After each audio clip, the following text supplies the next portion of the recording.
Chapter 241 You are really my brother's good sister. The prince heard these two sentences as soon as he entered the door. Still pretending to build a plank road. But secretly attacking Shinsong? You know a lot. Why didn't I know you were so cultured before? Her face flushed slightly. Whether it was anger or shame. But looking at the tight jawline and the tightly clenched fists with white joints, she was still more angry. The system thought so. The prince smiled at the little guy who was talking bad about him. I heard from my great-grandfather that Yao Yao has studied very hard these days and has made great progress. Hearing this, Chu Yao Yao's eyes rolled around, and she pursed her lips and didn't say anything.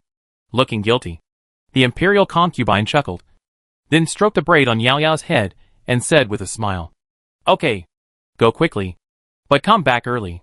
The emperor also said that he would come to Qionghua Palace tonight to help our Yao Yao celebrate her birthday. Just like that, Chu Yao Yao followed her eldest brother and got on the carriage out of the palace. The carriage left the palace gate and passed through the bustling streets. Suddenly, the carriage stopped. "Sister," hearing the familiar voice, Chu Yao Yao lifted the curtain and looked out. Outside were Xie Jiancheng and Jingxi. Brother and sister. "Cousin! Cousin!" She leaned out half of her body and waved to the two. The brother and sister also got on the carriage. And Jingxi sat next to Yao Yao. "Sister, I miss you so much after not seeing you for so long. I was going to the Imperial College, but I caught a cold a few days ago, so I could barely go out today." Looking at her slightly pale face, Chu Yao Yao worriedly asked, "What did the doctor say?" Jingxi smiled and shook her head. "It's fine now. Otherwise my mother wouldn't allow me to go out on the street."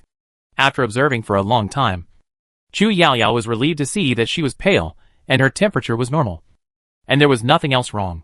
The prince looked at Xie Jiancheng on the side in confusion. "What are you doing?" Xie Jiancheng smiled and explained. "Brother Zhou asked me to have tea. It happened that Jing had been recovering from illness for many days and was very bored. So I just took her out to get some fresh air." Hearing this, the prince felt bad instantly. It was already very reluctant to bring Yao Yao a little light bulb, but after all, it was Miss Zhao who asked her out in the name of the little guy. He endured it.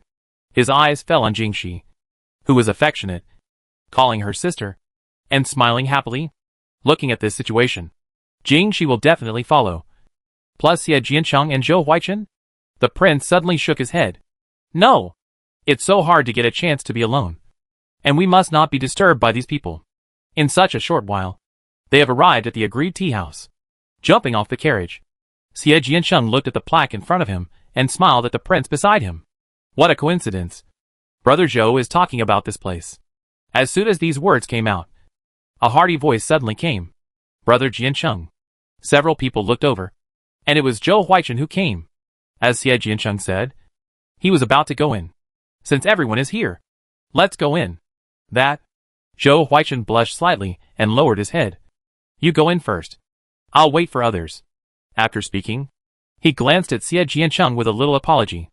If a man and a woman were alone together, it might be gossiped if it got out. So he made an appointment with brother Xie and Jingxi. Seeing him so shy, Xie Jiancheng had a vague guess in his heart. The next moment, it was confirmed. Zhou Huaichen's eyes suddenly lit up and waved in a direction. "This way." Then he ran forward happily, seeing his smile as if he didn't want money. Xie Jiancheng knew who was coming without looking. Chu Yao Yao covered her mouth and laughed secretly. "Uh-huh. My cousin was also deceived to be a light bulb." "Also?" Xie Jiancheng subconsciously looked at the prince. Noticing his gaze, the prince's ears were slightly hot, but he tried to pretend that nothing had happened. But he still secretly glared at the little dumpling who thought he was laughing secretly. "What is a lie? It's obviously fair and above board. Taking you out to play with a legitimate reason." When Zhou Huaichen and Yan Jing came one after another, Zhao Jingqi's carriage also arrived. Seeing Yan Jing, Chu Yao Yao pursed her lips and thought for a while, and decided to tell her about the old lady. Feeling a small palm patting her knees, Yan Jing lowered her head. "Little princess? What do you want?" As she said that, she squatted down. "I want to tell you something." Chu Yao Yao leaned close to her ear and whispered a few words. Listening to the little baby voice in her ear, Yan Jing's eyelashes trembled slightly. Her eyes were red, and crystal tears hung in the corners of her eyes.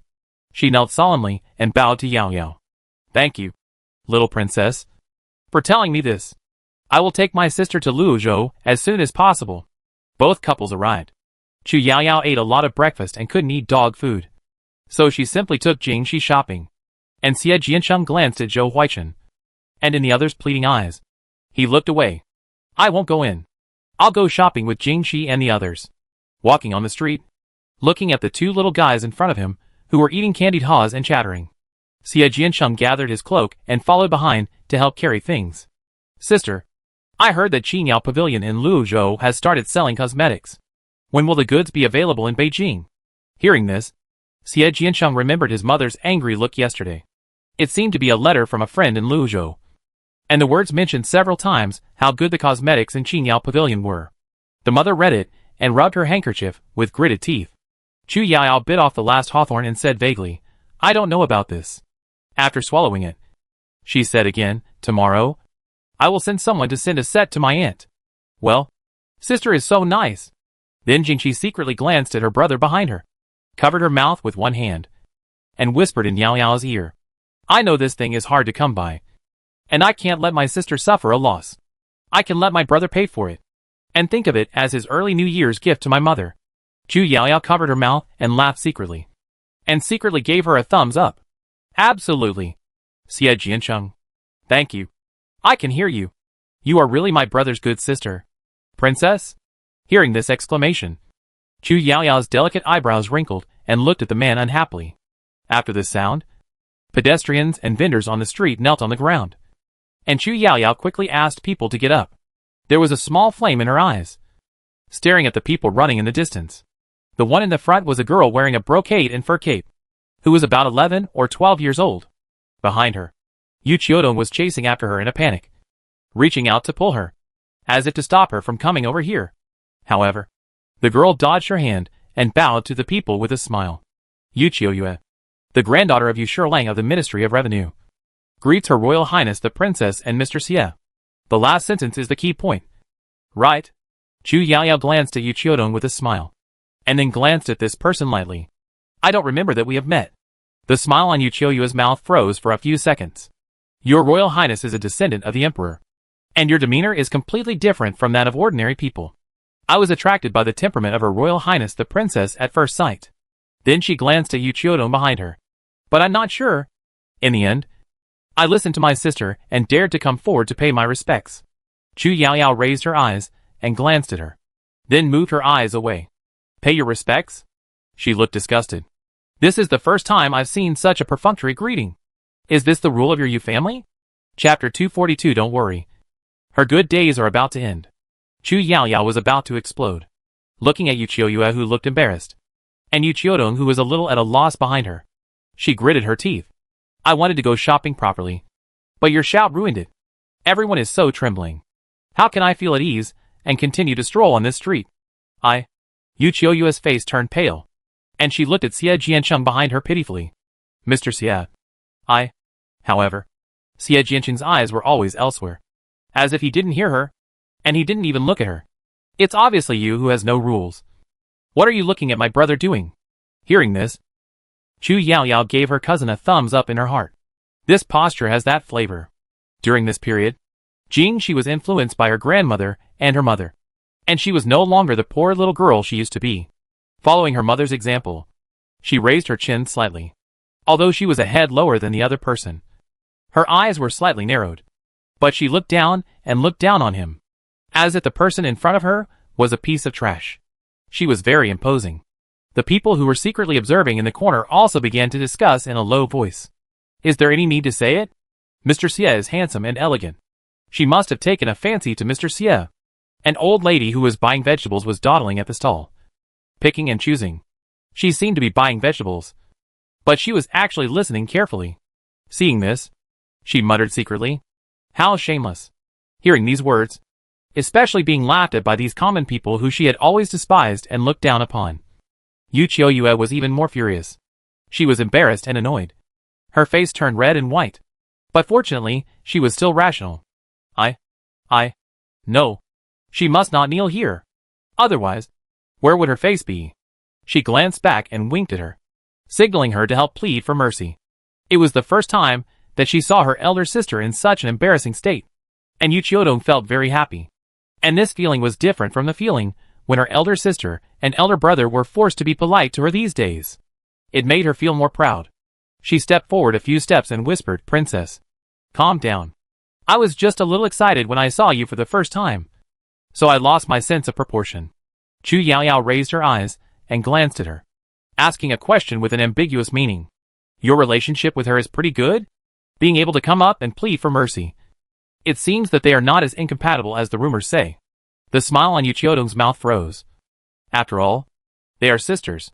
Seeing the other daughter's eyes that were either scrutinizing or envious, Yu Qiudong felt a sense of superiority in her heart. Seeing her expression, Chu Yaoyao's eyes flashed with a hint of sarcasm. She took back what she said before. Yu Qiudong was nothing like her former self. Shake hands and make peace with the person who once bullied her?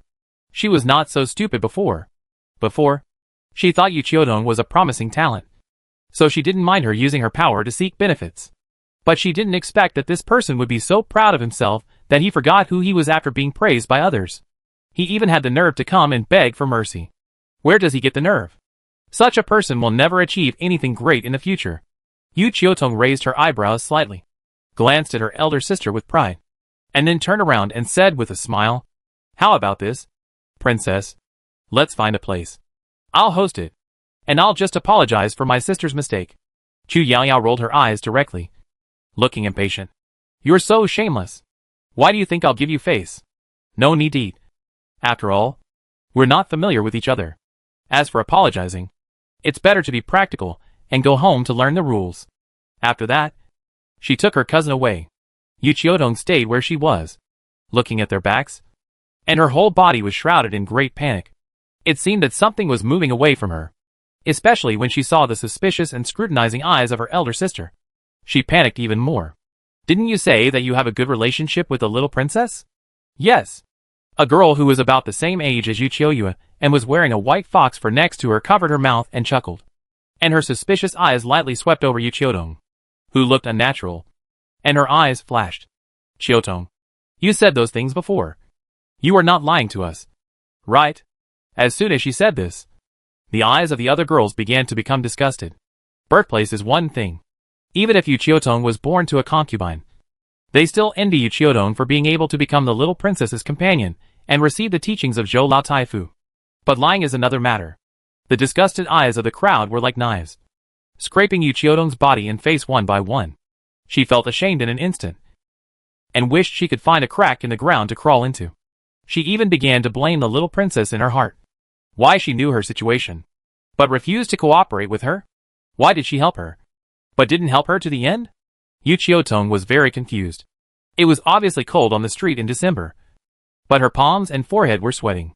No, she must not show any abnormality. Otherwise, the preferential treatment she had received these days, as well as her plans, would become a bubble. Thinking of this, she took a deep breath and tried to suppress her panic and guilt. "Sister, what are you doing?" she asked loudly at Yu Qiuyue. "It's all your fault for running over so recklessly and angering the little princess. I'll go back and tell my grandfather and father." After saying that, she turned and ran. Hearing her words, Yu Qiuyue, who had just done something wrong, hurriedly chased after her. Wait a minute. On this side, the two sisters were pulling each other on the street. On the other side, Jingxi looked in the previous direction and snorted angrily. "Who is this? Sister, we told the emperor uncle not to let her be a companion. She is so young and so scheming. This person is too dangerous." Jingxi clenched his fists, looked at Yao Yao with some disapproval, and sighed. "Sister is still too soft-hearted. I shouldn't have let her off so easily just now." Chu Yaoyao took out a candy and fed it to her. "Don't worry. Her good days are about to end. People who are greedy will not have a good end. Besides, even if she helped Yu Qiuyue, she might not necessarily appreciate her kindness." Xie Jiansheng raised his eyebrows slightly when he saw this. It was a good deal. Sitting in a tea house is not as interesting as watching a play. The group strolled around for a while, and then returned to the tea house to meet up with the two couples. When the brother and sister returned to the palace, they heard Su Maowen's anxious voice almost as soon as they entered the palace gate. "Your Highnesses, His Majesty is waiting for you in the imperial study." The brother and sister looked at each other, both confused. When they arrived at the imperial study, Chu Yaoyao was even more confused. What's going on? Why are my grandfather and uncles here? The expression on Emperor Qishuan's face was not very good. Chu Yaoyao crouched and quietly moved to Li Wanfeng, pulled his sleeves twice, and whispered in a low voice. Second uncle, I explained before that I didn't mean to interrupt your wedding night. And I also apologized and sent a gift. As she spoke, she stamped her feet in shame and anger. It's been several days. You don't have to bring so many people to complain to the emperor? You don't feel ashamed. But I feel embarrassed. When this matter was mentioned, Li Wanfeng looked around and quickly covered her mouth. Don't say it. Originally. Except for the crown prince. No one else knew about this. But after you shouted like that, everyone knew about it. The Li family father and son and Emperor Qishuan secretly pricked up their ears. The Marquis of Jinshi coughed twice. Yao Yao, can you tell me about what happened just now? Chapter 243. I'm not that weak yet. Li Wanfeng collapsed and covered his face. This is over. The shame is still not saved. Chu Yaoyao sighed. Actually, I didn't mean it. It's just that. On the wedding day, I was with my second aunt in the bridal chamber. And my second uncle came in at night. They drank the wedding wine. And then? Okay. Emperor Qishuan interrupted her.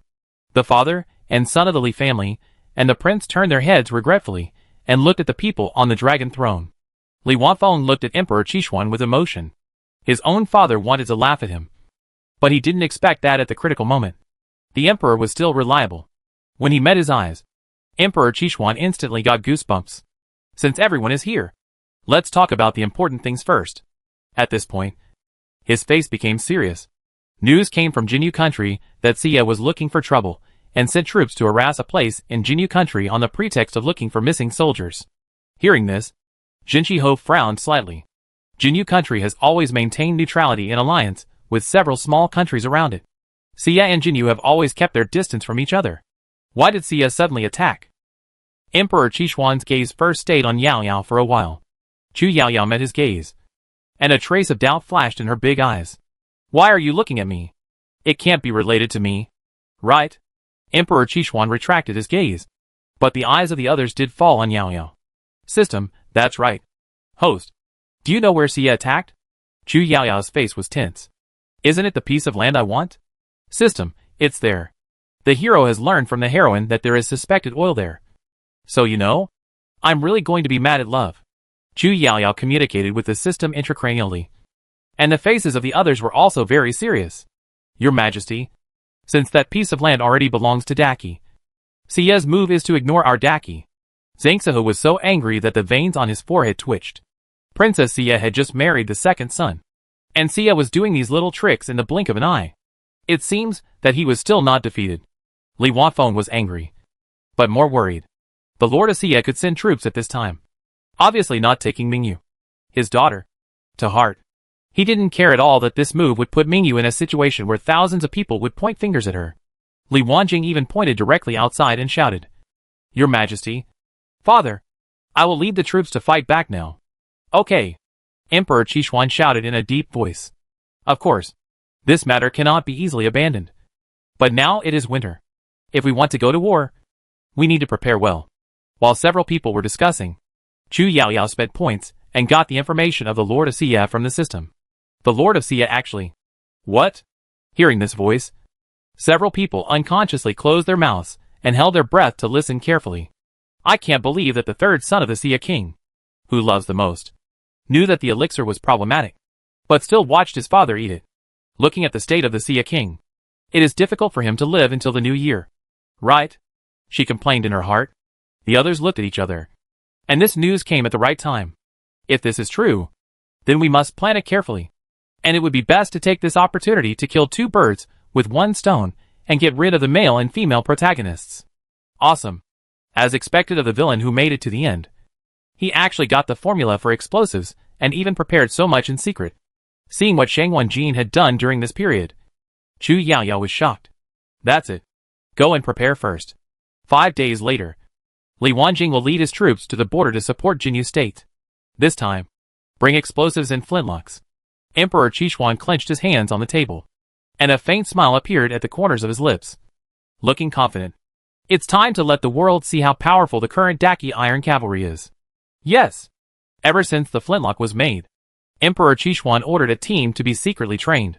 Li Wanjing was also very excited about this appearance.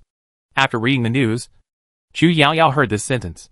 You actually have a hot weapons team so soon? Then I'll help too. Thinking of this, she reached into her bag. Father! She ran behind the desk and waved the talisman paper in her hand. This? The space talisman. Hearing these 3 words, Emperor Qixuan's eyebrows jumped, and he had some guesses in his heart.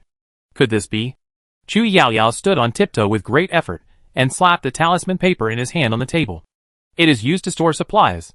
Staring intently at the yellow talisman paper with strange and complex patterns on the table, several people were so nervous that they swallowed their saliva unconsciously. They knew what Yaoyao was up to. This talisman? I didn't expect that they would be able to use the methods of immortals one day. Everyone rubbed their hands excitedly. Emperor Qixuan took action first. He picked up a piece and looked at it carefully. Then looked down at Yaoyao. How to use it? Chu Yaoyao poked the system. And after getting a reply, he stretched out his chubby index finger. 1 drop of blood. Drop blood to recognize the master. Hearing this, the prince stepped forward. Father's dragon body is related to the country, and I am willing to share your worries. Emperor Qixuan, it's just a drop of blood. I'm not that weak yet. No. I was almost led astray by Yaoyao. I'm fine. I'm healthy and strong. Your Majesty, the safety of the prince is also very important. Let the old minister come. Jinqiho rolled up his sleeves and looked righteous. We are also willing to share the worries of your Majesty and father. Then the 2 brothers of the Li family were naturally unwilling to be outdone, and they almost started fighting in order to grab the space talisman. I'll do it. I still have to lead the troops to Jinyu, so it should be handed over to me. Chu Yaoyao's round eyes looked at this, and that for a while. But the room was too noisy, and no one could hear her voice.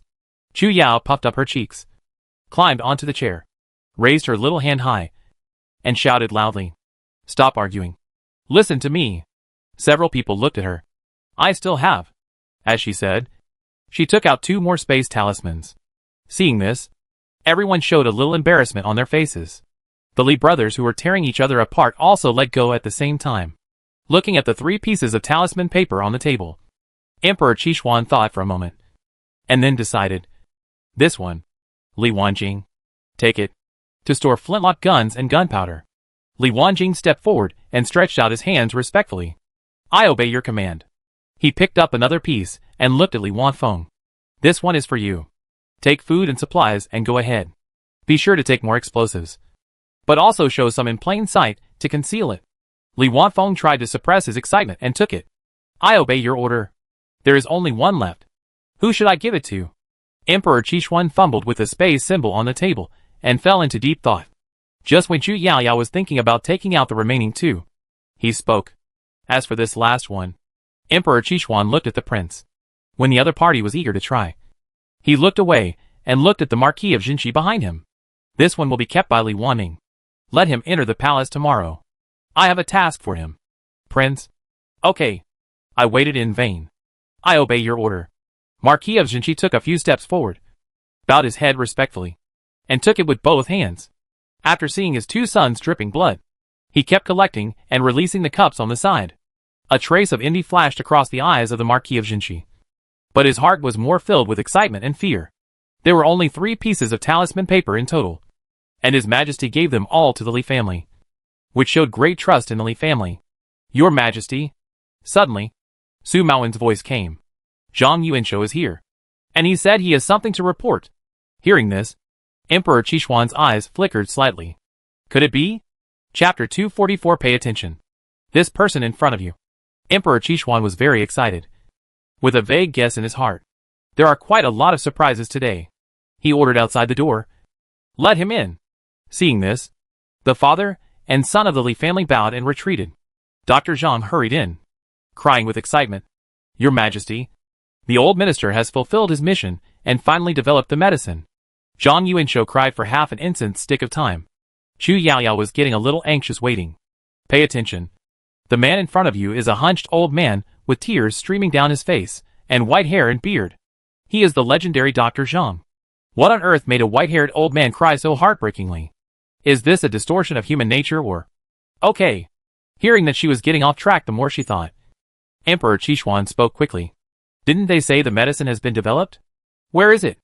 Oh, here. Please take a look. Your Majesty. Zhang Yuanshou raised his sleeves to wipe his tears, and took out a small porcelain bottle from his arms. Seeing the small bottle, Chu Yaoyao reluctantly became interested. Taking the bottle from the prince's hand, Emperor Qishuan opened the lid, smelled it, and then looked at Dr. Zhang. How effective is the medicine? Zhang Yuanshou bowed and replied respectfully, Your Majesty. We have tried it on chickens, ducks, pigs, and dogs. Those poultry and livestock have become fat and strong, and they are very energetic. As he said, he patted his chest hard. This old minister also drank it 2 days ago, and there was nothing unusual. So I dared to come to report the good news to your Majesty. And this old minister feels that my body is more comfortable than ever, as if I have returned to the state 10 years ago. Hearing him say that he took the medicine, Emperor Qishuan's eyebrows jumped, and he suddenly slapped the table heavily and sneered. Bang! Dr. Zhang, do you know you are wrong? Dean Zhang knelt on the ground with a plop. Your Majesty, calm down. I am guilty. Emperor Qishuan raised his eyebrows slightly. Oh, then tell me, where is my fault? This dense beads of sweat appeared on Dr. Zhang's forehead. Minister, I shouldn't have disturbed your Majesty and the Marquis of Jinqi? Humph. Emperor Qishuan snorted. According to his eye signal, the prince stepped forward and helped Dr. Zhang up. Dr. Zhang, please stand up quickly. He continued to explain. Father is angry because you personally tested the medicine. Dr. Zhang has superb medical skills and is a minister of my great Qi. How can he risk his life? Hearing this, Dr. Zhang's eyes were filled with tears. Your Majesty. So in your Majesty's heart, he is so important. Looking at the old face with tears streaming down his face, Emperor Qishuan turned his face slightly away. Goosebumps all over his body. Hiss. A little disgusting. Okay. How many are there in this batch of medicine? Dr. Zhang wiped his face. Calm down. And look serious. Your Majesty. Because we were not sure about the efficacy of the medicine. We only boiled 20 bottles at first. But now we can produce it in large quantities. Emperor Qishuan stroked the small porcelain bottle and nodded slightly. In this case, you should put aside the medicine you have on hand for the next few days and concentrate on boiling the medicine. Let's start. 3,000 portions. If it is mixed into the food, it should be possible for the soldiers who are about to go to war to take some, which will definitely be beneficial. 3,000 copies? Zhang Tai almost lost his balance. That's right. I'll give you 3 days. You can use the medicine and manpower of the Imperial Hospital as you wish. But there is only one thing. You cannot disclose the formula. Zhang Tai looked solemn and replied respectfully, I obey your order. Then he hurriedly left.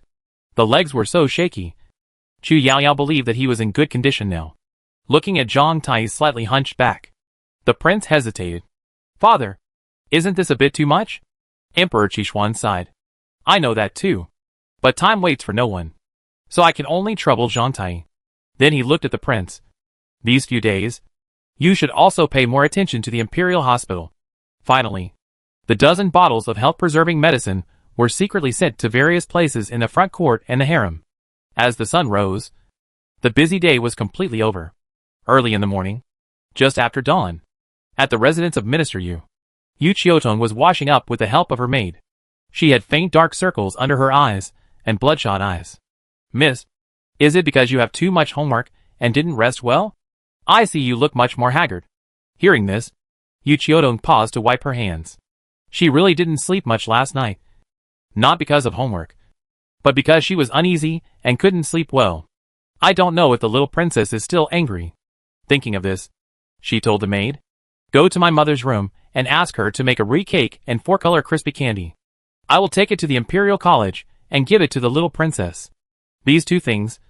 No shop in the capital is as delicious as my mother's. The maid Ia looked at the sky outside and hesitated. Miss, Andian helped you sew clothes last night and went to bed in the middle of the night. Isn't it too early now? Yu Qiutong glared at her. Go if I ask you to. My mother will definitely understand me. If they don't make the little princess happy, how can they have a good life in the mansion? Here, she urged Egg Yun to help her make snacks. Before the snacks came out of the pot, Ear hurried over. Miss, the master asked you to go to the main hall. Yu Qiutong was tidying up the corners of her clothes.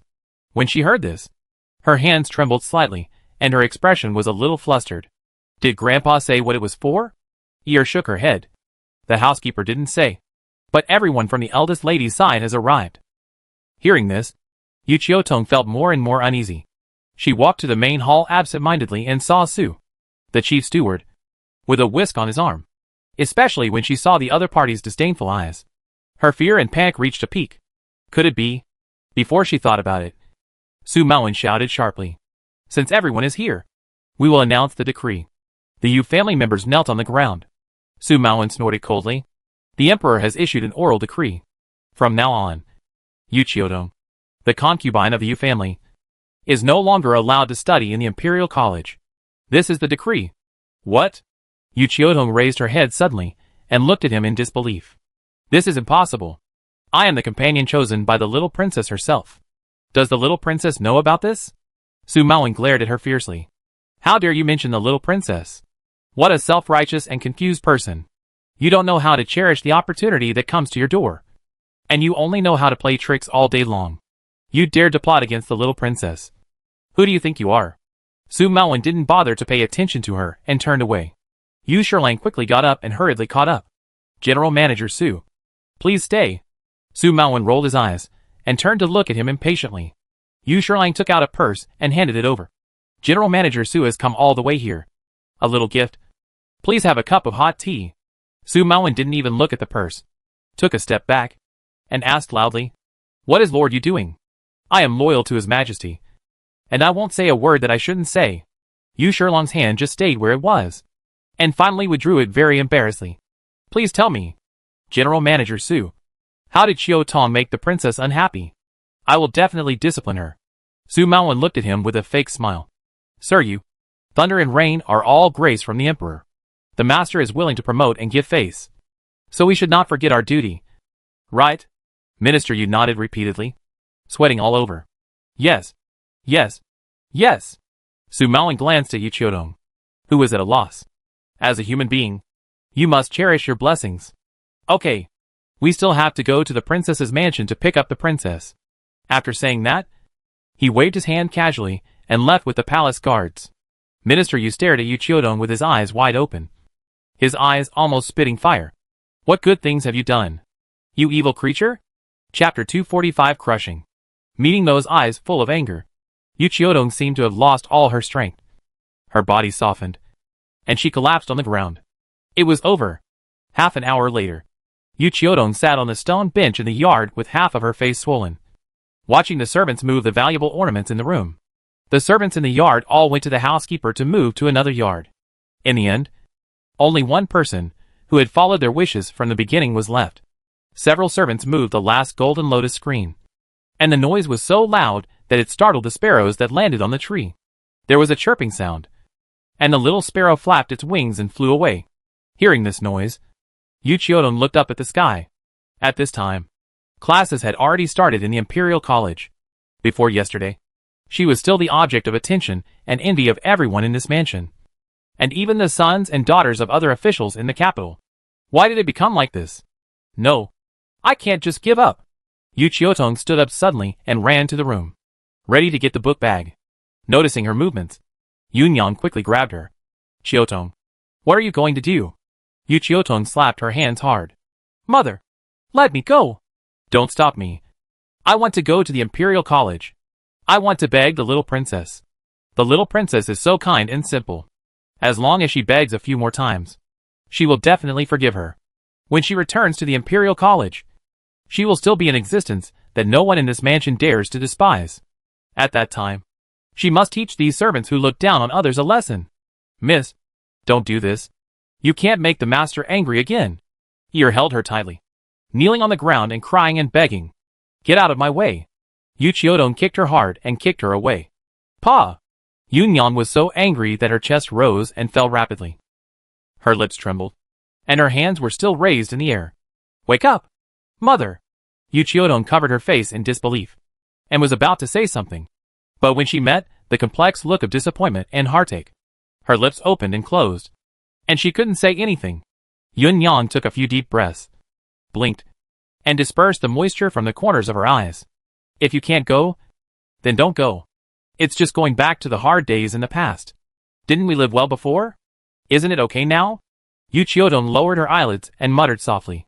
How can it be the same? Yo! A slightly harsh female voice came into the ears of the three people.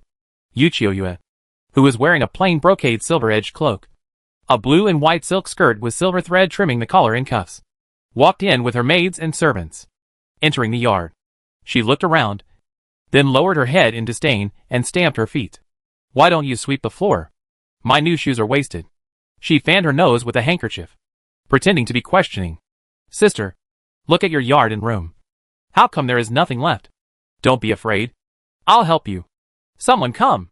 She turned to the maid behind her and ordered. Didn't mother give me a new set of furniture yesterday? Send the old furniture to me. Hearing her words, Yu Qiudong gritted her teeth and her expression became ugly. Yunyang looked calm and composed, because she had long been accustomed to the occasional sarcasm from the mother and daughter of the eldest young master and his wife. The maid smiled and replied, Miss, didn't you say that you would give those old furniture to the servants? Hearing this, Yu Qiuyue seemed to have just remembered this. Is that so? Then, she looked indifferent. There must be something you don't like. Right? She waved her hand casually. Move the rest here. It would be fine if she used what she didn't want. But she actually sent here something that the maids disliked. Yu Qiudong couldn't help it at all, and rushed up to slap Yu Qiuyue. Yu Qiuyue, don't go too far. But after all, the height of the two was here, and her nails only swept the other's chin. Ah! Yu Qiuyue covered her chin and stepped back. She pulled the maid beside her and asked anxiously, How is my face? Is it broken? Am I disfigured? The two maids hurriedly comforted her softly. Don't worry, miss. There are only a few red marks. Yu Qiuyue pointed at Yu Qiudong and shouted at the maids behind her. Hurry up and teach her a lesson. Several maids rolled up their sleeves and surrounded her. Yunyang and Ear protected Yu Qiudong behind them. Miss, Qiudong is still young. She didn't mean it. I apologize to you on her behalf.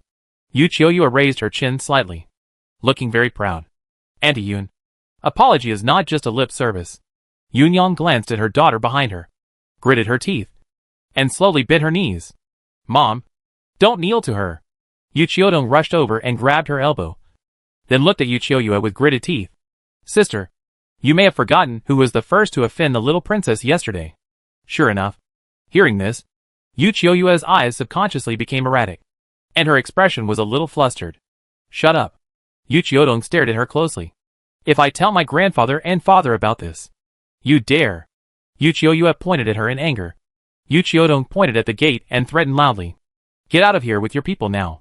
If you dare to trouble us again in the future, you won't have a good time. Anyway, she had been abandoned by the Yu family again, so there was nothing to be afraid of. But Yu Qiuyue was different. For the first time, the stinky girl who had bullied her for many years pointed at her nose and scolded her. Yu Qiuyue was furious, but she had the handle in the other party's hand. She was so angry that she swept the 2 plates of snacks on the table to the ground, and then stepped heavily on them several times. Still feeling unsatisfied, she looked up and pointed at the sparrows chirping happily in the tree. The chirping is so noisy. Why don't you drive them away? Yes. Yes. Yes. Several servants hurried to find sticks. She snorted coldly at the direction of Yu Qiudong and her daughter. Sparrows are sparrows. Even if they fly to the branches, they can't become phoenixes. After that, she turned around and left angrily. The Yu family was in chaos, but Chu Yaoyao didn't care about it. She even found out that one of her companions was missing several days later, but she didn't ask in detail. Time passed day by day, and Daki and Xia fought again. Soon it was the end of the year. Chu Yaoyao was not happy at all in the first new year in this world, because her grandfather and 3 uncles were not in the capital. Her mother was worried all day. Until this day, Emperor Qishuan stepped into the palace gate of Qionghua Palace with a smile on his face. Ha ha ha. My beloved concubine. I have good news for you. Chapter 246. What did she do again? Seeing that he was so happy, the imperial concubine finally let go of her worries and smiled. Could it be that father and his men won? Emperor Qishuan pulled her to the chair and sat down. Yes. A great victory at the border. The soldiers of my great Qi are all great. They simply crushed Xie. Hearing this news, the imperial concubine's smile deepened, and she looked at Emperor Qishuan expectantly. When can father and his men return to Beijing? In half a month. It will be New Year's Eve. It will definitely be too late to celebrate the New Year together. But we can always celebrate the Lantern Festival together. Right? Seeing her expectant expression, Emperor Qishuan's eyes flashed with a trace of guilt. The situation at Xia is unclear. I'm afraid they will have to stay at the border for a while longer. Hearing this, the imperial concubine sat down on the chair with a look of disappointment. Emperor Qishuan put his arm around her shoulders and sighed. I am ashamed of your Li family. Even though she had resentment in her heart, Li Wanji would never dare to show it. She would never forget that in Yao Yao's heart. The Li family ended up with a tragic death. But sometimes, many things don't need to be said directly. Just like now. She just needs to evoke the guilt in His Majesty's heart from time to time. Thinking of this, she looked up at the Emperor beside her. Father taught us to be loyal to the Emperor and serve the country since we were young. I dare not complain. What's more, Your Majesty trusts the Li family so much. This is what the Li family should do. As she said this, her eyes were slightly red and her voice was a little choked. I am just very worried about my father, my 2 brothers and my younger brother. Seeing this, Emperor Qishuan quickly hugged her and comforted her softly. Daki won a victory and was overjoyed. Thousands of miles away, Xia, whether officials or people, had a sad face. The 5th prince's mansion. Shang Wanji had just returned from the battlefield, and he didn't even have time to change his armor. He broke into the yard where Shi Jingjing was imprisoned with blood all over his body. He kicked the door in first, then grabbed Shi Jingjing's shoulders tightly and glared at her. Why are Daki's explosives more powerful than ours? They were all buried in the snow. Why can they still be used even if they are damp? Are you hiding something? Shi Jingjing looked at him coldly with disdain, and a sarcastic smile always hung on the corner of her mouth. Why? She had said long ago that no one could beat the person with the golden finger. As if stimulated by her expression, Shang Wanji suddenly let go, threw her onto the chair, and then slammed his fist on the table. Daki has made a new weapon, which looks very strange, like a crossbow, but not. The object can shoot people 100 meters away. As he spoke, he took a pen and paper and drew a rough outline. Then he pushed it in front of Shi Jingjing. What is this? His fist just now broke his hand, and a little blood dripped on the paper. Shi Jingjing took a look, looked away with disgust, and replied unhappily, I don't know him. Shang Wanji stretched out his hand and pinched her chin hard, forcing her to look at him, with an affirmative tone. You know? Shi Jingjing rolled her eyes and struggled hard for a few times, but couldn't get free, and finally bit his tiger's mouth fiercely. Hiss! Feeling the sharp pain on his tiger's mouth, Shang Wanji was forced to let go. Are you crazy? Shi Jingjing spat a few times, then stared at him, with a hint of pleasure in her eyes. You use the ecstasy incense on me every day. Don't you know whether my mental state is normal or not? You? Suddenly, Mo Zhou ran in hurriedly. Master! The king summoned you to the palace for an audience. Hearing this, Shang Wanji glared at Shi Jingjing fiercely, and finally ran out of the door. Keep an eye on her. Looking at Shi Jingjing, who was pale and thin like skin and bones, Mo Zhou showed reluctance, and he whispered to persuade her. Monsieur, don't make His Highness angry again. It won't do you any good. After that, he hurriedly chased after her. When the master and servant walked away, Shi Jingjing stood up and wanted to go to the yard to get some fresh air, but saw a maid hiding at the gate of the yard and observing her furtively. She immediately lost her mood and closed the door with a sneer, because Shang Wanji had sent people to guard her tightly. None of the women who loved Shang Wanji were not jealous of her. She often came to her house for various reasons, especially Miss Jiang, who regarded herself as the 5th prince's consort. She would come to her house from time to embarrass her and declare her sovereignty. At first, she would explain, what protection? It's just for better surveillance and use. Shang Wanji was her enemy. She wanted to skin him alive, tear his tendons apart, and suck his marrow out of his bones. How could she like him? But no one believed it. And gradually she was too lazy to pay attention. Knock. Knock. Knock. There was a knock on the door outside. Monsieur, His Highness asked me to send you some snacks. Before Shi Jingjing could speak, the man pushed the door in. A maid with a mole on the left corner of her mouth walked to the table with a food box and put a plate of peach blossom cakes and a bowl of sweet soup on the table. Then she nodded slightly and retreated, looking at the snacks on the table and the sweet soup that was faintly steaming. Shi Jingjing's eyes were dark. After a while, she picked up a piece of peach blossom cake and put it in her mouth. Then, her hands kept moving, one piece after another. Finally, she picked up the bowl and drank the sweet soup. There were subtle footsteps outside the door, and Shi Jingjing sneered at the direction of the door. Suddenly, she felt as if a knife was stirring in her stomach. Of course she knew that she was poisoned. When she heard the maid say that Shang Wenji sent her to deliver snacks, she felt something was wrong. Shang Wenji had never told anyone to treat her well, and he had never asked about her daily life. Even a plate of snacks or a cup of tea. He had never specifically told anyone. On the contrary, Mo Zhou, perhaps because he felt sorry for her, often brought her some novel gadgets and snacks. Her stomach hurt more and more. She swallowed the sweet taste in her throat, walked slowly to the bed, lay down quietly, raised her lips, and waited for death to come. She was finally free. She didn't know if she could return to her original world after death. Thinking of this, she was actually looking forward to it. Her consciousness gradually withdrew from her body. In a daze, she saw a person who looked exactly like this body. She was also called Shi Jingjing. The difference was that she became a household name in the capital with 2 poems at the banquet of the princess's mansion. Later, she was called the immortal poet by the world's literati. Many children from aristocratic families were fascinated by her. At that time, Shi Jingjing opened a shop and workshop with her modern mind and became the richest woman in Daqi. By chance, she saved Shang Wenji and gained a beautiful love. In the end, she and Shang Wenji unified Daqi, Xia and the surrounding small countries, and became his only queen. Shi Jingjing stared blankly at the person who looked exactly like her, but was wearing a phoenix robe. The man suddenly looked straight into her eyes and said meaningfully, "Did you see it? This is my life. And it should have been your life. Is that so? But it doesn't matter." After that, she drifted farther and farther, and her consciousness fell into darkness. Thousands of miles away in the Daqi palace, Chu Yaoyao was having lunch, and the system suddenly reminded her. System, host, Shi Jingjing. Hearing this name, Chu Yaoyao suddenly felt that the tender, boneless braised chicken legs in her hand were no longer fragrant. The kind that has no appetite at all. She put down the chicken leg angrily. What did she do again?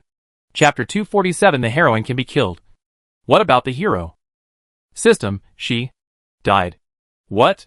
The spoon fell off her hand instantly and collided with the bowl, making a crisp sound. Chu Yaoyao's eyes widened in surprise. What happened? Who did it? Her movement startled the others at the table. The imperial concubine was about to ask, but was stopped by Emperor Qishuan's eyes. After that, the two continued to pick up dishes and eat absent-mindedly. Their minds were all on a dazed little man. What about the hero? He just let others kill the heroine. System, in fact, the relationship between the hero and heroine is not as good as we think. This time, the hero only used the heroine and had no feelings at all. After that, the system told everything that happened to Shi Jingjing and Xia. After listening, Chu Yaoyao sighed. At that time, Jingjing was quite not easy. She was a useless little loser who was carried away by a family of cannon fodder. So she had no right to say whether she was pitiful or not. She had no right to sympathize with Shi Jingjing, because if she didn't suffer a little, she and her family would die. Suddenly, Chu Yaoyao realized a problem. The heroine could be killed, which shows that the protagonist's halo is already very weak. What about the hero? System, you can let the villain try. It was right. Shang Wenjin was indeed ready to attack Shang Wenji. Xia Palace? In the bedroom of the king. As soon as Shang Wenji entered the hall, he saw Shang Wensu standing next to the king of Xia. The other party met his eyes, smiled, and then said in a gentle tone, "Father, my 5th brother is here." The king of Xia slightly lifted his eyelids and snorted. Shang Wenji slightly lowered his chin and stepped forward to salute. The son greets the father. The king of Xia slammed the table heavily. Didn't you say to attack Jinyu? Why did you clash with Daqi? Shang Wenji's eyebrows twisted slightly. He had already secretly arranged this matter, and it would never reach his father's ears. He glanced at Shang Wensu, who was smiling faintly. I really underestimated this 3rd brother, who only knew about love and romance. He lowered his eyelids slightly to hide the strangeness in his eyes. Father, I also saw the Daqi army on the battlefield. And then I knew that Daqi and Jinyu had been secretly colluding. The old and wrinkled eyelids of the king of Xia slightly raised, and glanced at him. In any case, you have an unshirkable responsibility for the matter to this point. Hearing this, Shang Wenji lowered his head a little deeper. and a terrible emotion was brewing in his eyes. But his tone was still as calm as before. Father is right, and I will definitely make up for my mistakes. No need. The king of Xia glanced at his third son beside him with a gentle look. I have decided to let Su'er be in charge of the peace talks.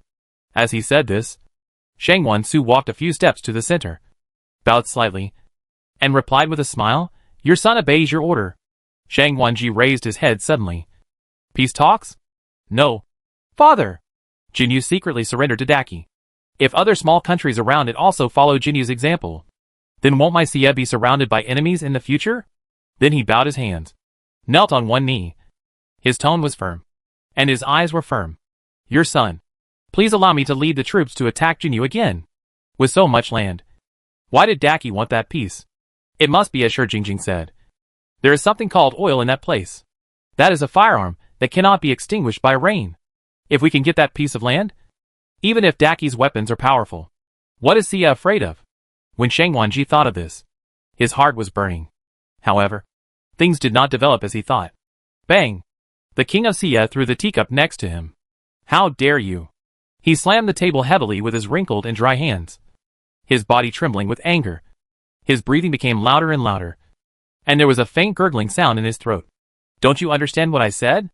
I just said that this matter should be handed over to the third brother. The most important thing now is to recuperate. But you still want to fight? Xia lost 2 battles. Don't you think it's not shameful enough? The hem of his clothes below his knees was soaked with tea, and Shang Wanji's eyes flashed with disgust. But he resisted the urge to move. He took a deep breath and gritted his teeth. I think it would be really shameful if I asked for peace with a small country. Bold. The king of Xia roared and slammed the table. But the next moment, he covered his heart and fell backwards. Father! Shang Wansu hurried forward to help him and help him breathe. He looked at Shang Wanji with a reproachful tone. Fifth brother. You should say less and don't make father angry again. Hypocritical. Shang Wanji ignored him, but clenched his fists tightly. After a cup of tea, the king of Xia came to his senses. He patted his third son, who was squatting beside him to serve him, with a look of relief. When his eyes fell on Shang Wanji, who was kneeling on the ground, his expression instantly darkened. You are shouting and killing all day long. I think what you need most is to calm down and cultivate your character. Then he shouted to the outside. Come on! Pass the order. The fifth prince Shang Wanji is impatient. His words and deeds are out of place, and he is not fit for great use. From now on, he will be confined to the fifth prince's mansion, and cannot go out without an imperial edict. Father! Shang Wanji looked at him in disbelief. Those words were like nails made of ice, piercing his heart one by one. The bone-chilling ice instantly swept through his body, in order to let Shang Wansu ascend to the throne smoothly. Did the father actually belittle him so much? Am I not your son?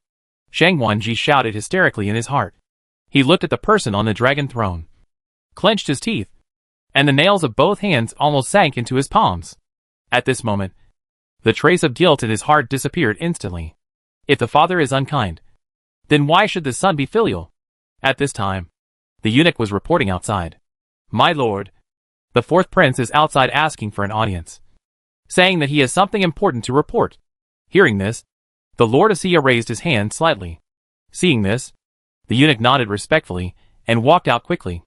After a while, he pushed Shang Wanjin in. Hello, father. My third brother and fifth brother are also here. He looked at the 3 of them one by one, pretending to be puzzled. What happened? I am here at the wrong time. Right? Shang Wansu's eyes flashed, and he smiled lightly and spoke in a gentle tone. Fourth brother, don't you know that my fifth brother led his troops to attack Jinyu and was defeated in the end? Ah! Shang Wanjin rubbed his knees, his face quite disappointed. I am a useless man. What's the use of paying attention to the war except adding trouble to myself? Seeing this, Shang Wansu's mouth slightly raised a very shallow arc, and the pride and disdain in his eyes were fleeting. He whispered to comfort, Fourth brother, don't belittle yourself. Third brother has been sending people to find famous doctors in recent years. There will always be a way to relieve it. Everyone present knew that he was just talking. Thank you for your concern. Third brother. Shang Wanjin nodded in thanks, and a trace of sarcasm flashed in his eyes when he lowered his head. His third brother is used to pretending to be a good man. What a pretense! Shang Wanji also cursed in his heart. Then he stood up and prepared to leave. Fifth brother. Wait! Shang Wanjin stopped him. Father, I have an old case here. Please make the decision and give justice to my mother and me. Chapter 248 Shang Wanjin. I feel sick for my mother. Hearing this, Shang Wanji suddenly stopped and stood there stiffly. How could it be? Why did he bring up this matter? Did he discover something? Impossible. It has been so many years since this happened. If Shang Wanjin could find any clues, why would he have to wait until now? But he suddenly remembered that Lao Lu had disappeared not long ago, and someone secretly intercepted the news. Could that person be Shang Wanjin? Thinking of this, Shang Wanji felt a little uneasy. Hearing Shang Wanjin's words, the king of Xia was a little distracted, and a trace of nostalgia appeared on his face. Concubine you. It's really been many years since I heard these two words. It's strange to say, it was just a show at the beginning. Now that I'm old, the appearance of concubine you in my memory is getting clearer and clearer. Shang Wanjin has been paying attention to his reaction, and naturally saw his expression. He sneered in his heart. My mother has been gone for so many years. Who are you showing this affectionate and nostalgic look to? It's really disgusting. After taking a deep breath to calm down, Shang Wanjin said firmly, Father, please know clearly that my mother was poisoned. Hearing this, Shang Wanji's body swayed, and his feet unconsciously stepped back half a step, looking at the figure sitting in a wheelchair in front of him. He swallowed a few times nervously. Fine cold sweat instantly appeared on his forehead and back. Shang Wanjin. He really has found it. Hearing this, Shang Wansu's eyes widened slightly. What? He glanced at Shang Wanji, who looked flustered, and frowned slightly, with a trace of deep thought in his eyes. Then he looked in Shang Wanji's direction intentionally or unintentionally and asked, Fourth brother, you are so sure, but have you found evidence? Although he was asking Shang Wanjin, his attention was always on Shang Wanji. Shang Wanji held his breath, clenched his fists, and tensed his whole body. Naturally, after Shang Wanjin said these two words, Shang Wanji pursed his lips tightly and cursed in his heart. Lao Lu. This guy who is not good at doing things, but more likely to cause trouble. He is really going to kill me. Shang Wanjin looked at the king of Xia. Father, I have brought the witness with me. The king of Xia narrowed his eyes and nodded.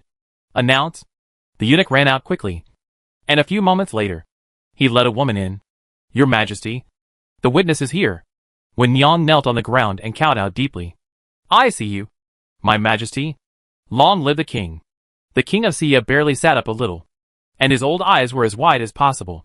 But his hoarse voice with a foreign body in his throat could not hide his weakness. Who are you? And how do you know what happened back then? Wen Yang's forehead was always against the ground. I was an ordinary embroiderer in the Shawnee Bureau, and was taken care of by Concubine Yu. That day, I wanted to deliver embroidery samples to the palace of Concubine Yu, but I ran into Concubine Ing. She recounted the events of that day in detail, and took out the evidence. Because the evidence included a bag of medicine residue. Several imperial doctors were specially summoned. Concubine Ing, now Concubine Ing, was also summoned, throwing the purse containing Ping at Shang Wanji's feet. The Lord of Xia yelled at the mother and son. What else do you have to say now? Then he looked at Concubine Ing, who was dressed in gorgeous clothes and jewels, with anger and disgust in his eyes. You pretend to be gentle and kind, and even I was deceived by you. Concubine Yu treats you like a sister, but you poisoned her. You vicious woman. Poisonous woman? Hearing these two words, Concubine Ing suddenly laughed. While laughing, she looked at the Lord of Xia, and then pointed at herself. You said I am a poisonous woman? She looked at Shang Wansu who was standing aside. Even if I am vicious, I can't compare to Concubine Chen. When these four words were mentioned, the faces of the Lord of Xia and Shang Wansu changed suddenly. Shang Wanjin's eyes were sharp, and his hands on the armrest of the wheelchair tightened slightly. There is even her? Concubine Ing reached out and stroked her delicate hair, speaking slowly. Compared with Concubine Chen, my means are nothing. Suddenly, she smiled cruelly at Shang Wanjin. Do you know? Long before I gave her the drug, your mother's body was already riddled with holes. As she spoke, she showed an innocent expression. I just helped her end her pain in advance. Then, she glanced at the Lord of Xia and Shang Wansu one by one. And the one who poisoned her was her best friend, the former concubine Shin. You're talking nonsense. Shang Wansu interrupted her loudly. My mother is gentle and kind, and she likes to copy Buddhist scriptures the most on weekdays. How could she do such a vicious thing? Don't slander my mother. Slander? Rolling her eyes, Concubine Ning looked away from him and turned to look at the Lord Asiya. Concubine Shen comes from a medical family, but she has no talent in medicine. Hearing this, the king of Sia looked thoughtful. Indeed, Concubine Shen once joked that if she didn't look like her grandmother, she would doubt whether she was the biological daughter of the Shen family. Seeing his reminiscing look, Concubine Ning continued, but she is quite interested in the theory that medicine and food have the same origin, and is proficient in the mutual promotion and restraint of food and medicinal materials. Hearing this, the king of Sia suddenly clenched his wrinkled and shriveled hands tightly. The image of her reading those books came to his mind, and when he was dining with her, she talked about medicinal food. He shouted at Concubine Ning, "Shut up. Stop talking. You lunatic. You are so delirious that you have already started talking nonsense. Come here. Pass on my decree." Concubine Ning plotted to murder the concubine, and from now on, her title will be stripped, and she will be demoted to a commoner and sent to the cold palace for her contribution in raising the fifth prince, and she will not be allowed to go out for the rest of her life. Shang Wanji knelt on the ground. "Father, although mother has made a big mistake, I beg you to forgive mother this time for her having been with you for more than 20 years. How dare you?" The king of Sia slammed the table and stood up. "Are you trying to disobey the order? And you already have a fiefdom.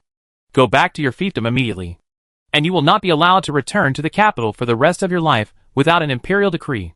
When the mother and son were taken away, the king of Sia seemed to be unable to hold on, and he covered his head and fell back suddenly. "Father!" Shang Wansu quickly supported him, looking at his face that was 50% similar to Concubine Shen. The king of Sia felt very complicated for a while, whether it was because the third son was born to Concubine Shen or because of his face. He has always been his most beloved son, because Concubine Shen was once the woman he loved the most. He once thought that Concubine Shen was kind-hearted, considerate, smart, strong and brave. It seemed that all the beautiful words used to describe women in this world could be used on her. But now, the king of Sia closed his eyes heavily, and then looked at Shang Wanjin, who was sitting in a wheelchair. "For son, don't take what Concubine Ning said just now to heart. She is crazy, and you can't believe what a madman says. In any case, the third son is now the only candidate for the prince. Behind the fourth son is the Feng family, and the third son must not be hostile to the Feng family." Shang Wanjin's thumb pinched the joint of his index finger hard. "Your son understands that Concubine Ning has gone insane, so naturally, your son will not take her words to heart." He sneered in his heart. Sure enough, his father is still the cold-blooded emperor. Just now, he thought that his father finally understood that only his mother was sincere to him.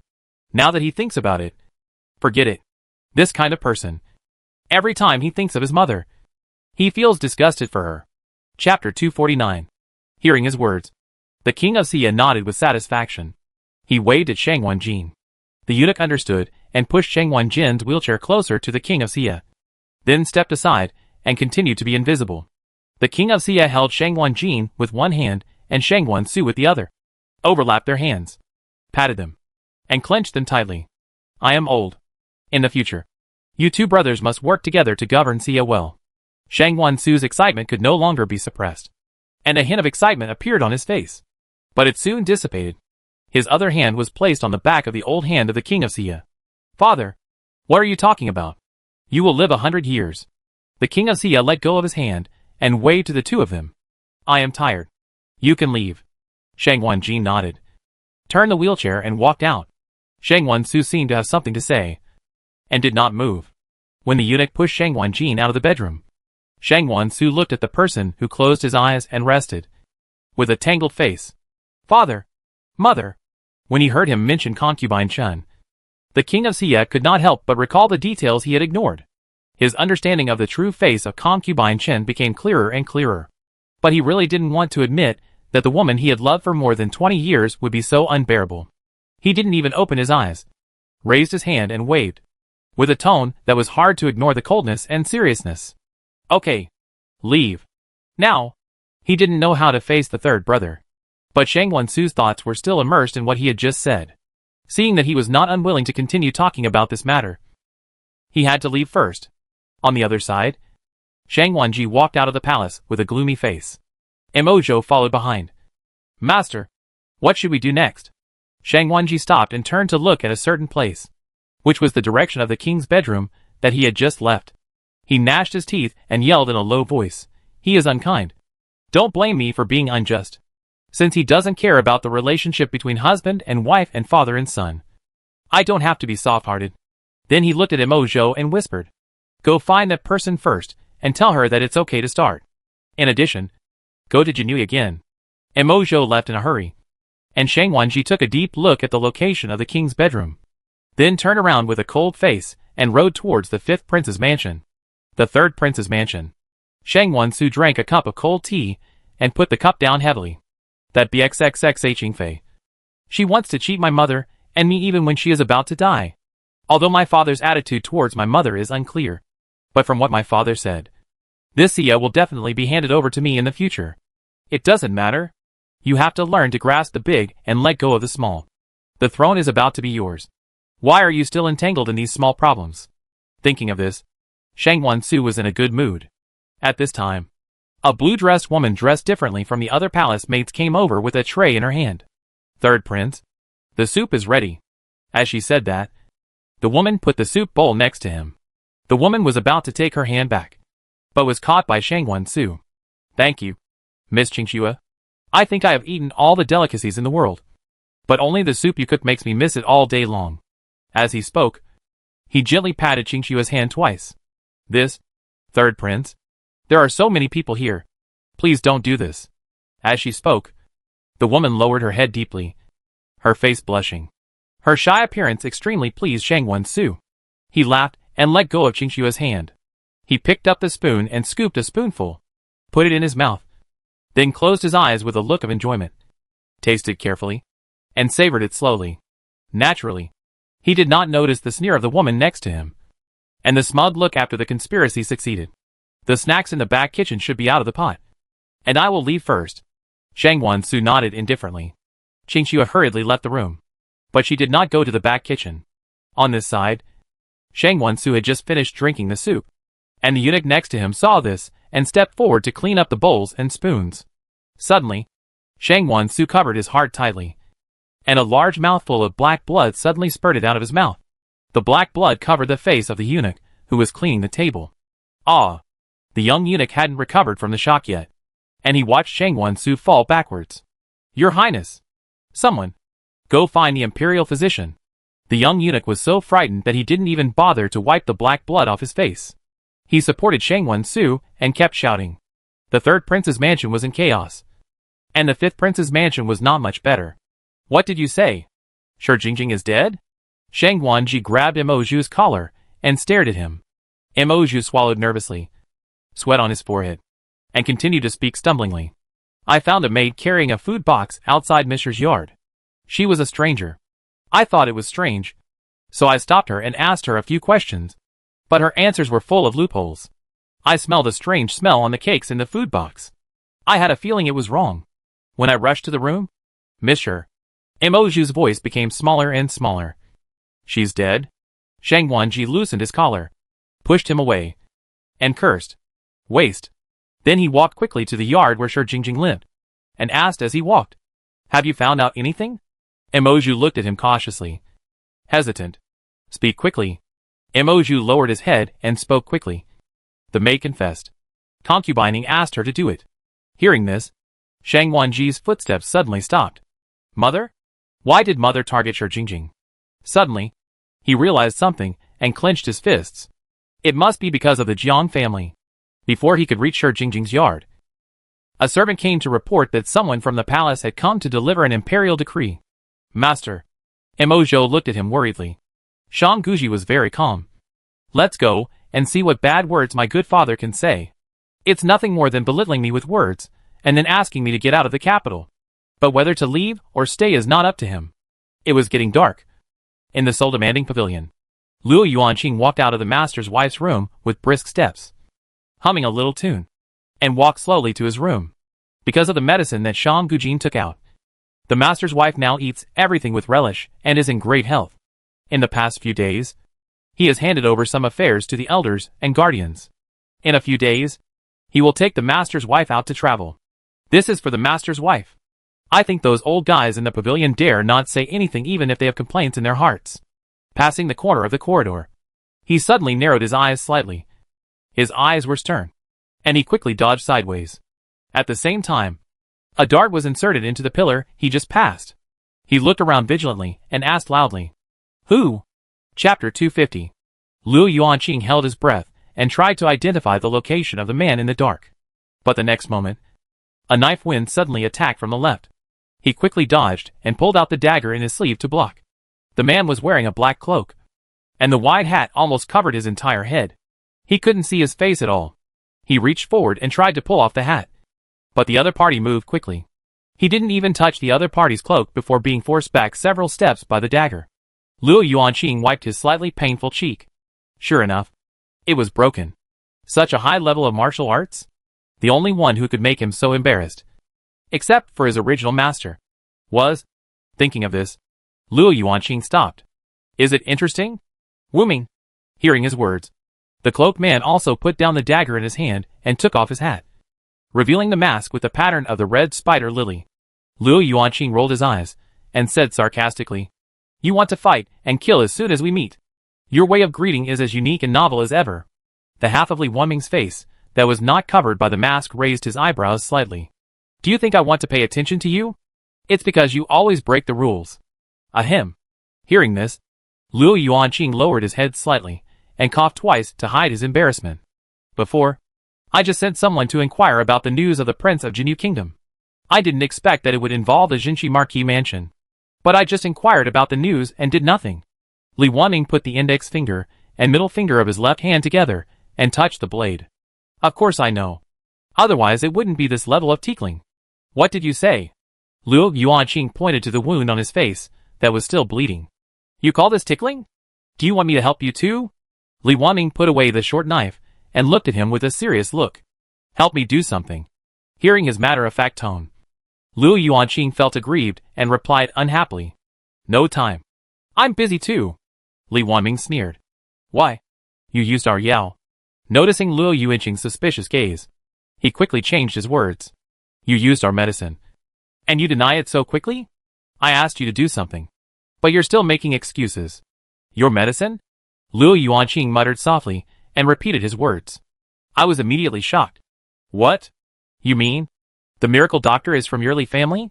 This news was too shocking, and Liu Yuanqing couldn't help but exclaimed loudly. "Miracles?" Li Wuming chuckled. "So that's what Shang Wanjin told you?" He no longer dwelled on this matter, and looked at Liu Yuanqing with a serious face. "I have something important to discuss with Shang Wanjin. You arrange it." After that, he walked quickly to the main hall of the soul-calling pavilion. "Do you know whose territory this is? You are so rude." Liu Yuanqing muttered quietly, and then resigned himself to sending a message to the fourth prince's mansion. There was no other way. He couldn't beat him, and he was short-handed. Half an hour later, in the main hall of the soul-demanding pavilion, Shang Wanjin looked at the person sitting opposite him for a long time, and then he spoke slowly. "What do you want to talk to me about?" Li Wuming picked up the teacup beside him and raised it in his direction. "Of course I'm here to help the fourth prince." Shang Wanjin lowered his eyes and glanced at the teacup in his hand, then raised his eyebrows slightly, with a tone full of doubt. "The 8 people you brought? Being underestimated?" Li Wuming was not annoyed and took a sip of tea. "That's right. There are only 9 of us." And Li Wuming tilted his ears and moved his ears slightly, confirming that there were only 2 of them in the hall at this time. Only then did he feel relieved to show his magical powers in front of Shang Wanjin. Shang Wanjin saw him wave his hand, and a 1-foot square box appeared on the table. He widened his eyes instantly. Is it a magic trick?" He stared at Li Wuming's hand. The other party was wearing a narrow-sleeved robe, and there was no place to hide the box. What's more, the box was not small, and it was impossible to hide it on his body. "Then it can only be," Shang Wanjin whispered softly. "Is this also her method?" Li Wuming nodded slightly, then opened the box, pushed it in front of him, and revealed the contents. Looking at the strange objects in the box, Shang Wanjin was confused. Li Wuming pointed at the edge of the box with his index finger. "We know that you have also configured a lot of explosives, but you have definitely never seen this kind of killing weapon." As he spoke, he picked up the flintlock, stood up and walked to the door, aiming at the glass vase placed in the opposite corner. Before coming, he had already filled the gunpowder and bullets. He glanced at Shang Wanji and motioned him to look carefully. Then he pulled the trigger with his hand, and Shang Wanjin only heard a bang. Something flew out of the small tube, and then the vase broke. The movement inside naturally startled Jin Shu, who was guarding outside. "Your Highness!" He hurried to the door and wanted to rush in, but was stopped by Han Chi and others. Jin Shu had a gloomy face and roared, "Get out of the way!" Han Chi and the others certainly wouldn't let him go. "Don't worry. Your master will be fine. If you don't get out of the way, don't blame me for being rude to you." As he spoke, Jin Shu's sword was slightly unsheathed. "Jin Shu, I'm fine." Shang Wanjin's voice came from the room. Jin Shu breathed a sigh of relief and put the sword back again. Inside, Shang Wanjin looked at the flintlock rifle and was very excited. Although it can only fire one bullet at a time, the range is very long. If 100 people take turns to change bullets and fire alternately, they can make up for this deficiency. Suddenly, a trace of understanding flashed across his eyes. Shang Wanji was defeated by this weapon. Li Wanming glanced at him, neither saying yes nor denying. But this look in Shang Wanjin's eyes was equivalent to admitting it. That she has actually created a team with such a special weapon? Realizing this, after being shocked, Shang Wanjin's face was solemn, and only worry remained in his heart. Because of the heart-searching talisman, he could not have any bad thoughts about Chu Yaoyao and Daki. But what if Daki wanted to attack Xie? Li Wanming naturally knew what he was worried about. Thinking of what the emperor said to him before leaving Beijing, he said in a deep voice, "Don't worry. Daki's sharp blade will only be aimed at the enemy." At the end, he added another sentence. "I didn't say that." Hearing the latter sentence, Shang Wanjin's expression eased a little. Being able to possess the magical power of the world in his sleeves and take out such a weapon, Li Wanming's trip must have been instructed by the great Qi Emperor. So is this also the promise of Emperor Qi Xian? He was about to say something else when suddenly, there was a hurried knock on the door. Jin Shu rushed in, with a look of urgency. "Your Highness, something happened. Our people reported that the third prince died suddenly in the mansion." And he glanced at Li Wanming next to him, stepped forward quickly, and said something in Shang Wanjin's ear. Shang Wanjin's face suddenly changed, patted the armrest of the wheelchair, stood up suddenly, and gritted his teeth. "I should have thought of it earlier. He has never been a person who would willingly admit defeat." Chapter 251. Li Wanming glanced at his legs that were moving normally. Although he had long known from Yao Yao that Shang Wanjin's legs were healed, it was one thing to hear about it, but he was still shocked to see it with his own eyes. The meridians were destroyed, but a pill cured it. It was incredible. Yao Yao always came up with such magical things. Li Wanming slightly closed his eyelids, and a trace of deep thought flashed across his eyes. Shang Wanjin was so angry. It seemed that something big was going to happen in Xie. He came at the right time. After Shang Wanjin paced back and forth for a few steps with a frown on his brows, he nodded his chin at Jin Shu and motioned him to come over. Shang Wanjin handed him a jade pendant and whispered a few words in his ear. But Jin Shu glanced at Han Chi and others guarding outside the door, and then glanced at Li Wanming beside him, with a hesitant look on his face. Shang Wanjin patted his shoulder. "Go quickly. I'm fine." Jin Shu looked solemn and nodded heavily. "Yes." Then he ran out quickly. After he left, Shang Wanjin looked at Li Wanming with a serious expression and tone. "Will the people you brought use such weapons?" Li Wanming raised his chin slightly. "Of course." On the other side, in the fifth prince's mansion, Shang Wanji was wearing armor, and several guards were also wearing armor, holding torches and standing beside him, looking at the soldiers in front of him. He shouted loudly, "You soldiers have fought with me on the battlefield many times. I know your hard work. We fight on the battlefield, either for our relatives and families to live a peaceful life, or to make meritorious deeds and get promoted, win a good future, and bring honor to our ancestors. But now, my father is old and weak, and his mental state is not as good as before. He actually wants to bow to small countries like Jinyu." As soon as these words came out, the crowd began to whisper. Shang Wanji took in everyone's reaction and continued to shout, "Soldiers, we have sacrificed our lives. But just because of the weakness and incompetence of the superiors, all our past efforts and sacrifices are completely wiped out, and the prestige of our great country Xie is completely ignored." After that, he looked around at everyone and shouted loudly, "Soldiers, Tell me, do you agree or not? Everyone raised their fists and shouted 3 times. No! No! No! Shang Wanji nodded and continued. That's fine. But my father still wants to hand Xia over to that third prince, who only knows how to drink and have fun all day long. As soon as these words came out, it was like a pot of boiling water. The discussion of the soldiers became louder and louder. The founding emperor of Arcia conquered the country on horseback. The third prince doesn't even know martial arts. And he's only a little bit better at writing. He spends all day chanting sad poems about love and sorrow. How can he take on such a big responsibility? If the third prince ascends the throne, won't Xia be finished? Shang Wanji was very satisfied with the people's opposition and anger.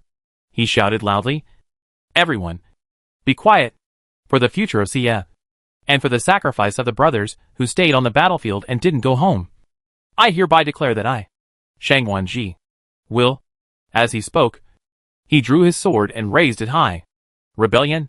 After this, the guards on both sides of him and the soldiers in the courtyard also raised their weapons to respond. Rebellion?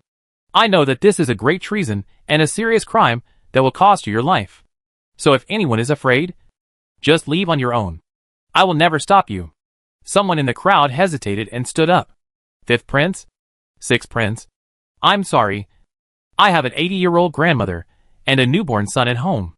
I dare not take the risk. Shang Wanji nodded and asked someone to give him a few ingots of silver. I won't force anyone, but I hope you don't spread this matter. The soldier grabbed the silver and nodded hurriedly.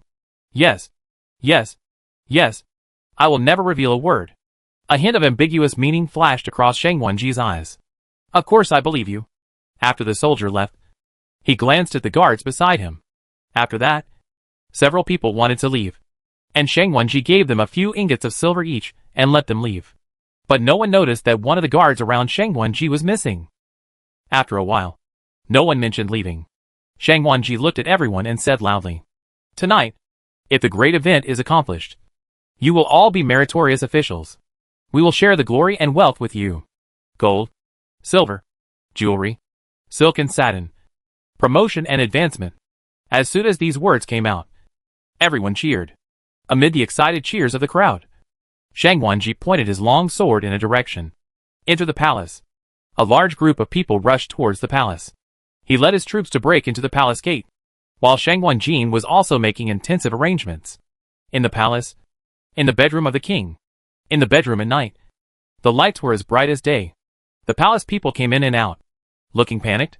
The eunuch looked anxiously at the old doctor with gray hair and beard. How is the king? When will he wake up?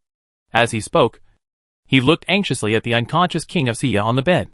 During the day, after learning that the third prince had died suddenly in the mansion, the king fainted in a hurry and did not wake up for a long time. Even his breathing became much weaker. The old doctor shook his head and sighed. Alas, the king is anxious and angry. His body is already at the end of its strength. Now, he shook his head again. Not good. Not good. A little eunuch ran in hurriedly. Hearing this voice, the eunuch's eyelids twitched, and he walked out a few steps and scolded the little eunuch. You are so flustered. What do you think this place is? How can you shout so loudly and scare the king? Be careful of your life. The little eunuch raised his hand and wiped the sweat from his forehead. Eunuch, something happened. What happened? The little eunuch whispered. Didn't you tell me to go to the National Master's mansion to find Master Qin? Master Qin ran away. The eunuch was shocked. What? He walked back and forth in a hurry, muttering to himself. It's over. That Qin guy must have a problem. He waved his hand to let the young eunuch retreat, and then walked quickly to the imperial physician. Old imperial physician, you must save the king. The old imperial physician took out a pack of silver needles. Now, we can only give it a try. Then he looked at the eunuch with a serious tone. You stay outside, and don't let anyone come in to disturb me. I need absolute silence to give the king acupuncture. The eunuch nodded hurriedly and promised solemnly. Okay. Okay. Whoever wants to come in, unless they step over the body of the Zha family. After that, he led the palace people in the hall to the outside. As soon as he closed the door, he heard a shout. It's not good. It's not good. Another young eunuch rolled up the steps. Godfather, something big happened. The eunuch stomped his feet heavily and pointed at him. How many times have I taught you? Don't shout and scream. What does it look like? The young eunuch was out of breath. Oh no! Godfather! The fifth prince has rebelled? Chapter 252. What? The eunuch was shocked and cried out in surprise. The young eunuch repeated, Master! The fifth prince has rebelled? A chaotic sound of footsteps came from far away. Everyone looked in the direction of the sound and saw a large group of soldiers rushing towards this side, led by the fifth and sixth princes, because the palace gate had been taken over by the Jinui. And the commander of the Jinui was Shang Wenji's man. They had a smooth journey. They arrived outside the king's bedroom without bloodshed. Ah! The palace maids and eunuchs guarding the door of the palace shouted in panic and fled for their lives. In the bedroom, hearing the movement outside, the old doctor subconsciously shook his hand, and the silver needle went deeper, which scared him to sweat. But he didn't want to make a mistake and accidentally woke up the king of Sia. Cough, cough, cough. The old doctor quickly helped him sit up. My lord, you finally woke up. The fifth prince led his troops to surround the palace. Hearing this, the lord of Sia was so angry that he coughed again, almost suffocating. Ahem. This bastard. Then, he hurriedly asked the imperial physician to help him walk to the desk, took out a blank imperial edict, and tremblingly wrote something on it.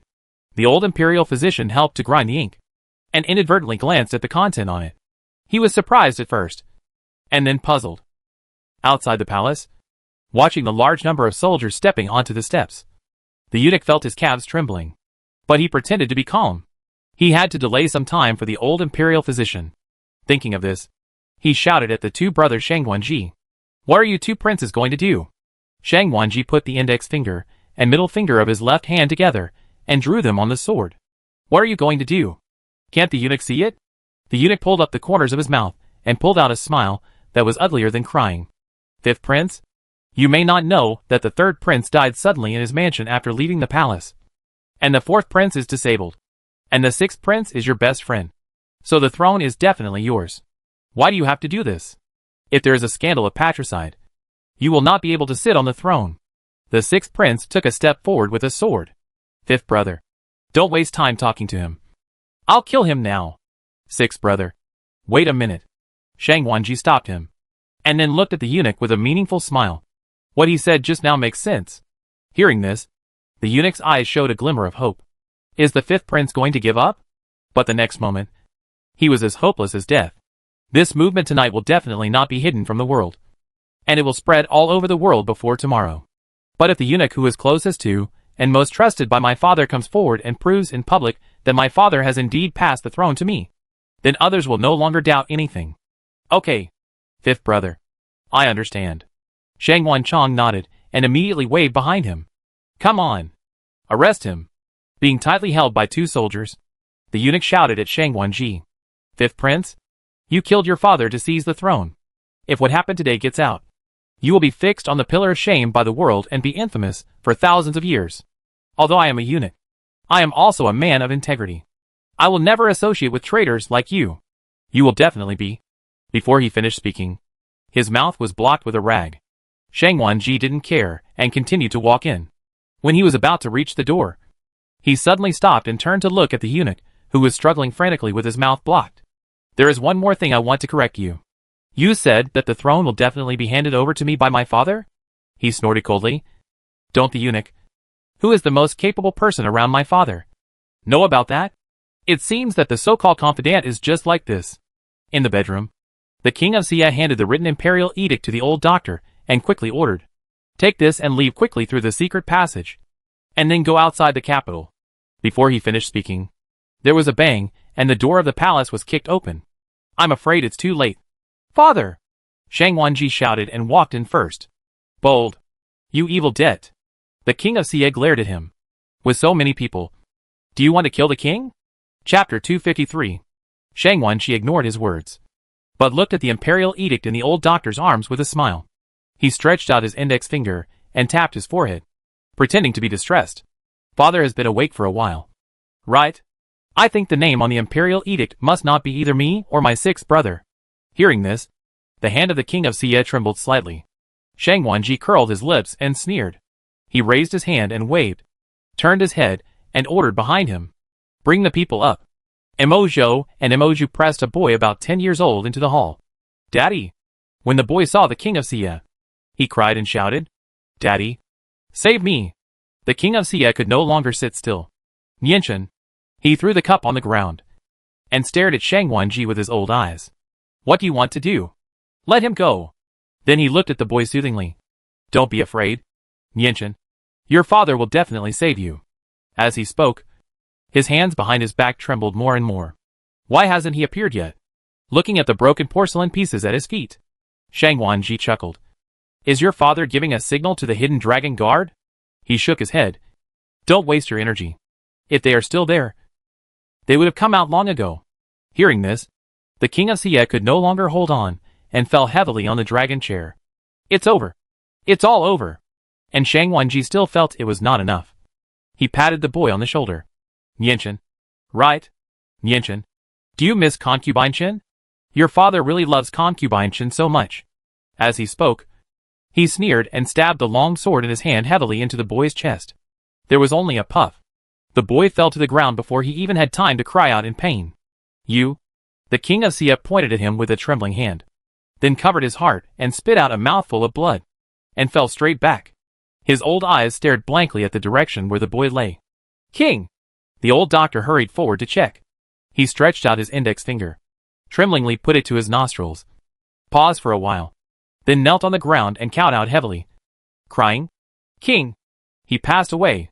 Hearing this result, Shang Wanchan knelt on the ground with a plop. His expression was sad.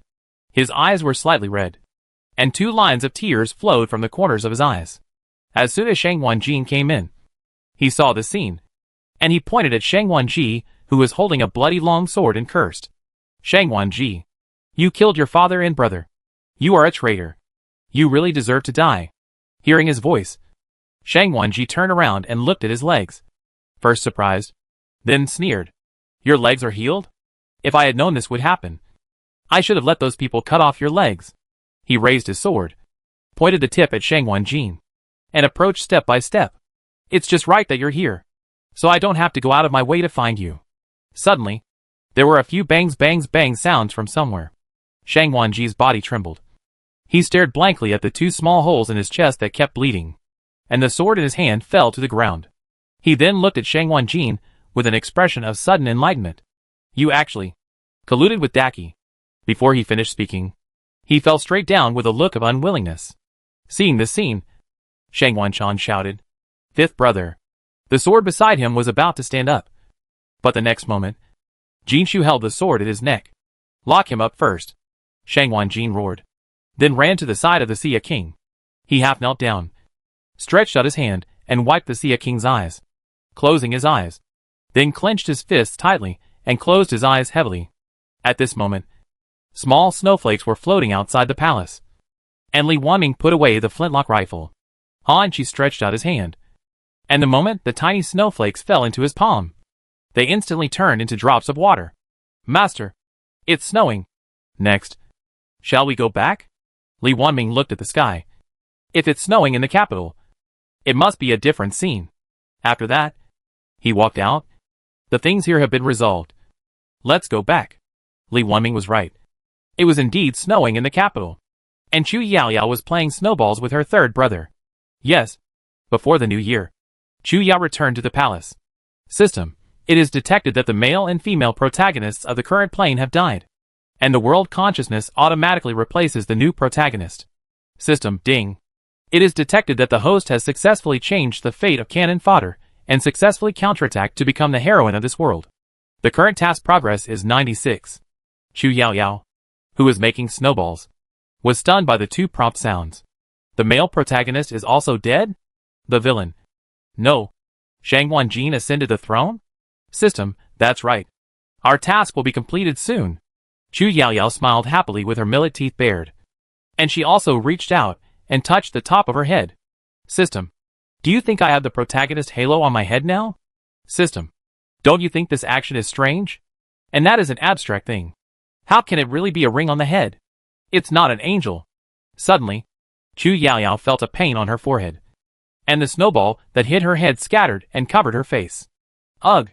A small part of the snow fell into her clothes along the collar, and she shivered with cold. Hiss! Ha ha! You dare to be distracted during a snowball fight? Seeing her in such a mess, Chu Yao laughed. Chu Yao stamped her feet angrily. Third brother. Why are you still so stupid? After half a year of training, your eyesight hasn't improved at all. While shouting, she squatted down, scooped up a handful of snow, and threw it at Chu Yao. Chu Yao dodged and made a face at her triumphantly. Hee hee. You can't hit it. You just can't hit it. Humph. You wait. Chu Yao grabbed another handful and rushed straight towards him. Unexpectedly, his feet slipped and he fell forward, face down, and his whole body fell into the snow. Yao. Sister. The noise scared Chu Yao and the prince, who had just walked nearby. The two hurried over there. Chu Yao was closer, so he arrived first. He grabbed the little guy's clothes on the back and lifted him up. How is it? Are you okay? He helped wipe her face and pat the snow off her body, while asking worriedly, How is it? Yao. Is it painful? The prince also ran over, half squatted in front of Yao, and rubbed her cold little face distressingly. Was someone carrying around her? Chu Yao's little emotions came up inexplicably. Her big eyes were watery, and her little mouth was pouting as if she was about to complain. Brother Prince? My third brother bullied me. The prince raised his eyes and glared at Chu Yao, then looked down at the cup-shaped hole in the snow. Chu Yao touched the back of his neck embarrassedly. I was just playing with her. The prince shook his head, turned to look at Yao, took the little girl into his arms, and whispered in her ear. Then big brother, help our Yao bully back. Okay? Chu Yao looked at his third brother with ill intentions, turned his head and blinked at him, and nodded heavily. The prince stood up, looked at Chu Yao, and grabbed him with lightning speed, controlling his hands. Hurry. Yao.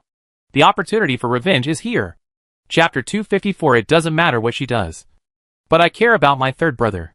Hey! Take my critical hit. Chu Yao grabbed 2 handfuls of snow and threw them on Chu Yao's face, grinning happily. Ha ha. Oh! Miss Yao. Spare me. I won't dare to do it again. Chu Yao also wanted to coax her, so he cooperated with her and struggled a few times, and finally fell into the snow, not wanting to trip the prince, watching her 2 brothers fall into the snow pile. In a mess, Chu Yao held her belly and laughed, her voice like a clear silver bell. Ha ha ha. In the corridor, the queen and the imperial concubine had just returned from paying respects at Xi'an Palace. When they passed by here, they happened to see the 3 siblings, who rolled into snowmen in the snow. You 3. They didn't know whether to laugh or cry.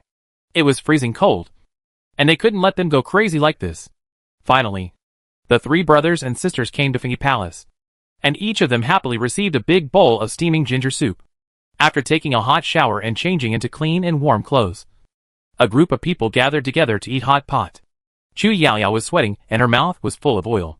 The imperial concubine took a handkerchief to wipe her, with a doting tone. You eat slowly. No one will snatch it from you. Looking at the warm scene between the mother and daughter, Chu Yao slightly blinked his slightly moist eyes. After dinner, he walked to Zhanghua Palace. The guards at the door saw him and respectfully made way. Inside, a maid in a gray coarse cotton jacket hurried into a room. My queen, the third prince is here to see you. What?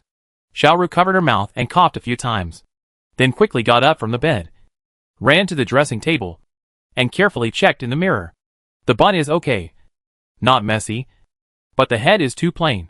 You hurry up. Go and take out the jewelry Yao gave me. After inserting 2 hairpins, she touched her face.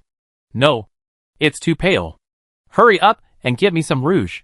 She coughed a few more times while speaking. Also, open the windows quickly. All of them. When Chu Yao walked into the room, he looked at the 2 stoves first, and saw that the charcoal fire was burning brightly, and nodded secretly. Yao, you're back? When did you return to the palace? Xiaoru hurried forward a few steps, seeing that she had lost a lot of weight. Chu Yao frowned slightly. It's been 3 days since you came back. How is your mother doing during this period? How come you look so much thinner? Xiaoru quietly glanced at the maid beside her. The maid nodded in understanding and replied. Third prince, you don't know that since you left Beijing, the queen has been worried about you all day long. She was so worried that she couldn't eat or sleep well. Wouldn't she lose weight? Hearing this, Chu Yu looked at her suspiciously, and saw that her face was still rosy, and he was slightly relieved. A gust of cold wind blew in, and Xiaoru couldn't help but coughed a few times while covering her mouth. Cough cough.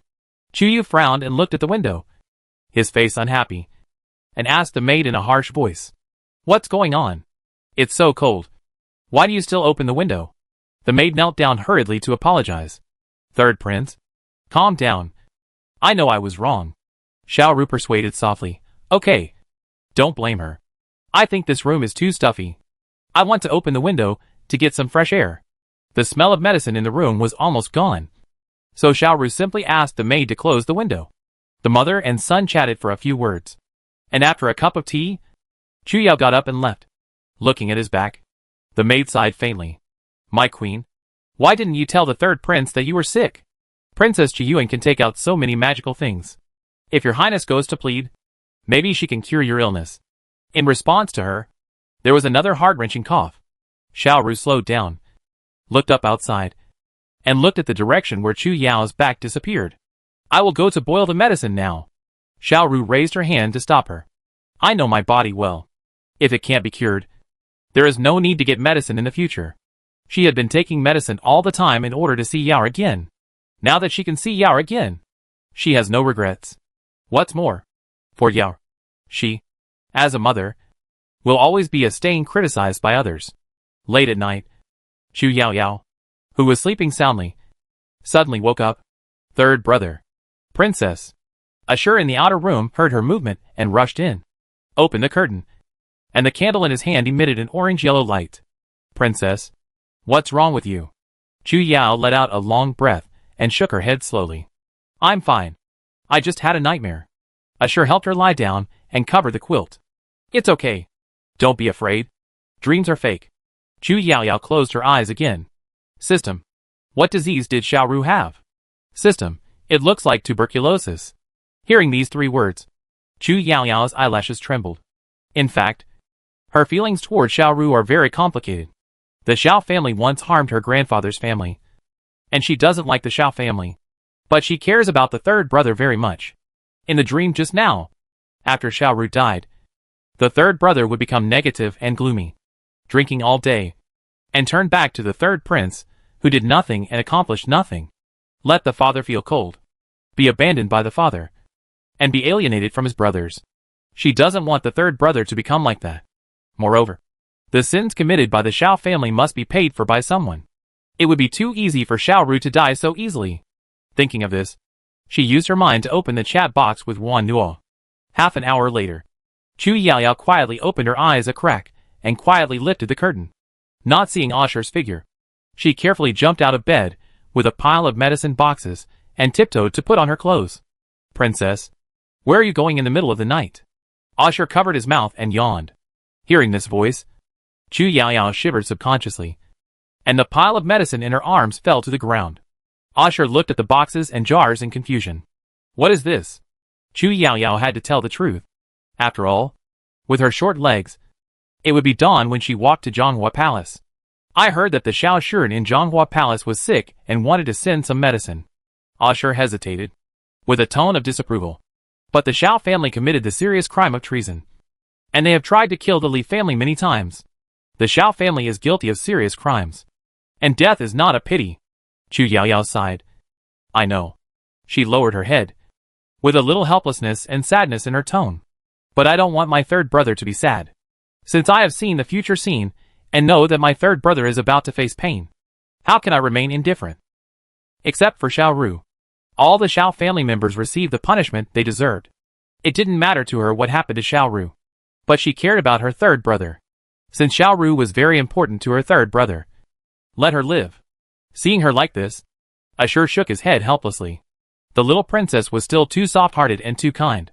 "Sister Ashur, please accompany me to Zhonghua Palace." Facing her clean and clear big eyes, Ashur sighed slightly. Okay then. She knew that even if she didn't agree, the little princess would not give up. It was so cold outside. If the princess crawled around, what would happen if she got sick? It would be better to send her there in person. Chapter 255. You are selfish. Help wrap a little dumpling tightly. Ashur carried her to a corner outside Zhonghua Palace. Looking at the imperial guards guarding the door, Chu Yao pointed at the wall, used her eyes to ask the people around her, "Let's just climb in." Ashur nodded, hugged her tightly, stepped heavily, and climbed over the wall with Qingdong.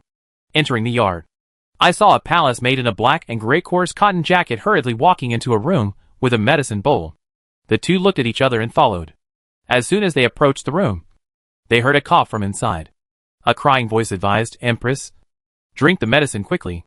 Xiaoru coughed twice, her voice weak. "No, I won't drink it. And you don't care about me. Let me fend for myself. After I die, Yaoer should arrange a good place for you for my face." Outside the door, Chu Yaoyao rolled her eyes. What's the point of her busying around here? She gave up treatment herself. In the room, the maid cried and shook her head. "I'm not going anywhere. I just want to stay by your side and serve you. My lady, I beg you, drink the medicine quickly." Xiaoru pushed the medicine bowl to the ground. "I won't drink it. As long as I'm alive. I'm like a stain on Yaoer that can't be washed away." Bang! Chu Yaoyao kicked the door open. "Do you think you're dying for the good of your third brother?" Chu Yaoyao clenched her fists. Her little face was very tight, and it was obviously a milky voice. But the words she said were like ice chips. "For the future of your son, you gave up treatment and waited for death. Do you think you are great? No! You are a coward. You are self-righteous. It's selfish." She took a few steps closer, staring at Xiaoru. Her big eyes were full of anger, and she accused her word by word. "In the past, you treated the third brother as a tool, deliberately spoiling him and controlling him. Perhaps in your opinion, a person destined to become a puppet emperor does not need knowledge, ability, or even thinking. Now that the Xiao family has failed and you are terminally ill, you suddenly remember that you are still a mother. Why? Do you feel that you don't have much time left? And suddenly you have a guilty conscience and start to grow a mother's heart? Or are you afraid that you will really lose this son completely, and that you will never get his forgiveness? So, instead of being resented for a lifetime, it is better to let him live a life of guilt and pain." As he spoke, Chu Yaoyao approached step by step, and his voice became louder and louder. "You are as vicious and cruel as before. You are ruthless when it comes to calculating your own son." "No!" Xiaoru covered her ears and shook her head frantically. "I am not. I didn't."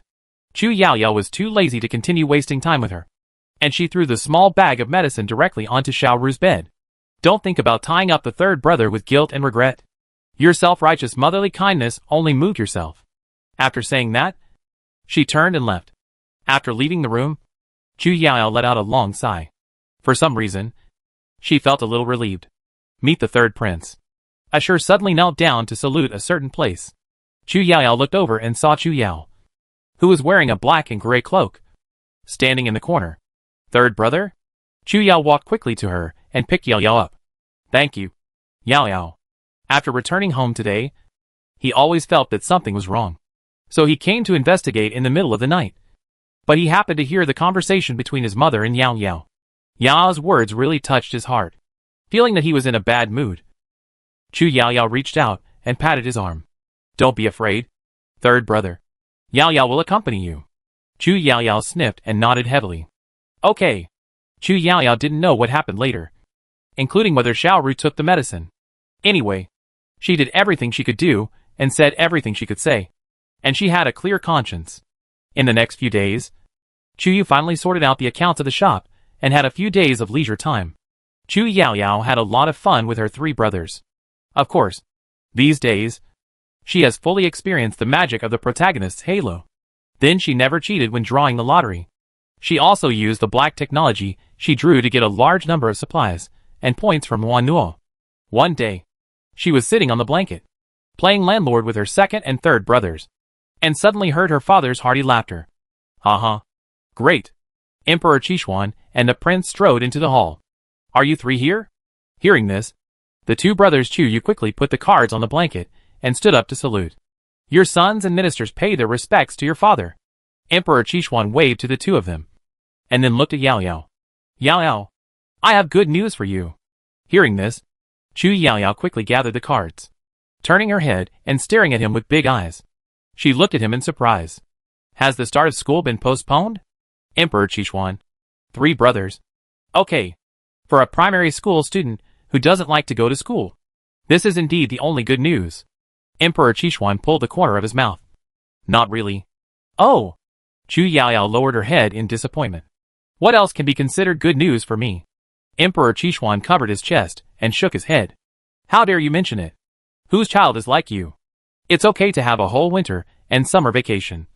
But you have to rest for 2 days after going to school for 5 days. Seeing that his expression was wrong, the prince quickly changed the subject. Father, let's talk about the good news first.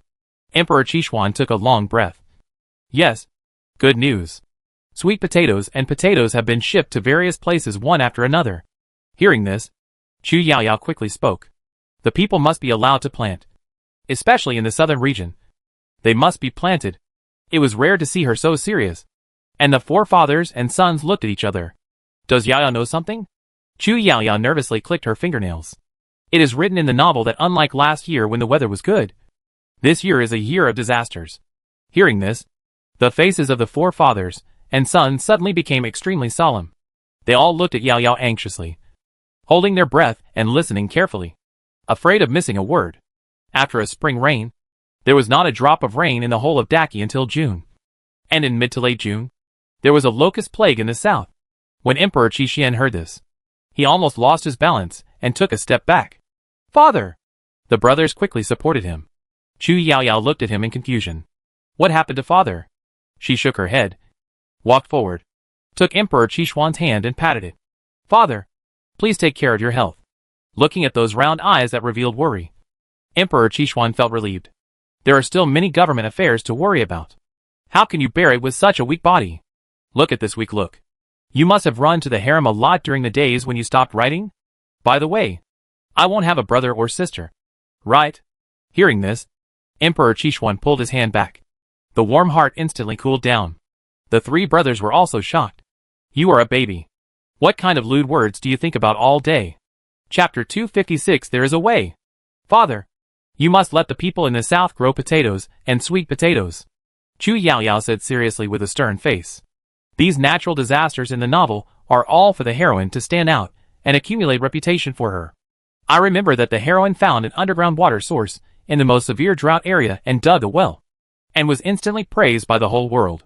The four people, Emperor Qixuan and his sons, clenched their fists. Where is the water source? Chu Yaoyao frowned and wrinkled her face. It seems to be a mountain in Lancheng. Hearing this, several people secretly took note. Because he had just heard bad news. Emperor Qixuan just wanted to deploy it quickly. I still have government affairs to deal with. So I will go back to the imperial study first. And you three brothers will follow. After that, he hurried out of the main hall of Qionghua Palace with his three brothers. Chu Yaoyao looked at the poker on the carpet and pursed his lips. One is missing too. How can we play this? Forget it. Play the game console for a while. In Qionghua Palace, Chu Yaoyao was holding a game console in her hand.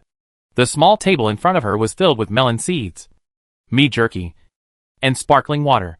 She was very comfortable. In the imperial study, there was no such relaxed atmosphere. Emperor Qixuan paced back and forth in annoyance. What do you think about what happened just now? The prince spoke first. Father, don't worry too much. Now that Yaoyao has given us an early warning, we have plenty of time to prepare. I think the most important thing is to build reservoirs in various places and store water in advance. Emperor Qixuan nodded slightly. That's right. Give the order to let those workshops start work immediately and strive to produce more cement. After that, the four fathers and sons discussed how to deal with drought and locust plagues for nearly 2 hours. After talking about the countermeasures, Emperor Qixuan thought of another thing. That's right. 3 days later, the Westyu Kingdom will send envoys to Daki to pay homage. And Jinyu, Bailon, and the 3 countries will also send people to Daki. The reception of envoys from other countries will be left to the prince. Then he glanced at Chu Yu and Chu Yao next to him. You two brothers should also help. At the end, Emperor Qixuan reminded, remember, although we will face natural disasters in the future, we must show the magnanimity and style of our great country and not let outsiders see anything wrong. The 3 brothers bowed and said, your sons obey your orders. When they left, one imperial edict after another was brought out from the imperial study and secretly sent to the residences of certain ministers. In the late night of the capital, all places began to take intensive actions. And Chu Yaoyao didn't know this. She was chatting with her trading partners at the moment. No. Doing business. You mean? You have a kind of hydrogel that can convert 1 milliliter into 10 liters of water? On the other side? Leah nodded hurriedly. Yes. Yes. This is the lowest concentration of hydrogel. The highest concentration of hydrogel. 1 milliliter can be converted into 1 ton of water. Chu Yaoyao opened her mouth in disbelief. So amazing. With this thing.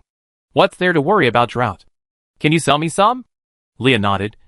Of course. Then he lowered his head slightly apologetically. But I can't buy high concentration hydrogel with my identity. But I will definitely buy you some more medium concentration ones. The water converted from high concentration hydrogel contains special substances that can help delay mental exhaustion and is only distributed to the meritorious officials who have made contributions to the empire.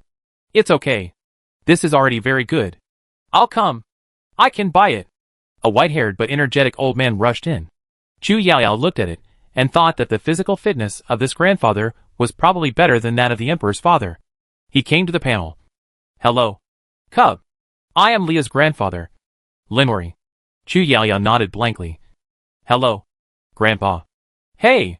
This cute little face and soft baby voice instantly touched Linori's heart. His face instantly smiled like a chrysanthemum. And his tone was so kind. I just heard. Cub. You want high concentration hydrogel. Right? Leah next to him looked like she had seen a ghost. And she couldn't help shivering with fear. Grandpa can be so kind sometimes? Chu Yaoyao nodded. Yes. The next moment, she quickly shook her head and waved her hands. It doesn't have to be high concentration. As long as it works. How can that be possible? Linoli was so anxious that his face turned red, and he slammed the table heavily. There was a click sound, followed by a series of ping-pong sounds. Leah's desk collapsed. Chu Yaoyao was startled by the noise. Grandpa.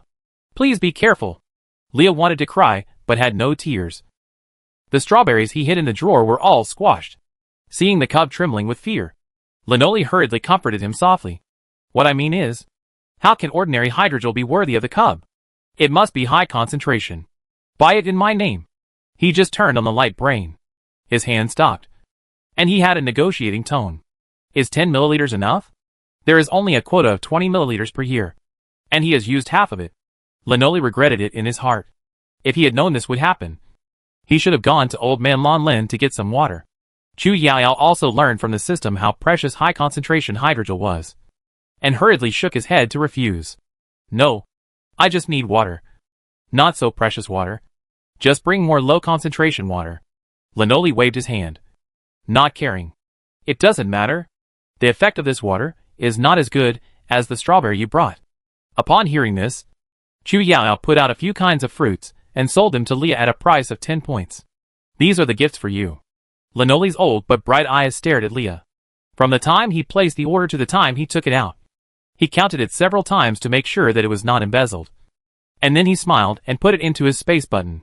While chewing the apple, he patted his chest to assure. Don't worry, girl. I will take care of the hydrogel. Chu Yaoyao smiled and nodded.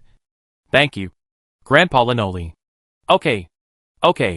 Seeing her cute and well-behaved appearance, Linoli was happier and happier. He had always regretted that no girl had been born in his family for more than 200 years. Although this was related to the decline in fertility in the interstellar era.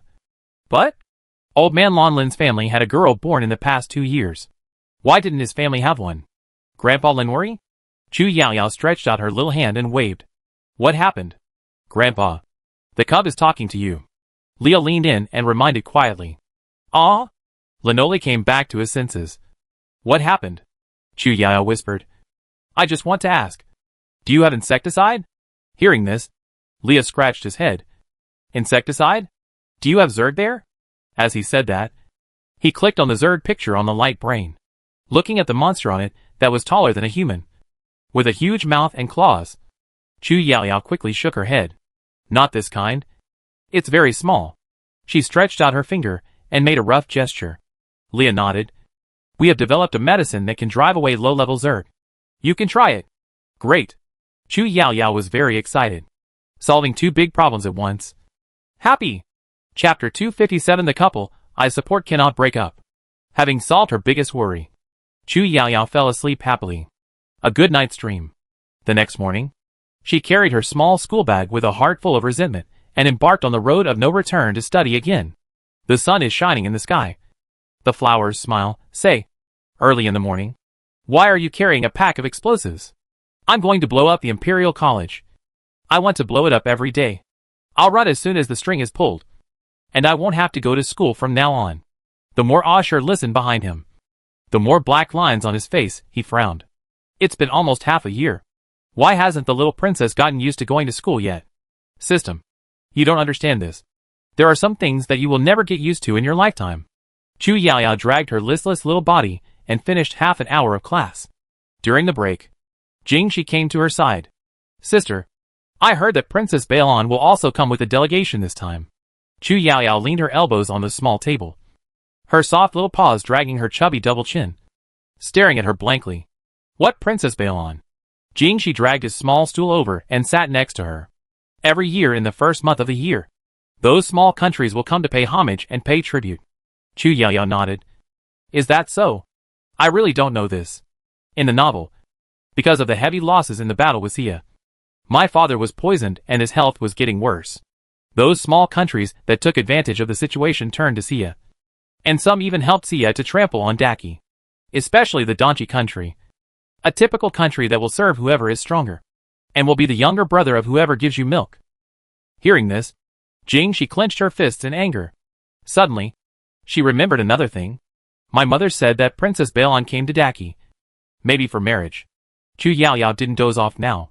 Her little head was full of big question marks. Marriage? How old is the princess? What does she look like? No. Is she here to be the imperial concubine or the prince's consort? Chu Yaoyao was so anxious that she kept pulling her little hair. It's okay to have a scumbag father. But the brothers can't. Especially the prince brother. I will never allow anyone to break up the CPI support. Chu Yaoyao clenched her hands. Her expression was fierce. And her eyes were firm. This was her last stubbornness as a CP fan. When Chu Yaoyao was scratching her head and wanted to know more information, the 1-hour class finally ended. And she ran back to Qionghua Palace in a hurry with her small school bag. As soon as she entered the hall, she saw the scumbag father sitting on a chair and drinking tea. Humph. She walked in with heavy steps, climbed onto the chair and sat down. She glared at him first, then crossed her hands and turned her head to the side. Seeing her like this, Emperor Qishuan shook his head, looking helpless and doting. What happened? Is there anyone in the palace who dares to make our little princess angry? Chu Yaoyao snorted again. I'm just sighing. Hearing this, Emperor Qishuan and the imperial concubine, who came in with a soup bowl, laughed. She was so small, but her emotions were quite complicated. Okay, what are you sighing about? What you call sighing is squinting your eyes and looking at your father with your nose. After taking a look at her mother who had just come in, Chu Yaoyao gave Emperor Qishuan a fake smile. I'm sighing that my father is so lucky. One princess after another. They come to me on their own initiative. Princess Mingyu left. And here comes Princess Bailon. Hearing this, Emperor Qishuan's tea spurted out of his mouth. He didn't even bother to refute and quickly looked at the imperial concubine. Wanji, don't listen to her. I don't know what's going on. The imperial concubine was a little surprised when she first heard it. But she quickly recovered her expression. She put the soup bowl on the table and turned her head to smile. Your Majesty, I understand. After carefully looking at her expression, Emperor Qishuan felt a little disappointed. No, you don't understand. Okay, it's time to eat. As she spoke, the imperial concubine took Yaoyao to the dining table. Wanji, the imperial concubine picked up the soup bowl next to him and helped scoop half a bowl of soup. Your Majesty, I know. Let's talk business first. Yes, I came here to get more information about the drought from Yaoyao. Why did I lose my mind just because of this little girl's words? I shouldn't have done that. Thinking of this, Emperor Qishuan sighed slightly. Today, the Imperial Observatory reported that there might be a severe drought this year. Hearing this, Chu Yaoyao was excited and took a breath suddenly. The soup in her mouth rushed straight into her nose and choked. Cough. Cough. Cough. Yao, are you okay? The imperial concubine hurriedly poured a cup of warm water, then helped wipe the corners of her mouth and helped to relieve her breath. Chu Yaoyao coughed several more times, and after drinking half a cup of water, she barely suppressed her coughing. She blinked her slightly red eyes with physiological tears. I didn't expect that the Imperial Observatory really has something. Emperor Qishuan continued to speak with a worried look on his face. Throughout the dynasties, if there was a drought, there would be a locust plague in 9 out of 10 cases. At this point, his expression relaxed a little. thanks to the good seeds given by the immortals. Potatoes and sweet potatoes grow underground, which should reduce some losses. Chu Yao looked up proudly. Of course. That's why I bought a lot of potatoes and sweet potatoes from Yuan Nua, because I thought of this. Yuan Nua? Could it be another immortal? Emperor Qishuan and Imperial Noble Consort exchanged glances without leaving any trace. Speaking of locusts. Chu Yaoyao smacked his lips. I'm not afraid of locusts. They are delicious whether they are roasted or fried. Hearing this, Emperor Qishuan and Imperial Noble Consort looked at each other, and both frowned tightly. Is that thing really edible? Suddenly, Chu Yaoyao's expression became very solemn. I read in a book that in years of famine, when there was a shortage of food, people would chew on tree bark, eat grass roots, and even eat guanine soil, and eventually suffocate themselves to death. If it really comes to that, locusts are much better than those things. They are also rich in protein. Listening to the childish voice beside him, Emperor Qishuan clenched his hands on the table silently. He thought of the scene during the flood the year before last. The people were displaced, starving and cold, and there was really widespread grief. Great Qi, do you really have to experience such a disaster again? Since he ascended the throne. Although he has not made great achievements, he believes that he has never done anything that would anger the gods and the people. Now, because of Yao Yao's voice, loyal officials are valued, virtuous officials are favored, and villains are kept away. Why is God so cruel to Daki? He was in a heavy mood. Chu Yaoyao was laughing secretly with her hands covering her mouth. Her feet under the table were shaking unconsciously because they couldn't reach the ground. Anyway, the hydrogel in my hand can be converted into hundreds of tons of water, and it will increase gradually in the future. If there is a drought, it can be used for a long time. There are also pesticides that are harmless to humans and crops. What drought or locust plague? Don't be afraid of it. The originally unwilling Emperor Qi Xian. Is it really so magical? Chapter 258. Does the back of your head itch often? Really? Emperor Qishuan was so excited that he almost shouted out. Ahem. The imperial concubine coughed twice and winked at him desperately. Chu Yaoyao also looked at him suspiciously. What's going on? Why are you suddenly shouting? Noticing her eyes, Emperor Qishuan's heart tightened inexplicably. He raised his hand to touch his nose, and his eyes fell on the steaming soup bowl in front of him. He smiled awkwardly at them twice. It's really been a long time since I drank the soup made by my beloved concubine. He picked up the bowl and smelled it. I miss this taste. As he said this, he scooped a mouthful, nodded, and looked up at the imperial concubine. My beloved concubine's cooking skills are still so good. After that, he seemed to be drinking with relish. But in fact, most of his attention was on the little guy next to him. They didn't know whether the immortal allowed them to hear Yao Yao's inner voice, or it was just a momentary oversight of the immortal. Besides, Yao Yao had fallen into a coma because she had revealed the secret. They couldn't take risks. Nor did they dare to take risks. Chu Yao Yao's round eyes kept staring at him, and the doubts in her eyes were even more intense. He had just drunk this soup. Didn't it taste just like normal? And to be honest, although his mother was not the kind of person who never touched water, her cooking skills were all focused on making snacks. This soup was not as good as the chef in the imperial kitchen. I didn't expect that my scumbag father, who was used to eating delicacies from mountains and seas, would have such a high evaluation. Her playful eyes swept across the back of her father's head. Do you often feel itchy? Okay. As the saying goes, love is enough. I didn't expect that my scumbag father, an emperor, would have a love brain. Emperor Qishuan paused. Love brain? Isn't that used to describe Chu Yao? It's not a good word. I don't. Because he heard the good news. Emperor Qishuan was in a good mood during this meal. Seeing him eating deliciously, Su Maowen helped to serve the dishes with a smile. The imperial concubine and the little princess are still amazing. His Majesty hasn't had a good meal for 2 days. The imperial physician said it was a heart disease, and there was no good way. He could only order the imperial kitchen to make some appetizers. But the effect was minimal.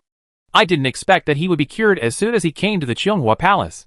He looked at the little princess, who was eating deliciously one spoonful after another, and his expression was so gentle. The little princess is really blessed. And the more you look at her, the happier you are. With a solution, the stone in his heart fell a little. And after a meal, Emperor Qishuan was fully revived. After the meal, he took the handkerchief from Su Maowen and wiped the corners of his mouth. Emissaries from various countries have been coming to Beijing in the past 2 days. I plan to hold a palace banquet the day after tomorrow. My beloved concubine. Please help the queen to prepare it. The imperial concubine nodded and said, I obey your order. There are many things to prepare for the palace banquet. The imperial concubine hurried to Fengyi Palace and discussed it with the queen until midnight. And Chu Yaoyao had already fallen asleep. In the dream, Chu Yaoyao seemed to have come to the East Palace. She looked at the red silk and wedding characters everywhere and jumped several times in joy. Could it be that the prince brother and sister Zhao got married? The couple she was obsessed with got married. What a dream. Great. Suddenly, she saw her eldest brother in a groom's suit, with a puzzled look on his face. Strange. The prince looks unhappy? The prince's eyes were dull. Like a SHL. Or rather, like a walking corpse. The next moment, she got the answer. She stared at the woman, who was supported by the palace maid, and covered her face with a fan. It wasn't Sister Zhao. She took back what she said before. This was simply a nightmare. Brother Prince married someone else. So what about Sister Zhao? Just when Chu Yaoyao thought of this, her body seemed to be pulled by a big hand. And the scene in front of her changed. Outside, there was a loud gong and drum. With a voice, the auspicious time has arrived. The door was opened, and a man came out with a bride on his back. After seeing the man's face clearly, Chu Yaoyao's eyes widened slightly. It's Zhao Chenwen. The bride on his back must be Sister Zhao. What's going on? Chu Yaoyao followed the crowd and ran out. She saw a man about 1.7 meters tall, slightly fat, with a big face, a garlic nose and green eyes waiting at the door. The key is that he is still wearing the groom's clothes. Seeing the Zhao family, the man hurried forward. Father-in-law, brother-in-law. Zhao Jingwen nodded at him expressionlessly. Zhao Chenwen rolled his eyes directly. Huh? Chu Yaoyao looked disgusted. I'm drooling. You pervert. You are not allowed to marry Sister Zhao. She raised her feet and kicked the green-eyed man in front of her twice. But the other party didn't feel it at all. But she was exhausted. What's going on? I don't agree with these two marriages. I don't agree.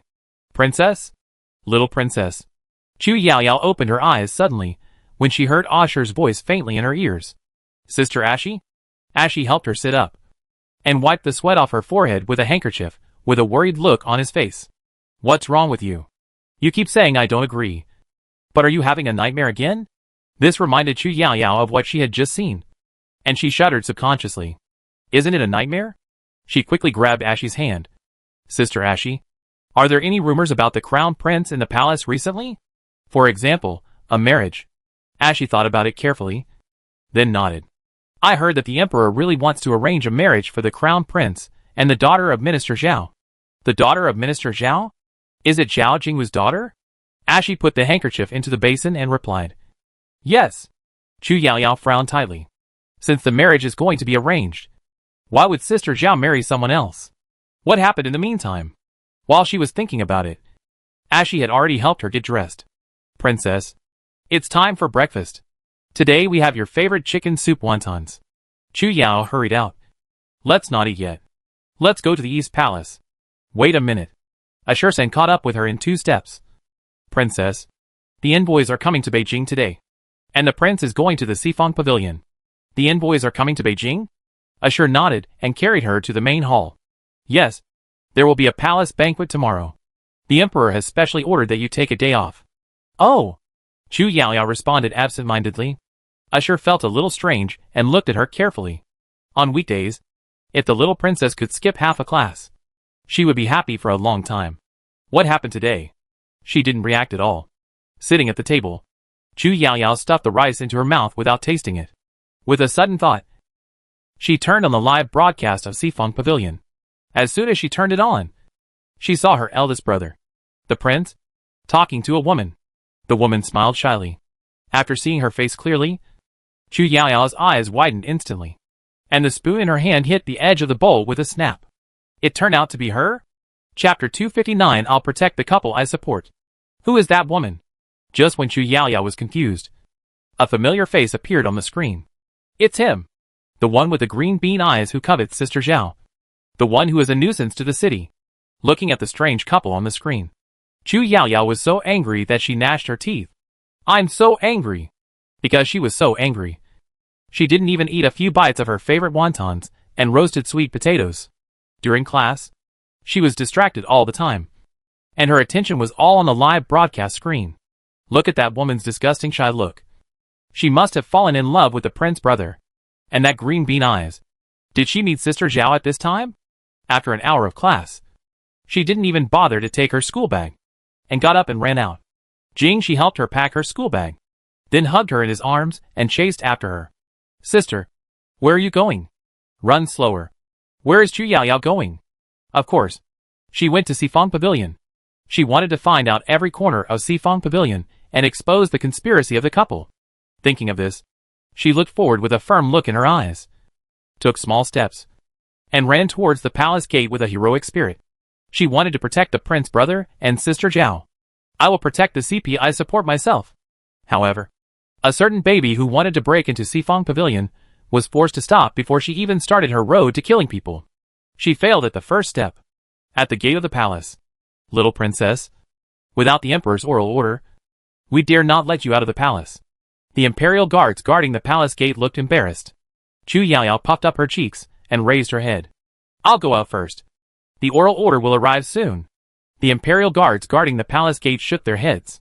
When the oral order arrives, we will let you out immediately. Chu Yaoyao was so angry that she stomped her feet. At this moment, she felt that her father's concern for her was really a sweet trouble. If I had known, I would not have agreed to change the place of study. Since the beginning of winter, her father was afraid that she would be cold on the way to and from school. So he waved his hand. She and a few companions moved from the Imperial College to the palace, and cleaned up an empty palace alone as a temporary elementary school. It would be great if we were in the Imperial College. We could go out and cross a street to the Sifang Pavilion. Chu Yaoyao walked back dejectedly. Ashur followed behind her. Sister, your school bag. Seeing her running out of breath, Chu Yaoyao felt a little guilty. Thank you, cousin. She glanced behind her. Sister, what are you doing here? Suddenly, Chu Yaoyao's big eyes turned, and she came forward with a grin, pinching the tip of her little finger with her thumb. Cousin, can you please do me a favor? After half a cup of tea, a carriage pulled by 2 white horses, with a frame made of golden nanmu and golden bells hanging on the door, slowly drove towards the palace gate. A royal guard stepped forward and saluted respectfully. I greet the princess. Please lift the curtain and let us check it. How dare you? You even dare to stop our princess's carriage. Are you going to die? The guard driving the carriage shouted angrily. Several royal guards bowed their heads and saluted. We are also following orders. In fact, this item is not checked when leaving the palace on weekdays. Not to mention that it is the carriage of the princess's mansion. But today's situation is special. Princess Jiyuan just made a fuss about leaving the palace, and now the princess's carriage is about to leave. In addition, the cousins are famous for their good relationship. She lifted the curtain and walked out. Okay, then you can see, because on the surface, she and her brother are still in mourning. So when they go out, all their belongings are very low-key.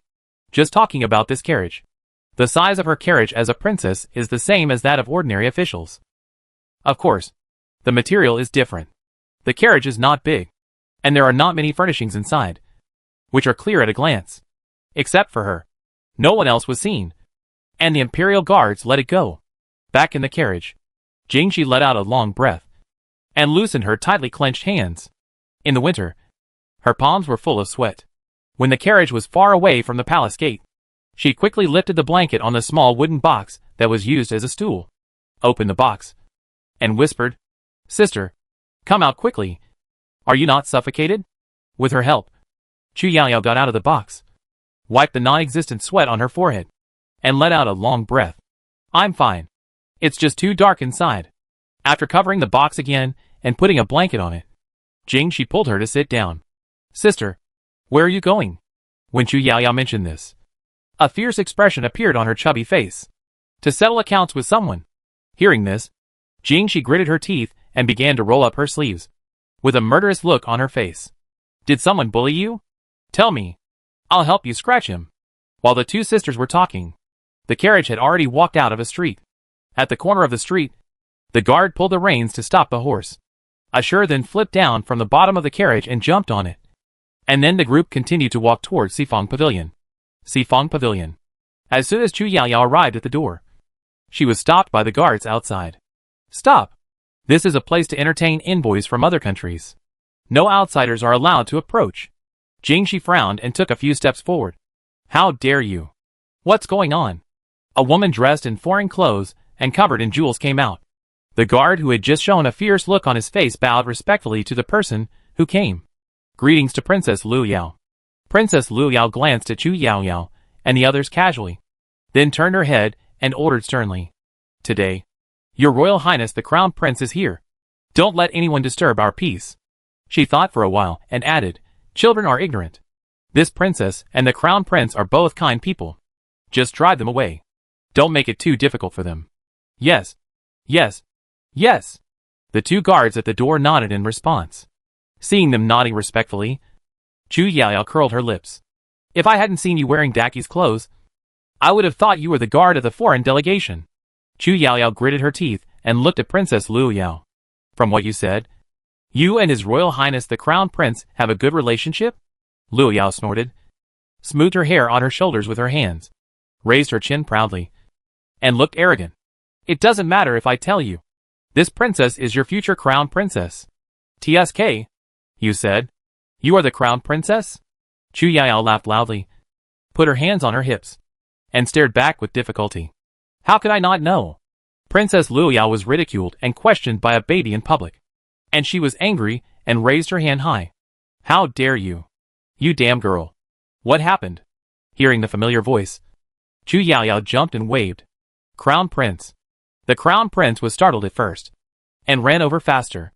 Yaoyao? Why are you here? Chu Yaoyao pouted and stretched out her arms to him. The Crown Prince understood, and picked her up with his big hand. Chu Yaoyao glared at Princess Lu Yao first, then hugged her eldest brother's neck, looking aggrieved. I miss my brother, so I came to see him. Unexpectedly, this aunt said that she wanted to be the Crown Princess. Crown Prince, did Yaoyao ruin your good things? System, host. You've had enough. I didn't realize that you have the potential to be a green tea. Chapter 260 Green Tea Yaoyao. Shut up. Chu Yaoyao roared in her heart. Hearing what she just said, Princess Lu Yao's expression became flustered. Oh no.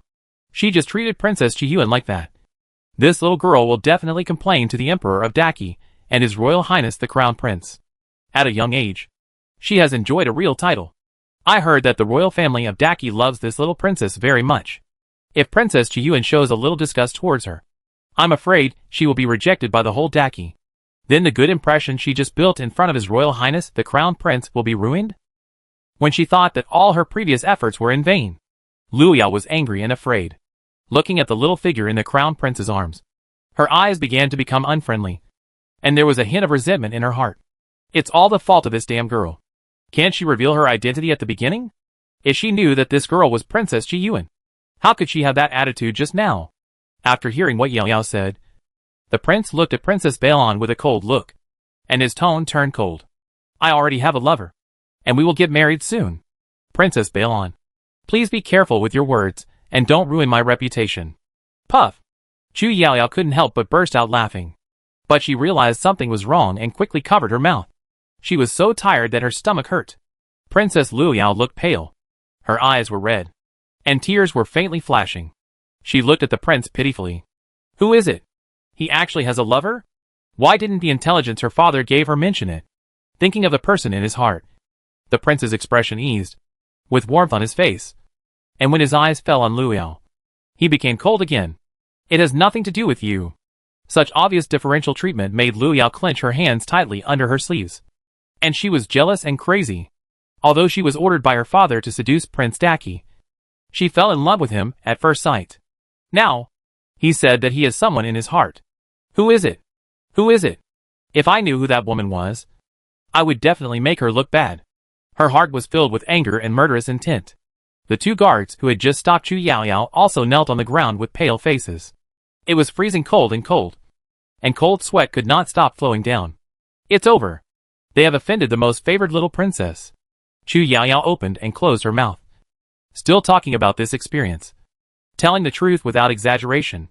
The more he listened, the more gloomy the prince's face became, and his sharp eyes swept over the two guards who were kneeling on the ground. Sweating profusely, his lips moved slightly, and he spit out a few words coldly. You are just protecting foreign envoys in the Sifong Pavilion. Or do you not want to be a member of our Qi dynasty, and have other thoughts? The two guards cowed out heavily. Your Highness the Crown Prince. Please allow me to report. You said that our great Qi is a country of etiquette. We must have the bearing of a great country. And we must do our best to protect envoys from all countries. She slightly frowned, snorted coldly, and glanced at the two people. I asked you to protect with all your heart, not to flatter others, nor to be a lackey for other envoys. Now, you still want to put the blame on your Highness the Crown Prince. Where is the face? What a big courage! If it wasn't for the wrong occasion, Chu Yaoyao would have wanted to give her a slap. She pursed her lips tightly, and managed not to shout. Good. My cousin is mighty and domineering. You really spoke my mind. It's great. Hearing her sister's praise, she proudly raised her head and chest, and was about to talk to that princess, when the two guards heard her words. The blood on their faces faded, and they were as pale as paper, and they cowed on the ground frantically.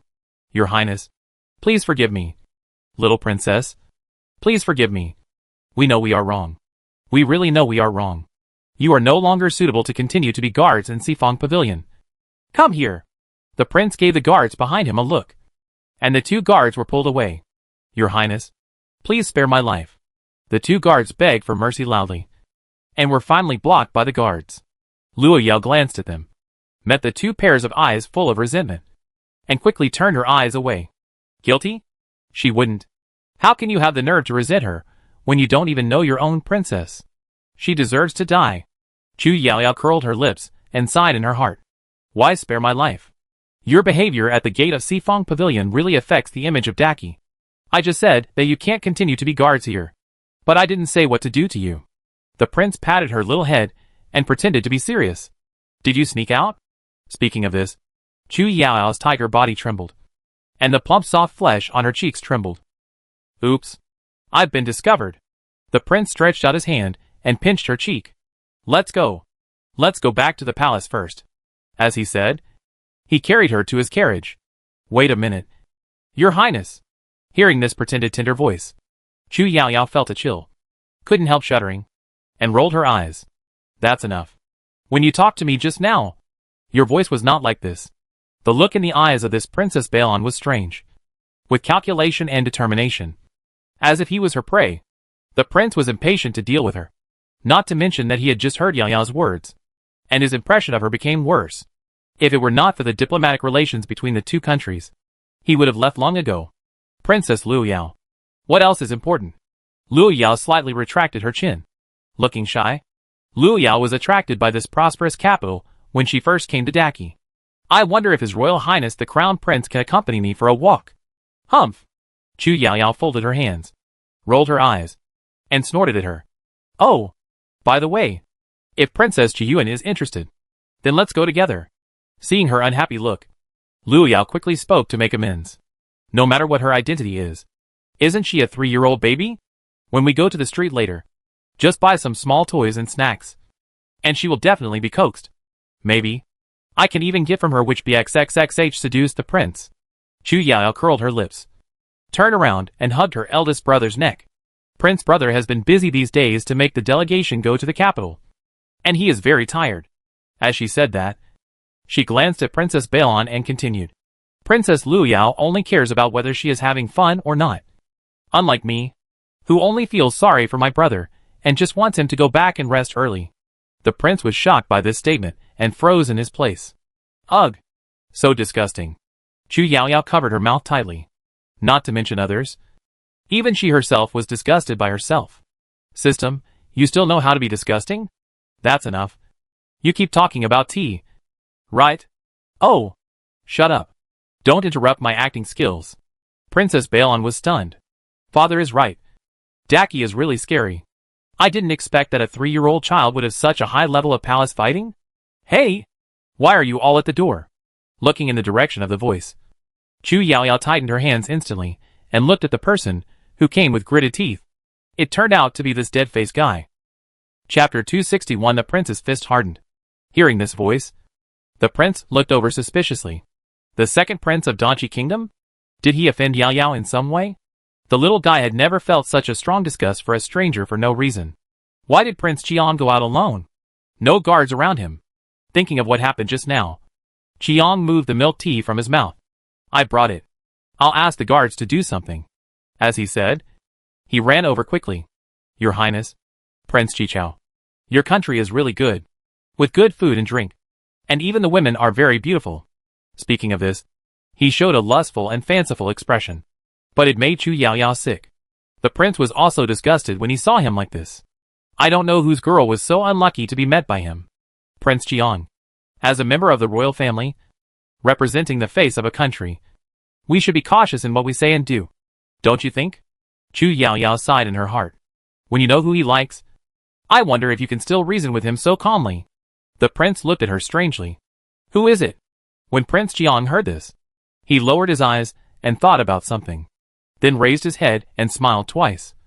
And his eyes, the size of green beans, were completely invisible. Your Highness, Prince Chichao is right. At this time, a man dressed as a guard ran over. Second Prince? Second Prince? I have found out that the girl is the daughter of the Minister of War. The other party is not small. We are afraid that we can't rob her by force. Hearing this, the prince's hands tightened suddenly, and a trace of murderous intent flashed in his eyes. What? Who did this big toad just talk about? Humph! Dare to covet Sister Zhao. Let me see if I will cut you off. Thinking so, Chu Yaoyao began to roll up her sleeves. The prince tightened his arms, and held her tightly in his arms. Even if you want to fight, you can't do it in broad daylight. Otherwise it will give people a reason to criticize you. On the other side, the second prince of Donchi jumped up and slapped the guard on the back of his head. What are you talking about? You damn slave? Am I the kind of person who bullies others by taking advantage of my power? The guard was beaten so hard that he grimaced and lowered his head and dared not speak again. The second prince of Donchi rolled his eyes a few times, looked at Chu Jun, and laughed. Your Highness, don't listen to this slave. I'm not that kind of person. The prince sneered and his tone turned cold. What kind of behavior the second prince has in Donchi, I can't control. But as long as you are in the capital, you must abide by the rules of my daki. Otherwise, as he said, Chu Jun swept his sharp eyes over. Don't blame me for disregarding the diplomatic relations between the two countries and being merciless. Yes, I understand. And I will be careful in what I say and do. After saying that, the prince held Yao Yao in one hand, waved his sleeves heavily with the other hand, and strode away. When they walked away, looking at his back, Qi Yang narrowed his green bean eyes slightly, and a trace of anger and cruelty flashed across his face. Dare to threaten him. The guard rubbed the back of his head and moved closer to him. Second prince? That girl. Humph. Just wait and see. When the guard heard this, he looked at him cautiously, and the next moment he lowered his head even deeper. The second prince was notoriously greedy and lustful. He always wanted to get women he liked, not to mention the wives and daughters of his subordinates and ministers. Even the king's harem. When the second prince fell in love with a concubine in the king's harem, he tried every means to make the concubine fake her death, then sneaked out of the palace and hid in his own house. Luo Yao, who was standing aside, looked at the two carriages slowly leaving, with a thoughtful look on her face. She always felt that the prince's reaction just now was a bit too much. Is there any hidden secret in this? Thinking of this, she waved to the maid behind her and called her over. She whispered something in the maid's ear. Go and find out. On the other side, the brother and sister sent Jing. She backed to the princess's mansion and prepared to return to the palace.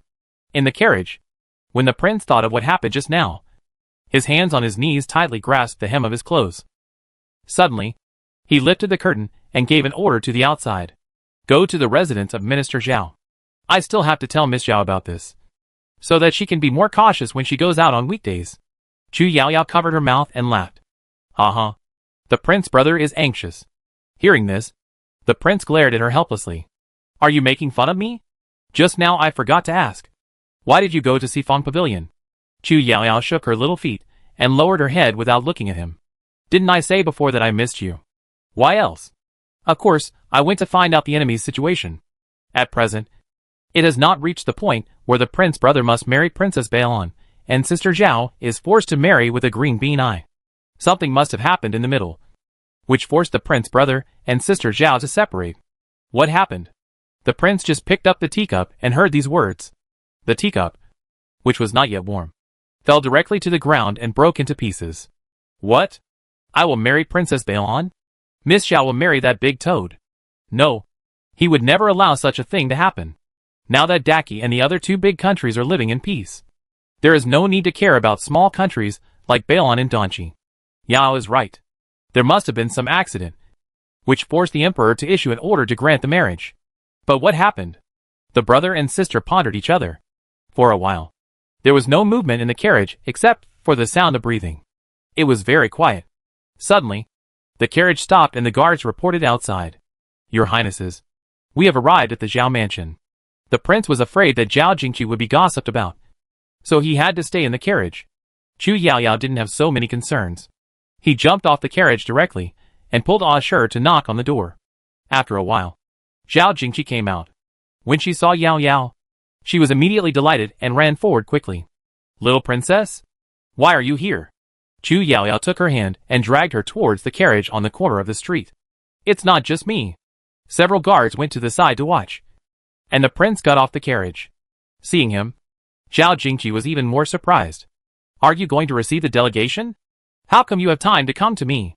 Hearing the word delegation, the brother and sister couldn't help but think of the annoying second prince of Donchi, and their faces became gloomy. Sister Zhao, did you go out today? Zhao Jingqi nodded. Yes, I went to the sweet house. Thinking of that incident, she sneered and waved her hand casually. I also met a lecher who flirted with decent women, but I beat him away. Seeing that both of them looked worried, Zhao Jingqi pursed her lips. The guards around that lecher said that he was the second prince. I didn't get into trouble, did I? As she said that, she lowered her head with an apologetic look. The prince shook his head. It's okay. That man deserves to be beaten. But, he warned with a serious face, to prevent him from holding a grudge and waiting for an opportunity to retaliate, try to go out less these days. And even if you go out, bring more guards. Zhao Jingqi nodded in agreement. Okay then. Then she shook her head violently. No. The emperor has ordered that the families of officials above the 6th rank must attend tomorrow's palace banquet. If you don't go out, it's definitely not okay. Chapter 262. It's really strange. Palace banquet? Chu Yaoyao twisted her delicate eyebrows, and her tender face wrinkled into a ball, more like a freshly baked white bun. She touched her round chin with her fingers. I always feel that something is going to happen. In the following time, she took out a lot of things from her small bag. What kind of immobilization talisman? Invisibility talisman. Diarrhea pill. Electric shock baton. Detoxification pill. Watching Zhao Jingqi stuff all these things into her purse, she did not forget to seriously remind her. Be sure to carry them with you. Zhao Jingqi was touched by her serious look, and couldn't help but stretched out his hand to scratch the tender flesh on her cheek. Okay. I will. After that, the prince gave several more instructions, and the brother and sister left reluctantly. After returning to the palace, the prince sent Yao Yao to the gate of Qinghua Palace and returned to the East Palace. Chu Yaoyao ran back, and just as she entered the main hall of Qinghua Palace, she saw her smiling mother, and her hair stood up unconsciously. Hiss! Something is wrong. I have a bad feeling. Chu Yaoyao grinned and flattered. Mother, are you not busy today? The imperial concubine said to Chuncher lightly. Close the door. Go get my feather duster. Hearing this, Chu Yaoyao's body trembled. Mother, please listen to my explanation. Chuncher silently gave the little princess a look of wishing her the best, then closed the door of the palace, and then held the feather duster in both hands and handed it to the imperial concubine. After the imperial concubine took it, she hit the table heavily. Bang! She had a stern face, a serious expression, and an angry tone. Chu Yaoyao, you are really capable. You dared to sneak out of the palace. Do you know how worried my mother is? As she spoke, the imperial concubine's eyes were filled with tears, and her eyes gradually turned red. Seeing her like this, Chu Yaoyao felt bad. She took small steps to her mother's side, stretched out her two small hands, and raised them up. I'm sorry. Mother, I was wrong. Please hit me. The imperial concubine closed her eyes tightly. After opening her eyes again, she looked at the white and tender palms, hardened her heart, and hit them twice. Every time she was hit by a stick, Chu Yaoyao's whole body trembled, and her big eyes were instantly filled with tears. But she gritted her teeth and didn't cry. The child's skin was delicate, and it was hit red and swollen in an instant. Looking at the little hand swollen like pig's trotters, the imperial concubine felt distressed. That's enough. It's good that you know you're wrong. Don't run around again in the future. Originally, she didn't feel anything when she was beaten, but now she was gently comforted by her beautiful mother, and Chu Yaoyao couldn't hold it anymore, and big tears fell down. Woo-woo. The imperial concubine felt even more distressed when she saw this, and quickly hugged her in her arms, and comforted her softly. Whoa! My hands are swollen. How can I hold the spoon? How can I eat the banquet tomorrow? The imperial concubine, who was originally emotional and had tears in her eyes. Why don't you beat him again? Chu Yaoyao was being punished here. And at the Sifang Pavilion, Princess Bailon was so angry that she smashed 2 sets of precious tea sets. There was another round of ping-pong sounds, accompanied by the sound of broken porcelain. The personal maid who was serving on the side shuddered from time to time. I'm so angry.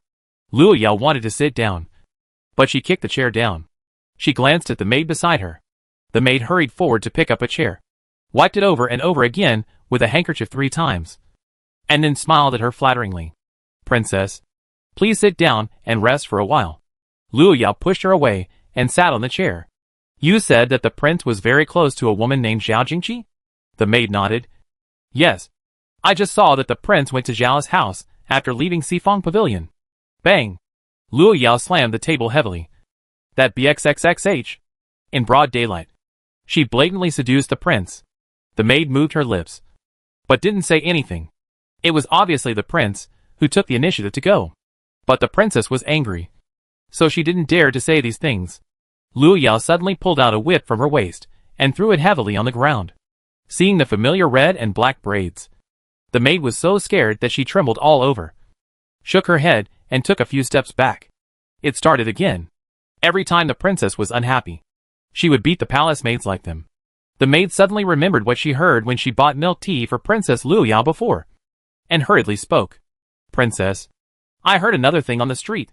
Luo Yao put down her hand that was about to whip and looked at her coldly. What's it? The maid swallowed nervously, speaking in a panic and very fast. I heard that the second prince of Danqi Kingdom met Miss Zhao on the street before, and seemed to have some interest in her. Hearing this, Luo Yao's eyes flashed slightly, and whispered softly. The second prince of Danqi? Her eyes lit up instantly, and she turned around and walked out the door quickly. Luo Yao brought the maid and guards to the yard where the Danqi Kingdom delegation rested. Second prince? We are here. Don't run. Beauty. I'm here. Looking at someone who was playing the blindfolded game with the maids in the yard, she turned her eyes away with disdain and said loudly, Prince Qian, this princess has something important to discuss with you. Hearing this, Qian let go of the beauty in his arms and took off the cloth covering his eyes. Hey, Princess Luo Yao, how come you have time to come here? Do you want to play together? Hearing this, Luo Yao's face darkened and her eyes turned cold. Second prince, please respect yourself. It's so boring. Qian waved at everyone, asked them to leave, and then sat on the chair. Princess Luo Yao, what are you doing here? Luo Yao gave a look to the servants behind her, and the servants also left the yard tactfully. This princess is here to discuss a deal with the second prince. Hearing this, Qi Yang narrowed his eyes slightly. Princess Luo Yao, what do you mean by this? Luo Yao walked to the table and sat opposite him. This princess can help you get the woman you like. And you have to help me get the Prince of Qichao. Hearing this, Qi Yang thought of Chu Jun's threatening words before. He did have feelings for that woman. But this is the capital of Daqi, in another country's territory, offending another country's important ministers. Isn't that a slap in Daki's face? What good can he get? But it's a good thing for him that someone takes the lead. If Princess Bailon can really succeed, then thinking of this, he pretended to be serious and pointed at the gate. I don't understand what Princess Luo Yao said. Please go back. You really don't know what's good for you. Luo Yao slapped the table and stood up, glared at him, and then left with a heavy sleeve. She walked back angrily, cursing in a low voice. This waste. Coward. Cowardly. Useless. Suddenly, a dark green figure flashed out from the corner next to her and stopped in front of her. The man bowed slightly. Meet Princess Luo Yao.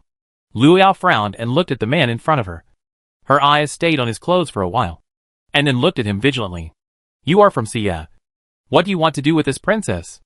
The young man smiled slightly and looked at her meaningfully. Of course, I am here to help the princess. In Qianghua Palace, Chu Yaoyao watched the man in the picture hand Lu Yao a small porcelain bottle, and then left quickly. It's really strange. Someone in the Xia delegation is actually colluding with Bailon. Chapter 263. Sure enough, she is a female hooligan. In the picture, after the man left, Lu Yao looked at the porcelain bottle in her hand for a long time without saying anything. The maid stepped forward and whispered, Princess, why did the Xia people suddenly show goodwill to us? Is there any conspiracy? Didn't the man just say that? He wants silver. This princess has nothing else but a lot of gold. Lu Yao tightly grasped the porcelain bottle with a firm look. Success or failure will be decided tomorrow. Knowing their plan, Chu Yaoyao closed the live broadcast room. They actually wanted to drug the prince. How abominable. In the dim room, her two big eyes suddenly became shiny. On the other side, in Sifang Pavilion, the courtyard where the Xia delegation was temporarily staying, the dark green figure looked around in the corner, and after finding no one, he walked quickly into the room. Just as he was about to push the door open, his ears moved slightly, and he tilted his head slightly and glanced back with his peripheral vision. The next moment, a voice sounded from behind him. Where did you go just now? The man smiled skillfully, then turned around and looked at the person who came. Uncle, I was just walking around. Lu Li frowned, narrowed his eyes, and said affirmatively, You are lying. You clearly came back from the courtyard of the Danchi mission just now. Hearing this, the man's thumb suddenly pinched the joint of his index finger. Lu Li took a few steps forward and examined the man. Fu Chong, answer me. What did you do? Although he hadn't seen this nephew for a long time, but in just 3 years, can a person really change so much? Fu Chong moved his finger slightly, then scratched the back of his head, and lowered his head embarrassedly. I saw Princess Lu Yao go to Prince Danchi's courtyard. I heard that Prince Danchi is a lecherous playboy. I was worried, so I followed him quietly. Seeing him like this, Lu Li frowned. Princess Bailon? Suddenly, he widened his eyes. You are not in love with Princess Bailon, right? After saying this, he quickly looked around and then lowered his voice. No, Princess Bailon is arrogant and domineering, and she is not a good person to deal with. What's more, don't you understand today? Princess Lu Yao is clearly coming for Prince Daki. As he said that, he shook his head and sighed, raised his hand, and patted Fu Chong on the shoulder. Give up this idea as soon as possible. Perhaps because it was dark, he didn't notice that the moment he raised his hand, Fu Chong's body subconsciously tensed for a moment. By the way, the palace banquet tomorrow. After that, Lu Li explained a few more words and prepared to leave. Fu Chong, who was standing there, just breathed a sigh of relief when he saw Lu Li, who had just walked a few steps, stop and turn around to look at him. That's right. Fu Chong's heart was lifted again. Why? What's wrong? Does your uncle have any other instructions? Lu Li pointed and nodded. It seems that your father's decision to let you go to the escort agency for training a few years ago was correct. Your body is indeed much stronger than before. Fu Chong smiled with the corners of his mouth. Yes, I didn't know much before, but now I understand that my father is doing this for my own good. Hearing this, Lu Li nodded in appreciation. I'm glad you can understand your parents' painstaking efforts. After that, he turned and walked towards his room. After watching him close the door, Fu Chong turned and pushed open his own door. The moment he closed the door, a strange light flashed in his eyes. The next morning, Chu Yaoyao ran to Taya Hall after breakfast and followed her mother like a little follower. Mother, who is this seat? Mother, where are the Bailon Kingdom envoys sitting? Mother, which seat is the second prince of Danchi? Mother, mother. The imperial concubine was so busy that she was dizzy, and she had to deal with the chattering of the little ball next to her. She was extremely tired for a while. She looked helplessly at the serious little guy who was writing and drawing on the notebook. You play by yourself for a while, and when mother is done, I will come to accompany you. Okay? Chu Yaoyao scratched her cheek and shook her head. No, I want to stay and help mother. The imperial concubine. You are here. I am even busier. Yaoyao. The prince strode into the hall, nodded slightly to the imperial concubine, and then took a little hand. Let's go. Big brother has something to discuss with you. Chu Yaoyao nodded heavily. It's just right. I have something very important to do too. looking at the two siblings who were walking out in a hurry, as if they were going to discuss something important. The imperial concubine who stayed behind was confused. What's going on? On the other side, the prince held Yao Yao and came to a quiet side hall. He sighed in distress, with a worried look on his face. Yao Yao, big brother had a nightmare last night, dreaming that something happened to Miss Xiao, and I always feel uneasy today. Hearing this, Chu Yao Yao raised her little head. Don't be afraid, brother prince. I gave Sister Xiao so many good things. She will definitely be fine. Don't worry about her first. I'm most worried about you now. My brother, Princess Bailon, plans to drug you at the banquet, and wants to make it a done deal with you. And your innocence will be lost. Prince. He subconsciously hugged himself tightly. What? Drugged? Yesterday I felt that the way she looked at me was very strange. Princess Bailon is indeed a female hooligan. Seeing his action, Chu Yao Yao's mouth twitched, and a trace of doubt flashed in her big eyes. What's wrong? Hearing this voice, the prince rubbed his arms with his hands, and then put his hands to his mouth and blew. It's too cold today. Yao Yao, do you want to go back and put on more clothes? Chu Yao Yao looked at the big sun outside that melted a lot of snow, and then looked at the charcoal fire burning 1 meter away, and looked at him suspiciously. It's still cold. I'm sweating. Suddenly, a trace of pity and regret flashed in her dark eyes. No way. Could it be that the prince brother was weak because of illness in the early years? Then how to give Sister Xiao a hymn? Knowing that she had nothing good to say later, the prince interrupted her with crazy coughing. Facing those watery, clear eyes, the prince was embarrassed and confused, and his ears turned red. Oh! I suddenly remembered that my father asked me to do something, so I'll go first. After saying that, he turned around and ran away, walking out of the side hall of Taya Palace. The cold wind blew in his face, and the heat on his face dissipated a lot. The prince gave a cold order to his confidant beside him. Send someone to the imperial kitchen to watch. And also, prepare the wine for me separately. You do it yourself. Yes. Thinking of his thoughts just now, the prince's face became more gloomy. If Princess Bailon really planned to drug, she would definitely choose to bribe the palace people to help her. In the side hall, Chu Yao Yao held a cheese stick in her mouth and was about to go back to help her mother. Suddenly, she slapped her forehead. Oh no! I forgot to give the prince brother the detoxification pill. Chapter 264. Damn it. Thinking of this, Chu Yao hurried out. But after looking around, there was no sign of her elder brother outside. Forget it. It's still in time to give it after the banquet starts. With everyone's intensive preparations, the palace banquet began in the evening. Taihe Hall. Emperor Qixuan sat on the high platform, with the Queen Mother on the left and the Queen on the right. The envoys from various countries were ministers, and the families of the ministers sat in their respective seats. Chu Yao Yao's eyes turned back and forth between the prince opposite and Zhao Jingqi not far away. Her little head turned here and there, and she was very busy. The imperial concubine next to her patted her little head. What are you looking at? She felt tired for this little guy. Isn't his head dizzy? Chu Yao Yao replied absent-mindedly. Mother, I didn't look at anything. I was just curious. As she spoke, she was still looking at Zhao Jingqi. Noticing her gaze, Zhao Jingqi raised her hand slightly and smiled and greeted her. Chu Yao Yao grabbed her small purse and shook it at her. Zhao Jingqi naturally knew that she was asking if she had brought those things, and immediately nodded with a smile. Seeing this, Chu Yao Yao breathed a sigh of relief. Sister Zhao doesn't have to worry for the time being, and will pay more attention to the situation of the prince brother next. On the other side, Zhao Jingqi found that the little princess did not continue to look at her, and her face was a little disappointed. Suddenly, she felt two very strong and difficult to ignore gazes. She looked over and saw a woman in a scarlet dress, who turned her face away in panic. Her eyebrows twisted slightly. Princess Bailon? Why is she hostile to her? While thinking, she looked at the source of another gaze, not wanting to look directly at the disgusting lecher from yesterday. The other party also raised his wine glass to her, and even threw a wink at her with his almost invisible eyes. Zhao Jingqi felt a chill in her heart. What bad luck. Then she rolled her eyes and looked away with a look of disgust. The prince, who had been paying attention to her movements, did not show it on his face when he saw the scene just now, but his hands on his knees were tightly clenched. He glared at the second Prince Dan. When the banquet is over, let someone put a sack on him and beat that big toad.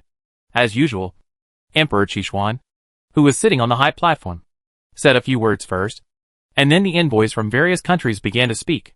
Chu Yaoyao had something hidden in her heart, and she didn't listen at all. Play music. As Su Maowen said this, a group of dancers slowly entered the venue with the sound of the piano, throwing off their long sleeves and dancing. Yao, drink a sip of hot water first. The imperial concubine picked up a small pot from the small stove next to her, poured a cup of warm water, and handed it to her mouth. Chu Yaoyao held a cup with both hands and sipped the water from time to time. On the opposite side, the tables of the princes, a young eunuch squatted with a tray, helping the three brothers change the wine. When they reached the prince's table, the young eunuch was about to take the wine pot next to the prince, but was stopped by Shenlai, the prince's personal eunuch. No need to change. This. The young eunuch looked embarrassed, with a hint of panic in his eyes. Your Highness, we have been delayed for too long, and the wine is cold. Let's change it to a warm pot. The prince frowned slightly, his face showing displeasure. Sensing his impatience, Shenlai looked at the eunuch with a bad face. What's wrong with you? Don't you understand what I'm saying? I said. No change. The eunuch panicked and turned his head subconsciously to look in a certain direction. On the other side of the Bailon delegation, Luo Yao saw Zhao Jingqi, whose skin was as white as cream and whose appearance was bright. And she was so jealous that she almost crushed the handkerchief in her hand. It is said that Minister Zhao looks fierce, with dark skin, strong back and waist. She was originally thinking that this legendary Miss Zhao must not be much better looking. Unexpectedly, she spent 2 hours to carefully dress up. But she couldn't compare to her bare face. Especially the prince kept looking at her and even smiled at her. She is really shameless. In public, she blatantly seduced a man. Seeing the eunuch who was bribed before walked to the prince's table, Luo Yao stared at the eunuch's movements, holding the handkerchief with a little force, and her palms were sweating. As long as the prince drank the spiked wine, her chance would come. However, things did not develop as she expected, with the eunuch next to the prince shouting. The eunuch actually looked at her. This idiot. Hurry up. What are you looking at me for? He was dawdling there, afraid that others would not see that he had a problem. And His Royal Highness the Prince seemed to have noticed something, looking at him with a smile. Frightened, Luo Yao quickly retracted her gaze and looked down at the table. Her panic could not calm down for a long time. What's going on? Why did the prince suddenly look at me? Did he notice something? No. The eunuch was bought temporarily an hour before the banquet started. No one would find out. The matter was not done, and the nobleman had no other instructions. So the eunuch could only leave in disgrace. The prince gave Shenlai a look, and the other nodded slightly, then slowly retreated. In just half a cup of tea, he quietly came back, bowed respectfully to the prince, and whispered a few words. Then he stepped aside, lowered his head and closed his eyes, and continued to be an invisible man. On the other side, Luo Yao comforted herself in her heart. It doesn't matter. If it doesn't work this time, there will be next time. Knowing that Princess Bailon is waiting for an opportunity to poison him, the prince now feels that there is something wrong with every food on the table. But the ministers and envoys who came to toast one after another only drank wine without eating anything, and their stomachs were uncomfortable. Looking at the little guy who was happily chewing chicken legs in one hand and pig's trotters in the other, he laughed and shook his head. He was about to go to Yao Yao to get some snacks, but he didn't expect that he had just walked a few steps when a palace maid holding a wine pot bumped into him. A crackling sound rang out, and in an instant, the noisy hall became quiet. The palace maid quickly knelt on the ground and cowed out frantically. I deserve to die. Please spare my life. Your Highness! Your Highness!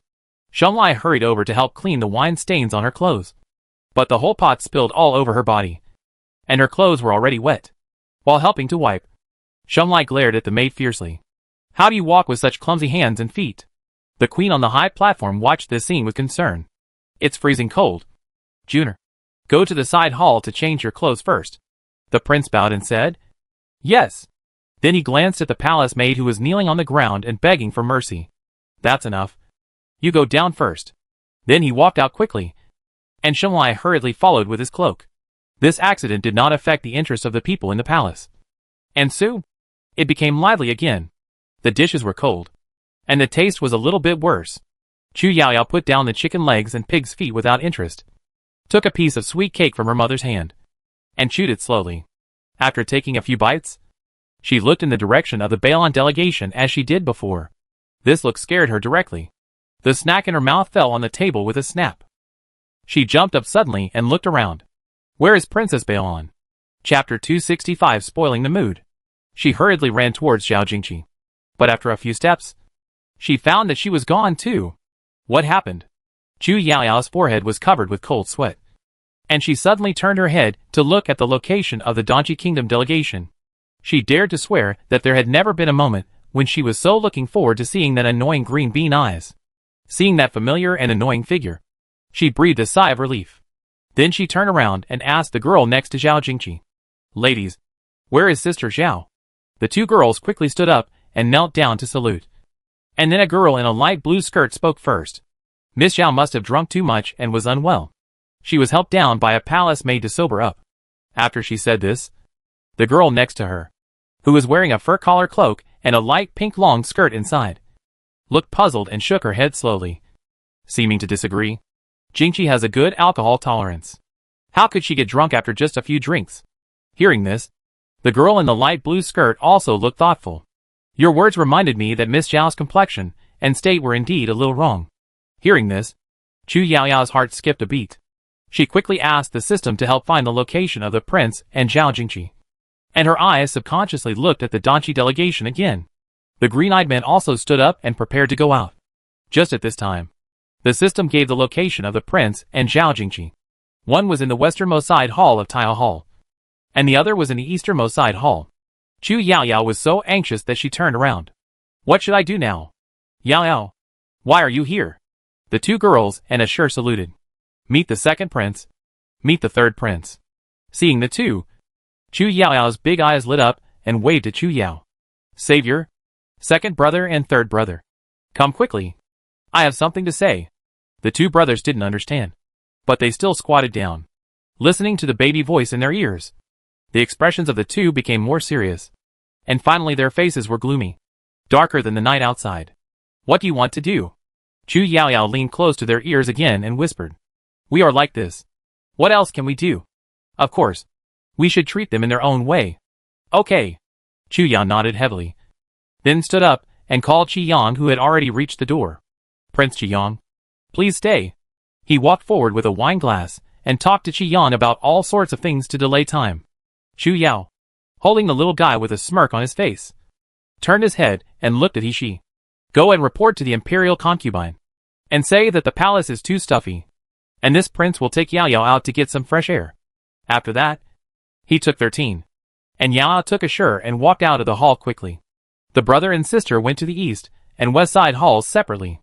On the way to the west side hall, Ashur walked to a corner with Yao Yao in his arms, and saw a figure walking towards this side in a hurry. When the person came closer, Chu Yaoyao lowered her voice and exclaimed, Sister Zhao, little princess? Zhao Jingqi quickened her pace when she heard the familiar voice. Why is the little princess here? Then she quickly pulled the two of them into a corner. When a palace maid hurried over, Zhao Jingqi continued to speak. The wine that the maid gave me just now was problematic. I just drank a glass and I felt dizzy. I was so weak at the time that I could only let the maid help me out of the hall. When I got outside and was blown by the cold wind, I became much more sober. I secretly took a detoxification pill you gave me, and then continued to pretend to be weak, and was taken to a side hall by her. At this point, she clenched her fists and grinded her back teeth hard. I heard her say that she had to tell the second prince quickly that she succeeded. The second prince? Who else could it be except the second prince of Donji Kingdom, who was staring at her? Chu Yaoyao pulled her to run in another direction. Since you are fine, let's go find the prince brother. On the other side, the prince was not in a good condition. He rubbed his forehead with one hand and grabbed the armrest of the chair with the other hand, so hard that his joints turned white and his face turned red. He shook his dizzy head. Why hasn't Shunlai come back yet? And why am I like this? The Shunlai he was talking about had already been knocked unconscious and was now lying in the corner of the yard outside. In the room, the prince wanted to stand up and go outside to get some fresh air, but as soon as he moved, his blood and chi surged all over his body, and the heat on his body became more intense. Something was wrong. His condition was wrong. He hadn't eaten anything except the wine prepared by Shunlai. So how could he take Chinese medicine?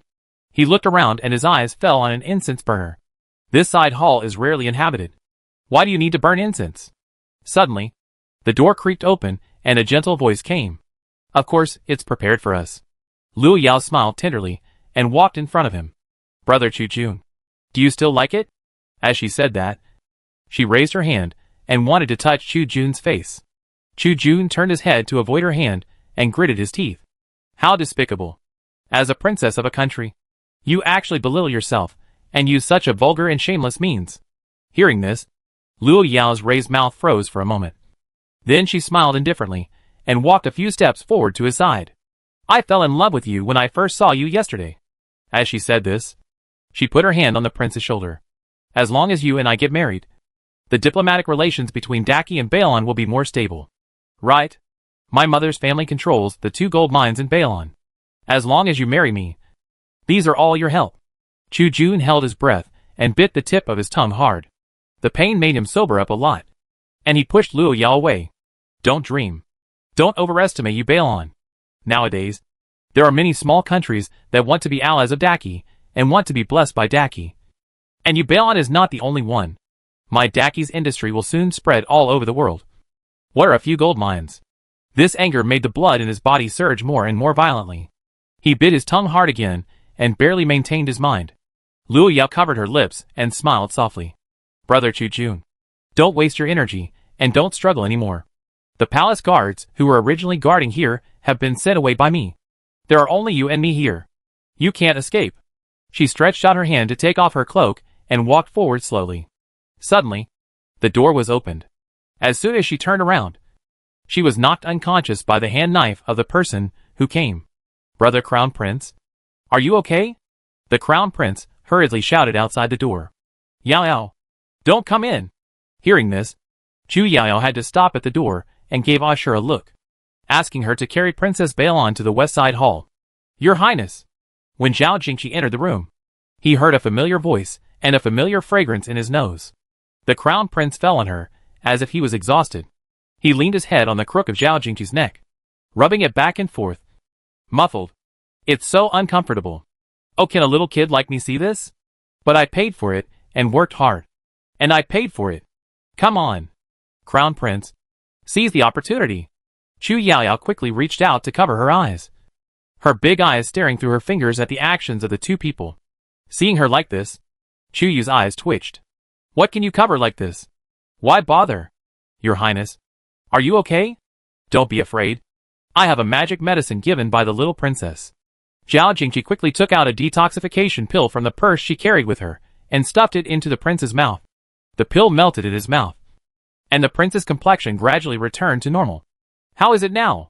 Looking at Zhao Jingqi's worried face, the prince sighed with regret in his heart, and could only barely raise the corners of his mouth.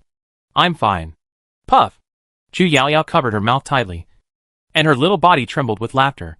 Sister Zhao ruined the scenery. Laughing. So far away. So dark. I can clearly feel the disappointment of the prince brother.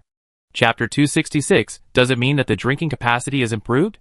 Listening to the baby chirping in his ear, the prince's face was darker than the night outside. At this moment, he felt that the little guy's voice was so harsh. You have to make it clear. Right? Don't I have any face? I'll report to my great-grandfather later that this little guy is too idle every day, and he can be assigned more homework. Suddenly, a certain Yao Yao, who was laughing secretly with his hands covering his mouth, trembled, and the hair on his back stood up inexplicably. What's going on? I have a bad premonition. Chu Yao looked around vigilantly. Chu Yoshu clenched his fist, covered his lips, and coughed twice. Then he picked up Yao Yao. Miss Zhao, it's cold at night. I'll take Yao back to add some clothes. Brother Prince, please take care of me. I'm not cold. I ran too fast just now. I still feel a little hot. I didn't. Ugh. Chu Yao had just said a word when her second brother covered her mouth. Chu Yu looked at the little guy in his arms helplessly. Shut up. If you keep talking, the prince will rush up and beat you. Hearing his words, Zhao Jingqi nodded in agreement. Okay. Don't worry. Your Highness. I will definitely take good care of your Highness. Chu Yu walked out with Yao Yao in his arms. As soon as he walked outside the wall, he met Ashur, who came back to report. Princess, I have sent Princess Baelon to the West Side Hall. Chu Yao chuckled a few times, and her smile began to become weird. 1 or 2. You all like to use aphrodisiacs. Right? Save it for yourselves. It's better to lock these two people up and digest them internally. So don't come out to harm others again. Chuyu nodded in agreement in his heart. But he still reached out and pinched a certain little girl's face. Your smile is so ugly. Don't smile like that again. Chu Yao wrinkled her nose and hummed twice in dissatisfaction. I wonder if things are going well with my third brother. Chuyu reached out and patted her head, looking confident. Don't worry. My third brother has grown a lot in the past 6 months of training outside. I guess Prince Donji has been drunk by him. Chu Yao looked at him with puzzled eyes. Really? So what you call growth refers to the amount of alcohol you can drink? Chu. But he was wrong this time. In Taiha Palace.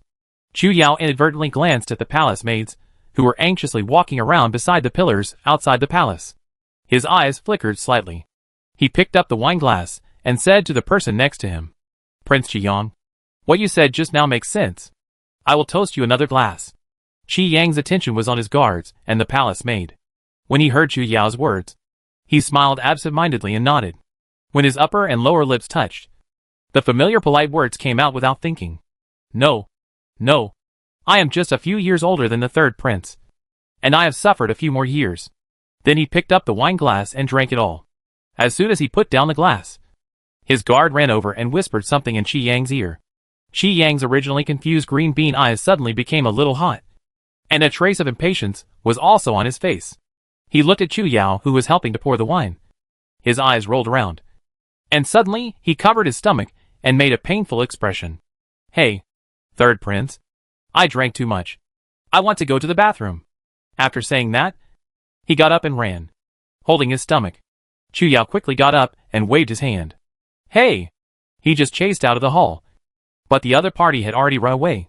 Chu Yao kicked the pillar twice in anger and looked at the night in the distance with an ugly face. I don't know how Yao and the second brother are preparing. On the other side, the maid led Qiyang and his guards to the west side hall. Prince Qiyang, I have taken Miss Zhao there as you ordered. When he thought of that beautiful figure, Qi Yang's heart was hot. And he was overjoyed and nodded repeatedly. Okay. Don't worry. After the matter is done, this prince will definitely reward you heavily. Walking into the yard, the maid pointed to a room. Miss Zhao is inside. Qi Yang wanted to fly in immediately, but he still held back and turned to look at the maid. You'll know what to do later. Right? The maid nodded. I heard some noise in the side hall, and an assassin broke in. Prince Qiang and the guards went to catch the assassin. But the assassins were numerous and powerful, and Prince Qiang might be in danger. Hearing this, Qiang nodded with satisfaction, took the lantern from the guard, and waved at the two of them. You can leave first. He walked to the door impatiently and gently opened it. Suddenly a gust of wind blew, and the candle in the lantern was blown out. But the moonlight outside was just right. And with the moonlight, he could barely see things. Looking at the figure on the bed, listening to the slightly hurried breathing, and the delicate moan, Qiang rubbed his hands, wiped the corners of his mouth, and walked forward with a sly smile. Beauty. I'm coming. He first took a pill himself, then opened the woman's mouth, stuffed one in, and then pounced on her directly. But Qiang, who was filled with lust, did not see it. There was an incense burner next to the bed. If Luo Yao was sober, she would definitely recognize it. This was the one she placed in the east side hall, but the smell was slightly different from the previous one. After a while, a blushing voice was heard in the room, and the guards and palace maids outside the yard stood a little further away, estimating that the time was about right. Qi Yang's guard looked at the palace maid and ordered, You can go to the main hall. In the main hall, the banquet was still going on, and the imperial concubine looked towards the door from time to time. Why hasn't Yao come back yet? And the queen was as worried as she was. Sitting on the high platform, the queen looked down at the table belonging to the prince from time to time. But the seat was empty at this time. Why hasn't Junior come back yet? Emperor Qi Xian looked at her comfortingly. Maybe he drank too much. Let him take a break. The queen forced a smile at him, then frowned and sighed. Emissaries and ministers from all countries are here. How can Junior, as the crown prince, be absent for so long? Although her words were reproachful, the worry in her eyes could no longer be hidden. She turned to the nanny beside her and ordered, Go to the side hall and take a look. Before she finished her words, two loud shouts came from outside the hall. It's bad. Your Majesty. Your Majesty. Emperor Qigua. Please save my princess. Princess Balan's maid, and the maid who had worked for Qi Yang before, both rushed into the hall, and shouted at almost the same time. Emperor Qishuan frowned slightly. What happened? Su Maowen looked at the maid, frowned and thought for a while. Are you the maid who was sweeping the Taya hall? Pinger? Pinger nodded. I am Pinger, she hurriedly said. I just heard a noise in the west side hall, and when I went to check, I found the assassin. Prince Qiang has already fought with the assassin. Luoya's personal maid also shouted. My princess also had an accident in the east side hall. The envoy of Balan Kingdom also stood up and questioned the maid. Miss Qingye, what is going on? Qingye looked anxious. My princess was originally outside getting some fresh air. When she passed by the east side hall, she happened to meet the prince, who was going to change clothes. The princess chatted with the prince for a few words. But the prince suddenly became lustful and hugged my princess. The princess couldn't break free, so she asked me to find someone for help. Chapter 267. Could it be that the person in the room is? The Emperor Qi Xian's hand trembled violently, and half of the wine in the glass spilled out. Hearing Qingye's words, the queen's heart sank even more. Sure enough, something happened. She certainly believed that Juner would not do such a thing. Juner must have been plotted against. What? Everyone was shocked. The hall was like a pot of boiling water. How could this happen? I really can't believe that the Prince of Daki, who is so handsome, would actually do such a thing. The courtiers of Daki slammed the table and cursed at the envoys of Balan. Bullshit! Don't slander the prince. Our prince doesn't like your princess. Bang! The envoys of Balan slammed the table and stood up. Your Majesty the Emperor of Qi. My Princess Balan was humiliated in Daki. Daki must give us an explanation for this matter. That's right. The envoys of Danqi also started to join in the fun. If the second prince is injured in the Daki palace, Daki must give us Danqi an explanation. The most urgent task is to send someone to catch the assassin as soon as possible and rescue the second prince. When the Balan envoy heard what they said, he was not happy. Of course we should rescue Princess Luoyao first. Prince Qiang is a grown man. What can happen to him? The hall was noisy for a while. More chaotic than a vegetable market. Enough. Chu Yao stood up and looked at Qingye. Your princess was entangled. But you didn't help there. But came all the way here to ask for help. This makes this prince confused. If you really want to protect your princess, you can just knock my brother out. Right? Qingye lowered his head, clutched his sleeves tightly with both hands, suppressed his fear, and made his voice sound less guilty. That's the prince. How dare I attack him? Chu Yu sneered. Is it because you don't dare? Or do you like it? Or do you do it on purpose? After saying this, Qingye was so flustered that she couldn't stand still. Third prince? What do you mean by this? The Balan envoy slammed the table and stood up, stiffening his neck, with a righteous look. But think about it. It's also true. Women in this world have a hard time. When something like this happens, most people blame women more. Now it's in your Daki territory. Of course you have the final say. Why is this lord so angry? Right and wrong are not just talk. After speaking slowly, Chu Yao bowed respectfully to the high platform. Father, hearing is false. Seeing is true. What is the truth? You have to see it with your own eyes to know. Seeing him so calm, Emperor Qi Xian felt a little relieved. Yao and Chu Yu were not there either. Maybe they had already discovered something wrong. Thinking of this, he stood up and looked around at everyone. In that case, let's go and take a look. A group of people marched out of the main hall. On the way, they quarreled again about whether to go to the east side hall or the west side hall first. Qingye suddenly covered her face and cried, kneeling on the ground to beg. If she went too late, she would be beaten again afterwards. Your Majesty, please go and save my princess quickly. I'm afraid that if you go out to play, my princess will be. Then she sobbed softly and stopped talking. But everyone understood what she meant. I am so angry. Prince Daki is really going too far. Hearing this, the envoy of the Balan Kingdom delegation shouted angrily. What's wrong with me? The prince, wearing a fox fur cape, walked slowly and looked at everyone, pretending to be puzzled. Why are you here? Could it be that I am a step late and the banquet is over? As soon as she saw him, Qingye screamed out in surprise. Why are you here? Then where is my princess? Her words made everyone come to their senses. They all looked at the Balan envoy with disdain. It seems that this is most likely a play directed and performed by Princess Balan herself. The prince put one hand behind his back and asked, "This lady's words are very strange. Your princess is missing. But you are not in a hurry to find her. Instead, you come to question me? Why is that?"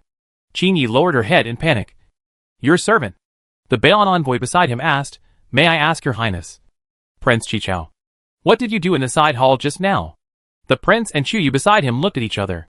"Just now, I changed clothes in the side hall. And then I met my second brother who came out to sober up. And we chatted for a while." Chuyu smiled and nodded. "That's right. We didn't see Princess Balan in the east side hall.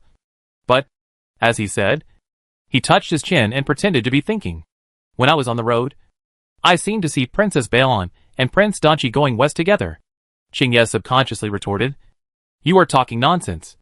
My princess can never be with Prince Danchi." The prince stared at her closely and asked, "Why are you so sure?" Qingye was flustered and sweating all over. Of course, she knew that she was the one who put the aphrodisiac in the incense burner. And she was the one who knocked out the prince's personal eunuch. And even closed the door after the princess entered the room. But she couldn't say a word about these. Chuyu analyzed seriously. "So, as long as we find Prince Danchi, we will definitely find Princess Balan." Emperor Qishuan glanced at Qingye, who was flustered, with a cold look, and then looked at his two sons, and his face eased. "Since you are here, let's go to the west side hall together." He turned to look at the Balan envoys. His tone turned cold. "If the Balan envoys are worried, go find Princess Luyao on your own. Prince Danchi's life is hanging by a thread, and I still need someone to save him." Hearing this, the Balan envoys lowered their heads, extremely embarrassed, wishing they could find a crack in the ground to crawl into. In fact, just now in the hall, they had already seen it clearly, and they knew very well that this must be the work of Princess Luyao. But if the princess's plan succeeded, and she really became the crown princess of Daki, it would also be something that the king and their ministers would like to see. So they would go with the flow and make trouble for Daki at the banquet. But now the crown prince of Qichao is standing here. Princess Luya's plan must have failed.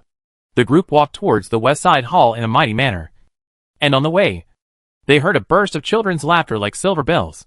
Hee hee ha ha. Hearing this voice, many people felt a gust of cold wind blowing straight into their necks. And the hairs on their bodies stood up. And even their hearts felt creepy. But the imperial concubine called out, "Yaoer, mother!" Chu Yaoyao pulled Zhao Jingqi out from the corner. And when she got close, she let go of Zhao Jingqi's hand, and instead held onto her mother's thigh. The imperial concubine rubbed her little face and scolded, You are having so much fun playing outside. Right? Look at your cold face." Zhao Jingqi stepped forward and saluted. "It's all my fault. I met the little princess when I was outside in the breeze. So I pestered her to take a walk together." The imperial concubine nodded slightly. "Thank you for your hard work. But you don't need to say good things for her. I don't know her yet."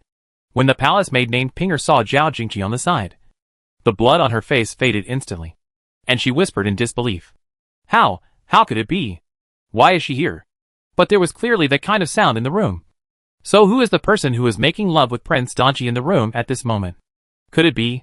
Thinking of that possibility, Pinger's legs softened and she almost couldn't stand. It's over. This time. Let alone money. She's going to lose her life. The group quickly came to the east side hall, and Qi Yang's personal guards had already been hiding in the dark to observe. Beauty. Brother Chu Jun. Listening to the low roars and groans coming from the room, everyone blushed. Hearing this sound, the faces of Emperor Qishuan and the queen in the front suddenly darkened. The crown prince and Zhao Jingqi were even more disgusted. The queen turned around suddenly, stepped onto the steps, and shouted angrily, "I want to see who is so bold that he dares to do something shameful under my nose." Her only son. Her son who finally recovered his health. Her son she was proud of. Was actually calculated by someone like this. She wished that person could be skinned alive. The queen kicked the door open in anger, and everyone stretched their necks to look inside. The originally dark room suddenly lit up with orange candlelight, and the two people on the bed were still tightly pressed together, making love, not knowing what was going on. Hiss. The ministers who stretched their necks to look inside were simply stunned. They didn't stop? This is too crazy. Chapter 268. It seems that it can't be stopped. This is too bold. The ministers in the front blushed. The envoys of Balan and Danchi wanted to find a crack in the ground to crawl into. And the ministers behind stretched their necks, but couldn't see anything. So they were very anxious. What happened? Huh? It seems that Prince Danchi and Princess Balan are inside. Chu Yaya relied on her short stature to squeeze in through the gap, and shared the big melon with the melon friends, who were trying to jump on tiptoe in the back, but couldn't see anything. Why are they not wearing clothes? The imperial concubine's cheeks were red, and she came forward to pull her back and covered her mouth. Shut up. You are everywhere. Is this what a 3-year-old child like you should see? But everyone heard this. Everyone whispered and muttered. And Sue? The yard seemed to be in an uproar. The queen rushed in angrily. But after a moment, she ran out with a red face, and the expression on her face was hard to describe. Your Majesty, they seem to be a little bit wrong. They seem. The queen found it difficult to speak, but she still bit her tongue and uttered a few words. Can't stop. Everyone. Are you playing so crazy? Chu Yaoyao hid behind her mother, covering her mouth and laughing. Of course, there is not only the aphrodisiac smoke from Princess Balan in the incense burner, but also the strong aphrodisiac I won in the lottery. I contributed all to you. Don't be polite. Just help you to have fun. It's been more than half a year, and I only got this one. The explosion rate is lower than that of space symbols and plot fragments. I didn't keep any of it, and I used it all for you. The only one in the world. Am I good enough? The few people who heard the voice. Do you want to keep this thing for the next new year? No. How can this immortal? How can he give everything? Ahem. Emperor Qishuan coughed twice and ordered Su Maowen. Call the imperial physician. Yes. Su Maowen took the order and ran away in a hurry. It took half an hour to go back and forth. Of course, many female relatives had left long ago under the leadership of the queen. The rest of the ministers also returned to Taiha Hall. When the imperial physician arrived, there were only a few envoys from Balan and Danchi, a few imperial guards, and eunuchs and palace maids outside the room. As soon as the imperial physician entered the room, he quickly covered his mouth and nose. He looked around and pointed at the incense burner at the head of the bed. Take that away and put it out. Then the imperial physician asked people to open all the doors and windows to disperse the remaining fragrance in the room, and then covered his face with a handkerchief and walked towards the two people. The situation on the bed really shocked him. My dear mother, this is really... Madam, I am not clean. My eyes are dirty.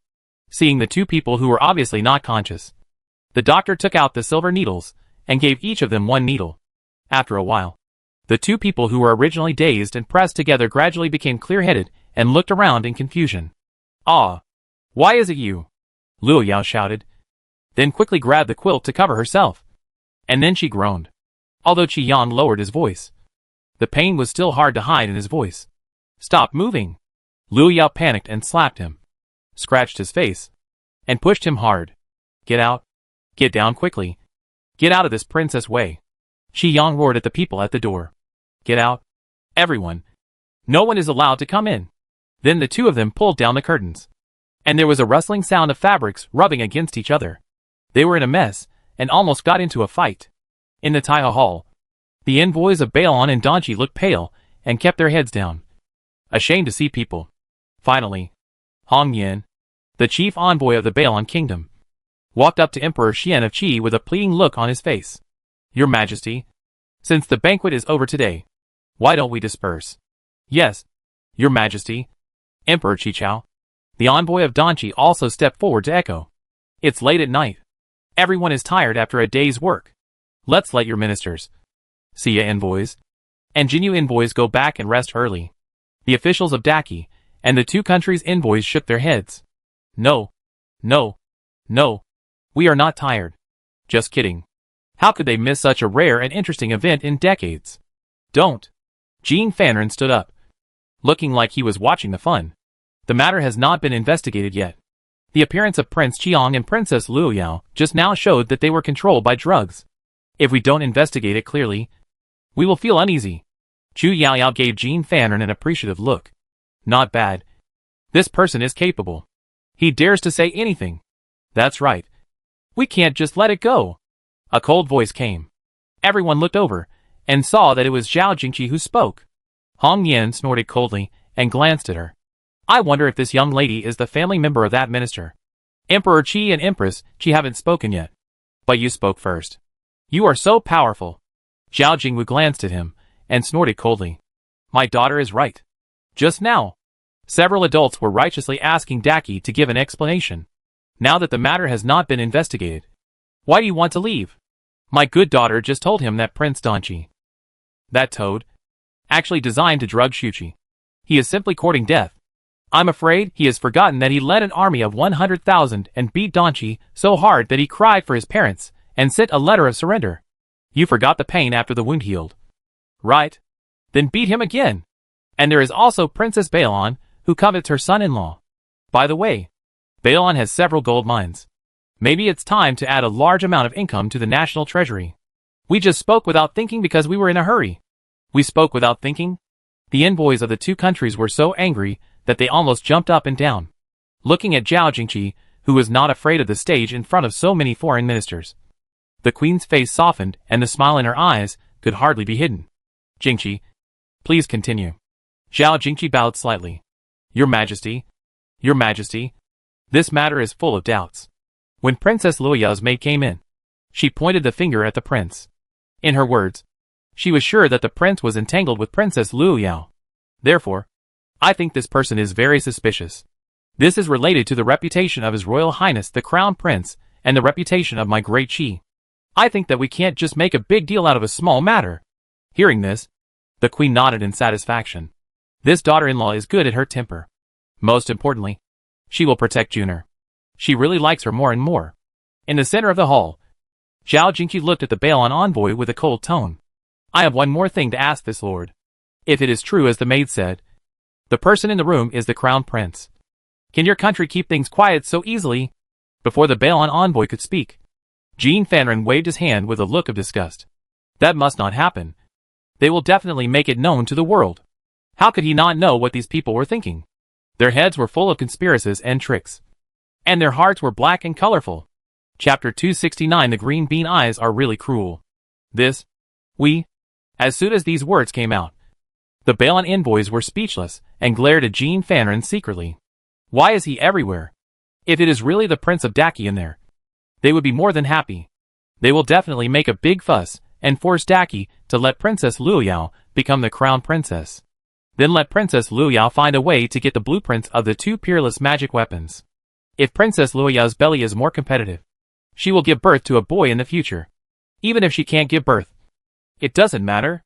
There are many royal families in Baelon. They can pick one at random, and then replace the prince with a cat. At that time, Daki will not fall into their hands in the end.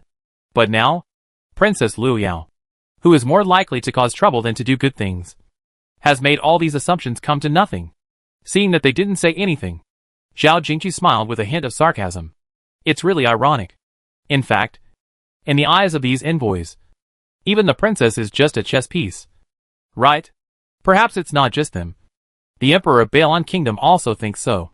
After half a cup of tea, Princess Baelon stood in the center of the hall, crying with her face covered, while Prince Danchi stood aside with a sullen face. If you look closely, he is pale at the moment. His forehead is full of sweat, and his legs are shaking. Chu Yaoyao pursed her lips to hold back her laughter. Ha ha ha. The legs of Green Bean Eyes are shaking to the point of leaving a residual shadow. He seems to be unable to bear it. The few people who heard the inner voice looked at Qi Yang's legs without leaving a trace. Paused for a few seconds, and then looked away expressionlessly. Thinking of the scene she saw in the side hall just now, the queen didn't want to look directly at the two people at all. So she simply lowered her head and stared at the table. Emperor Qishuan suppressed his smile, coughed twice, and turned to Zhu Maowen and ordered, "Hurry up and give the prince and princess a seat." Then he looked at the two people. "Do you two have anything to say?" Luoyao cried until her eyes were red and swollen. "Please ask His Majesty the Emperor of Qi Dynasty to make the decision for me. This matter." To reply to His Majesty, "Princess Luoyao and I fell in love at first sight. I drank some wine tonight and couldn't help myself. So I did such a wrong thing." Before Luoyao finished speaking, Qi Yang interrupted her loudly. Then he looked at Luoyao affectionately and held her hand. "Please ask His Majesty the Emperor of Qi and everyone else to be a witness. I will definitely be responsible for Luoyao to the end." Being looked at by him with such eyes, and feeling the temperature of his hands, Luoyao felt extremely disgusted and tried hard to pull her hand back. But Qi Yang held her tighter and stared at her, his small eyes full of threats. His lips moved slightly, And he gritted his teeth and whispered, "You have to think clearly. If this matter becomes known to everyone, this prince will only be known as a playboy. But you will lose your reputation. Now this prince is willing to give you a decent face. And you can take it if I give you face?" Hearing this, Luo Yao's face turned pale as paper in an instant. Her lips trembled a few times. And finally she sat quietly on the chair without saying a word. Chu Yaoyao leaned on her mother's arms, and witnessed Luo Yao's aggrieved scene. But she would not sympathize with Princess Bailon. People must look down on themselves. And then others will look down on them. She did such a thing as giving aphrodisiacs to others and herself. And still expected others to look up to her? Humph. You guys plotted against the prince and Sister Zhao. And now you're suffering the consequences. Right? You deserve it. Lock them up. You vicious couple. Suddenly, she noticed something and turned her head to look in one direction. Strange. Why is that person so malicious? Looking at the man with a black heart on his head. Chu Yaoyao frowned. It's been a long time since she came back from Luzhou. She was sure that she had never seen that person. After discovering this black heart, Chu Yaoyao opened her big round eyes and looked at everyone in the Xia delegation. Most of them were gray. And there were also some pink. But it was understandable. After all, Xia was defeated by Daki twice. Especially the battle before the new year, when Daki simply pressed it to the ground and rubbed it. No. It's good that Daki hates it so much. Thinking about it this way, that black heart is still normal. The other party may just be an overly patriotic and passionate young man. Thinking of this, Chu Yaoyao no longer struggled. What did Yaoyao mean? The few people who heard her thoughts subconsciously tightened their hands slightly and looked in the direction of her sight. In that direction.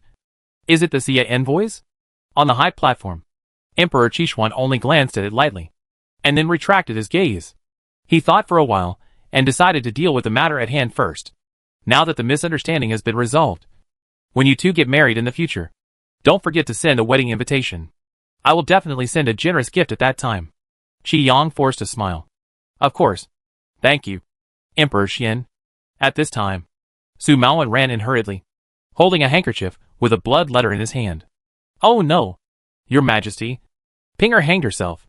The prince and Zhao Jingqi looked at each other, and they subconsciously turned their heads to look at Qi Yang. At this time, the two realized that Qi Yang's personal guard was missing. Could it be that he did it? Not wanting the blood stain to offend the emperor and empress, Su Maoan just shook the handkerchief from a distance and showed it.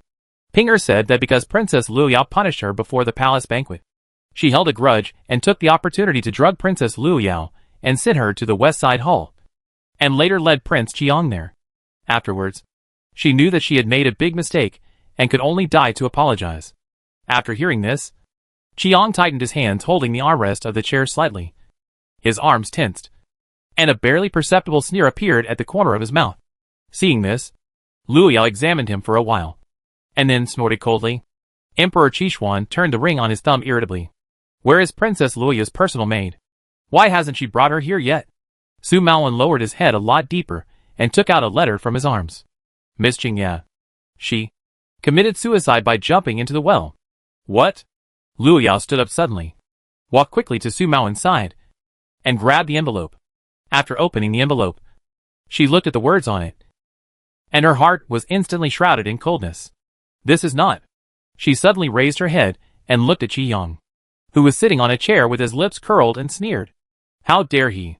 Su Maoan was the only one speaking in the hall. Miss Jingya said in the letter that she did not protect the princess well, and she deserved to die. She had no face to face Princess Lu Yao again. Lu Yao's hand holding the envelope dropped heavily, and the letter fell to the ground, and she returned to the chair with a heavy heart. Seeing her like this, Qi Yang glanced at her with disdain. Didn't she never treat the maids as human beings, and beat and tortured the slaves for fun all day long? It's just that she lost a maid, and she made such a sad look. Hypocritical. Who is she showing it to? Chu Yaoyao closed the system panel and looked at Qi Yang, with a complicated expression on her chubby little face. Mung Bean eyes are so cruel. You can't even stand steadily, but you still have the mind to hurt people. Chapter 270. What? Who escaped? Chu Yaoyao reached out and touched her round double chin. Speaking of which, this guy is a bit ruthless and smart. I was fooled before and really thought he was just a pervert who only knew how to flirt with women. It turns out that he is a pervert with acting skills and a ruthless heart. The people who heard the inner voice looked at Qi Yang inconspicuously. I thought he was a fool who only knew how to spend money and drink. But he turned out to be a ruthless character. I underestimated him before. The prince narrowed his eyes slightly, and the aura around him turned cold. It was indeed him.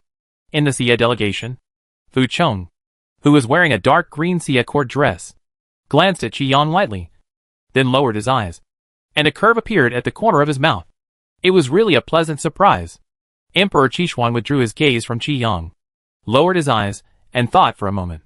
Now that the truth has been revealed, everyone please go back. As Emperor Qishuan and the queen left, a palace banquet came to an end. Chu Yaoyao was carried by her mother, and sat on a sedan chair, heading to Qianghua Palace. It was past her usual sleeping time, and the sedan chair was shaking, making her drowsy. Although she was in the sedan chair, it was not warm. The imperial concubine did not dare to let her sleep here, fearing that she would catch a cold. So she had to chat with her. I can't believe that so many things happened tonight. Fortunately, there was no danger. Otherwise the crown prince and Miss Zhao would be afraid. Hearing her mother's words, Chu Yaoyao's dazed eyes suddenly opened. She raised her chin proudly and patted her chest. Tonight, I did a great thing. If I hadn't taken action, the crown prince and sister Zhao would have been forced to marry someone they didn't like. The imperial concubine lowered her head and gently rubbed her nose with her nose. Okay. Our Yaoer is the best. Chu Yaoyao was a little itchy, and she hid aside with a smile. After playing with her mother, she was no longer sleepy.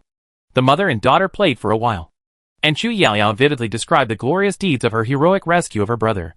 From time to time, exclamations came from the sedan chair. Chunshur and Ashur outside heard the sound, looked at each other, and smiled knowingly. Returned to her room in Qianghua Palace. Just after Chu Yaoyao finished washing, she heard a burst of dong dong dong from outside, as if something was knocking on the window. She quickly asked Ashur to open the window, and then a white shadow flew in and landed on the small table next to her bed. After seeing it clearly, Chu Yaoyao couldn't help but widen her eyes. This is Saker Falcon. The Saker Falcon was white all over. Only its beak and claws were red. And on the red claws, there was a small bamboo tube about the thickness of her index finger. Is it here to deliver a message? Ashur walked over slowly, stretched out his hand tentatively, and took down the bamboo tube. Then the white Saker Falcon flapped its wings and flew out of the window. Ashur took out the note, unfolded it, and his expression suddenly changed. Oh no, princess. The king of Xia said in the letter that Shang Wanchan was rescued. What? Who escaped? Chu Yaoyao was sitting comfortably on the quilt, and stood up when she heard this. She suddenly pulled the note out of Ashur's hand. She glanced at it in shock. By the way, in the past 2 months, under the unremitting efforts of old Master Zhou, she has now learned more than 300 common characters. Although she still can't write well, she has no problem recognizing it. Shang Wanchan actually ran away? She was no longer sleepy at all. She frowned tightly, trotted on the bed, and was so anxious that she rubbed her newly combed hair into a bird's nest, muttering softly, "Where can he run to?" Ashur held the note with a serious face. Princess, do you want to report this to His Majesty? Although she didn't think that Shang Wanchan could cause much trouble, since the incident had already happened, she should report it to His Majesty as soon as possible. Chu Yaoyao thought for a while and nodded. Then go quickly. Ashur put away the note and hurried to the imperial study. In the imperial study, the 3 princes were all there. Emperor Qishuan looked at the imperial physician who was taking the prince's pulse, and his fingers tightened slightly. How is the prince? The imperial physician bowed respectfully. Your Majesty, the prince is fine. Hearing this, Emperor Qishuan nodded. I know. You can go down. When only the father and son were left in the imperial study, the prince stood up from his chair. Father, don't worry. I have taken the detoxification pill. Hearing this, Emperor Qishuan's eyebrows finally relaxed a little.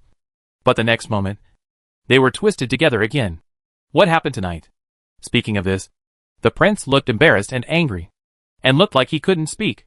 In the end, it was Chu Yu and Chu Yao who said a few words each, and told what they knew. Based on that, Emperor Qishuan guessed it roughly. Bang! Emperor Qishuan slammed the table heavily. His eyes were burning, and his face was ashen. How can this be? A remote and small country is plotting against our prince in my palace of Daki. The prince advised. Father, Please calm down. Fortunately, Yao Yao can predict the future. So this time it is safe. How dare you say that? Emperor Qishuan glared at him unhappily. As the saying goes, a gentleman is no different from under a dangerous wall.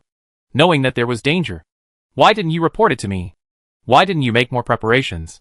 The prince quickly bowed his head and admitted his mistake. This matter is indeed my son's lack of consideration. Humph! Emperor Qishuan snorted unhappily and looked away. I don't want to bother with you. Prince, it's over. I've made my father angry. He turned to his two younger brothers for help. But Chu Yu and Chu Yao only gave him a look that said he could only wish for the best and could not help. For a while, the imperial study fell into a strange silence. Suddenly, Su Maoan knocked on the door outside. Your Majesty, Miss Asher is here. And she said she has something important to report. Hearing this, the prince spoke first. Father, Asher came here late at night. It must be something important related to Yao Yao. Emperor Qishuan glanced at him indifferently. And that look was quite like a sense of king's contempt. Do you need to remind me? Would I not know? Announce. Asher hurried in, saluted the four fathers and sons, and took out the note. Your Majesty, just now Shang Wenjin, the Lord of Xie, sent a letter to the little princess. The letter said that Shang Wenchang escaped.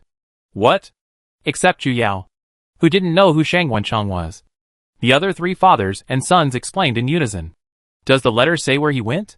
Emperor Qishuan took the note and glanced at it. But there was only one sentence on it. Shang Wenchang has escaped from the prison. There was nothing else. Chu Yu inexplicably remembered that in Taiha Hall, Yao Yao said in his heart that there was a person in the Xie delegation with strong malice. Thinking of this, he expressed his doubts in his heart. And at the end, he mentioned a sentence. Is there any connection between the two? Chapter 271. How could it become like this? Upon hearing this, the prince nodded slightly, his face serious and thoughtful. Father, what my second brother said makes sense. If that person is really Shang Wenchang, then his purpose of sneaking into the Xie delegation is probably not simple. Chu Yao clenched his right fist and lightly hammered the palm of his left hand. Just arrest that person and torture him severely. No. The prince shook his head. We have no evidence. These are just speculations. If we arrest people rashly, it may affect the diplomatic relations between the two countries.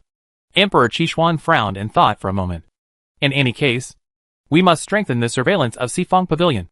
And he raised his eyes and looked deeply at his three sons. Stop doing what I told you to do before, and continue after the delegation leaves Beijing. The three brothers bowed respectfully. Your son obeys your order. The lights in the imperial study were on for a long time in the middle of the night. And the Xifeng Pavilion was also very lively. In the courtyard, where the Bailon delegation stayed temporarily, the yard was quiet. But suddenly, a crisp sound came from a room. What right do you have to deal with my people? Shi Yang played with a cup in his hand, ignoring Luo Yao, who was pointing the dagger at him in anger. Instead, he leisurely picked up the only surviving teapot, poured himself a full cup of tea, and took a sip slowly. Of course, if you ignore the trembling hand, it will seem even more calm. If it weren't for this prince's prompt decision to get rid of those two maids in time, do you think you can still appear here? Continue to be treated as a VIP by Deqi? Thinking of this, Luo Yao heavily inserted the dagger on the table and shouted angrily. Who is it? Who ruined this princess's good deeds? Shi Yang sneered, then patted his clothes and stood up. Okay, things have come to this point. You can be my prince's concubine in the future. Hearing this, Luo Yao widened her eyes in disbelief. What did you say? Concubine? Luo Yao suddenly slammed the table and stood up, glaring at him. I am a princess of a country. And you actually want me to be a concubine? What else? Qi Yang shrugged his shoulders indifferently, looking like a rogue. You should be glad that you are the princess of Bailon country, and you still have some value to me. Otherwise, you won't even be able to be a concubine. After all, you... As he said this, his small green eyes looked at Luo Yao from top to bottom. A woman who lost her virginity before marriage is just a broken flower and a withered willow. This prince is still willing to marry you, so that you don't have to be thrown into a pig cage and be laughed at and despised by the world. You should be content. You? Luo Yao was so angry that she trembled all over. At the door, Shi Yang stopped and turned to look at her. By the way, remember to ask your mother to help you prepare more dowry. I remember that your maternal grandparents have several gold mines. You should at least give 2 as dowry, Right? Hearing this, Luo Yao pulled out the dagger on the table and threw it at him. Don't even think about it. Get out of here. After Qi Yang dodged the dagger, he snorted coldly and left. When she was the only one left in the room, Luo Yao slumped in the chair, mumbling in a lost voice. How could it become like this? She was fine in the daytime, and before the third brother, she was still a noble princess in the eyes of the world. She was here to be the consort of the crown prince of Daki. How did it become like this? At this time, the maid knocked on the door. Princess, Lord Hong wants to see you, saying that he has something important to discuss with you. Luo Yao hurriedly wiped her face with her sleeves and tried to keep her voice steady. Let him in. As soon as Hong Yin came in, he frowned tightly at the broken porcelain and rotten wood on the floor. Princess, did you quarrel with Prince Qi Yang just now? Hearing this name, Luo Yao's mind immediately echoed the words just now. At this moment, it seemed as if Qi Yang was pointing at her nose and scolding her from a high position. Losing chastity before marriage. A broken flower and a withered willow. She clenched her hands tightly, and the anger in her eyes wished she could burn a hole in the table. This seems to have nothing to do with Lord Hong. Right? Hong Yan shook his head and sighed heavily. Princess Luo Yao, I have just written down everything that happened tonight in a memorial, and sent someone to deliver it to the capital. Your Majesty will make a decision after knowing this. He is just a minister, and he can't control the princess. But there are always people who can. What? Luo Yao looked up at him in disbelief. How could you tell my father about these things? So fast. She turned her head and shouted outside. Someone come. Send someone to intercept the memorial. I'll see who dares. Hong Yin shouted angrily. Luo Yao glared at him with gritted teeth. Sir Hong, are you trying to disobey the princess's order? Hong Yin put his hands behind his back. His old and slightly relaxed face, and his jaw was very tight at this moment. Before coming to Daki, His Majesty had issued an order that all matters in Daki would be handled by this old minister. The old and turbid eyes narrowed slightly, and he said sternly, Princess Luo Yao, do you want to disobey the order? Hearing this, Luo Yao clenched her sleeves tightly with both hands. Even though she was furious, her attitude softened. Sir Hong, this princess was just in a hurry just now, and she had no such intention. Then she ordered the maid beside her. Qingyu, go and make a pot of tea. Then she looked at Hong Yin. This princess just thinks that this is not a big deal, so there is no need to let my father know. Right? Hearing this, Hong Yin looked at her with a look of you are so stupid. What big or small matter? Don't you feel ashamed? You have already done it yourself. Are you afraid of what others will say? What did you do earlier? He sighed helplessly. Princess, you are so confused. Now that this matter has become so big, almost everyone knows about it. It is better for me to report this matter to your Majesty first, rather than letting those exaggerated rumors reach your Majesty's ears first. Right? Hearing this, Luo Yao lowered her eyelids and stopped talking. Princess Luo Yao, you should not quarrel with Prince Qi Yang again in the future. In your current situation, marrying into the Donchi royal family is already the best outcome. Hearing this, Luo Yao's hands hidden in her sleeves clenched tighter and tighter. Before leaving, Hong Yin left a word. Empress Yi has no prince by her side, and she relies on the family behind her to maintain her glory. Or in other words, it all depends on the gold mines under the name of your foreign family. Even if you don't think about yourself, you should at least think more about concubine Yi. After saying that, he shook his head, sighed, and walked out of the yard with heavy steps. After Luo Yao stood up and closed the door, she couldn't hold on any longer the moment she turned around. She collapsed directly to the ground, bent her knees, hugged herself tightly, and put her head on her knees and cried bitterly. Why? She went from being a princess who was high above and looked up to by others to being despised and looked down upon by everyone in a blink of an eye. How did it become like this? Luo Yao was crying in the room. On the other side, Qi Yang returned to his room after leaving the Bail on Mission yard. As soon as he closed the door, he heard, Prince Qi Yang, I have been waiting for you for a long time. Chapter 272, Yin Gong. Who? The voice frightened Qi Yang so much that he turned around abruptly, took out a dagger from his bosom, and gestured randomly in front of him. At this time, a fire starter emitted a faint light, and then the candle was lit, and the room became much brighter. Qi Yang turned his head abruptly and looked over. He saw a man in a black robe sitting next to his desk. At this moment, the other party was holding his chin with one hand, looking at him with a smile. After examining the man for a while, Qi Yang asked uncertainly, "Are you from the Xie delegation?" Fu Chong got up and walked out from behind the desk. Prince Qi Yang has a good memory. Seeing him getting closer and closer, Qi Yang silently clenched the dagger in his hand, with the sharp tip of the dagger pointing at him. "Stop! What do you want to do?" Fu Chong lowered his eyelids, glanced at the dagger in his hand inadvertently, and then chuckled, with a hint of disdain in his laughter. "If I want to do something bad to Prince Qi Yang, the moment the prince came in just now is the best opportunity. Isn't it?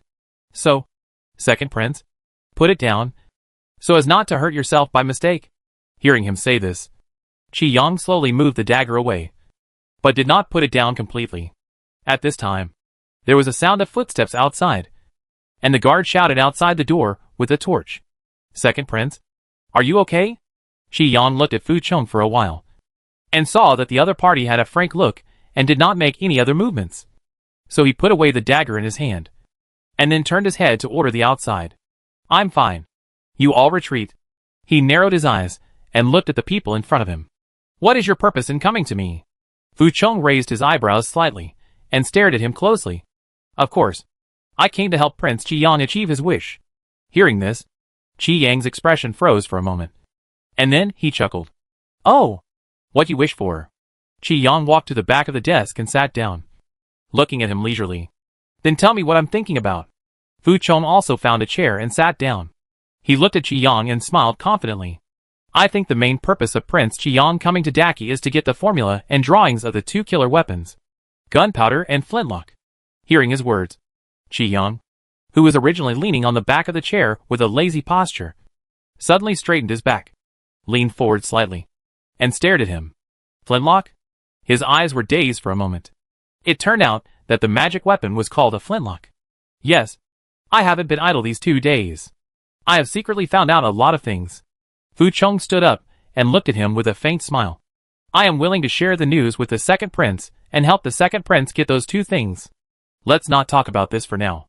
Qi Yang did not continue to say this, but turned the topic and looked at him and asked, "Let me tell you your purpose first. I'm not a fool like Luo Yao. I believe you're only after money." Hearing this, Fu Chong's smile froze for a moment. He actually knew about that? "Since you're not really here to help, please go back." Seeing his hesitation, Qi Yang pointed to the door. Fu Chong took a deep breath and said in a deep voice, "Okay. It's okay to tell you. My purpose is..." At this point, Fu Chong's face was gloomy and terrifying. His eyes were filled with anger, and faintly bloodshot. "After the matter is done, push this matter onto the Xie delegation." Hearing this, Qi Yang's eyes flashed with doubt. "But aren't you from Xie? Do you have a grudge against Xie?" Fu Chong clenched his fists tightly. His joints creaked, and he gritted his teeth, uttering a few words one by one. "It's not just Xie that has a grudge against me. I want to rekindle the war between Daki and Xie, and all the people will suffer." Seeing him in this state, Qi Yang's heart shuddered. This person is too crazy. It seems that I have to be more cautious when using him in the future. In the Qionghua Palace, seeing this scene in the live broadcast, Chu Yaoyao's face was tense. It's him. For personal grudges, he actually wants to provoke a war between the 2 countries again. Dian Gong. Half an hour later, the 2 people in the screen finished their discussion. Chu Yaoyao turned off the live broadcast and wrote and drew in the notebook. From what Shang Wanshan said, he only knew the name of the flintlock, but didn't know how to forge it. System, even if they get the blueprint, it's no big deal. We have already made the flintlock, and we can buy it directly from Luan Nu in the future. Don't be afraid at all. Right? Don't talk. Hearing the system's words, Chu Yaoyao became more and more irritated. I'm not afraid of him. If there is a war, won't the people suffer? So, it's best to find a way to catch them in the act and nip the crisis in the bud. She circled a name in the notebook. Find him first. The system glanced at the notebook. Wei Song. Chu Yaoyao smiled mysteriously. Intend to start with Wei Song, and use the revenge of killing his son to alienate the relationship between him and his chief father? Then you are making a wrong calculation. I really admire this old man. Didn't you come all the way here to be a spy? And didn't you find out the situation in advance? Mentioned Wei Yulang to Wei Song? Isn't that just opening his scars, sprinkling a handful of salt, and finally roasting him on the fire? Chu Yaoyao lay on the bed and wrote furiously. But after tossing and turning for most of the night, She was too tired and fell asleep not long after. When Ashur came back and saw this scene, especially the notebook under her arm, he couldn't help but smile with relief. It's great that the little princess knows how to make progress and actually takes the initiative to practice calligraphy. He walked over quietly to help her turn over so that she could lie more comfortably, then covered the quilt, and was about to help her put away the small notebook, when he noticed the words on it. Ashur's face showed a trace of confusion and puzzlement. Fishing plan? Director and producer. Chu Yao Yao. First scene. Actor waits song. Green bean eyes. Seeing the following content, her expression instantly became serious. After putting away the small notebook and blowing out the candle, she hurried out again. She wanted to go to the imperial study again. Chu Yao Yao, who was sleeping soundly, had no idea how much trouble her small notebook, which she usually used to remember grudges, had caused. She smacked her lips while she was eating roast duck in her dream. Her father had called her 3 brothers to discuss important matters overnight. The lights in the imperial study were brightly lit, and the 4 of them went to the Tian Hall to attend the court without even having breakfast. In the Tian Hall, Censor Joe felt something was wrong. It was very wrong.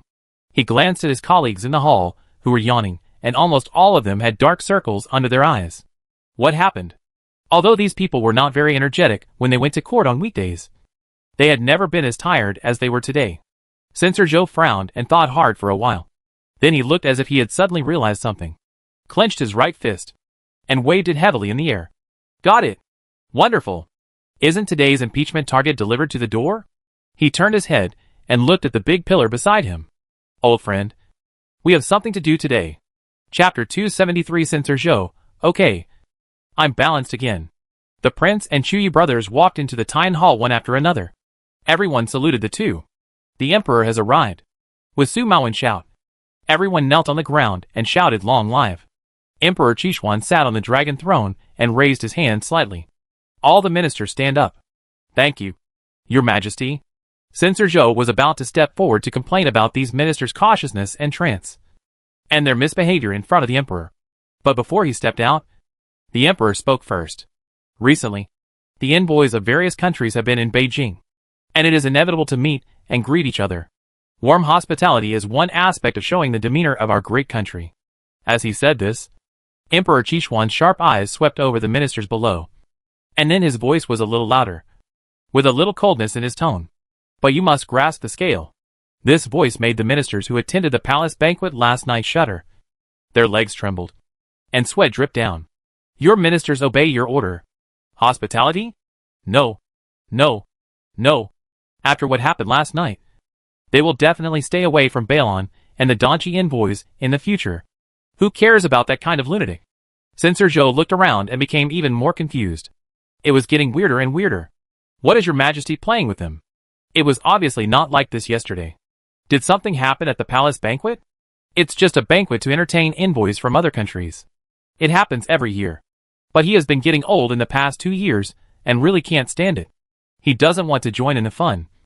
So he said he was sick and didn't come. Did he miss something?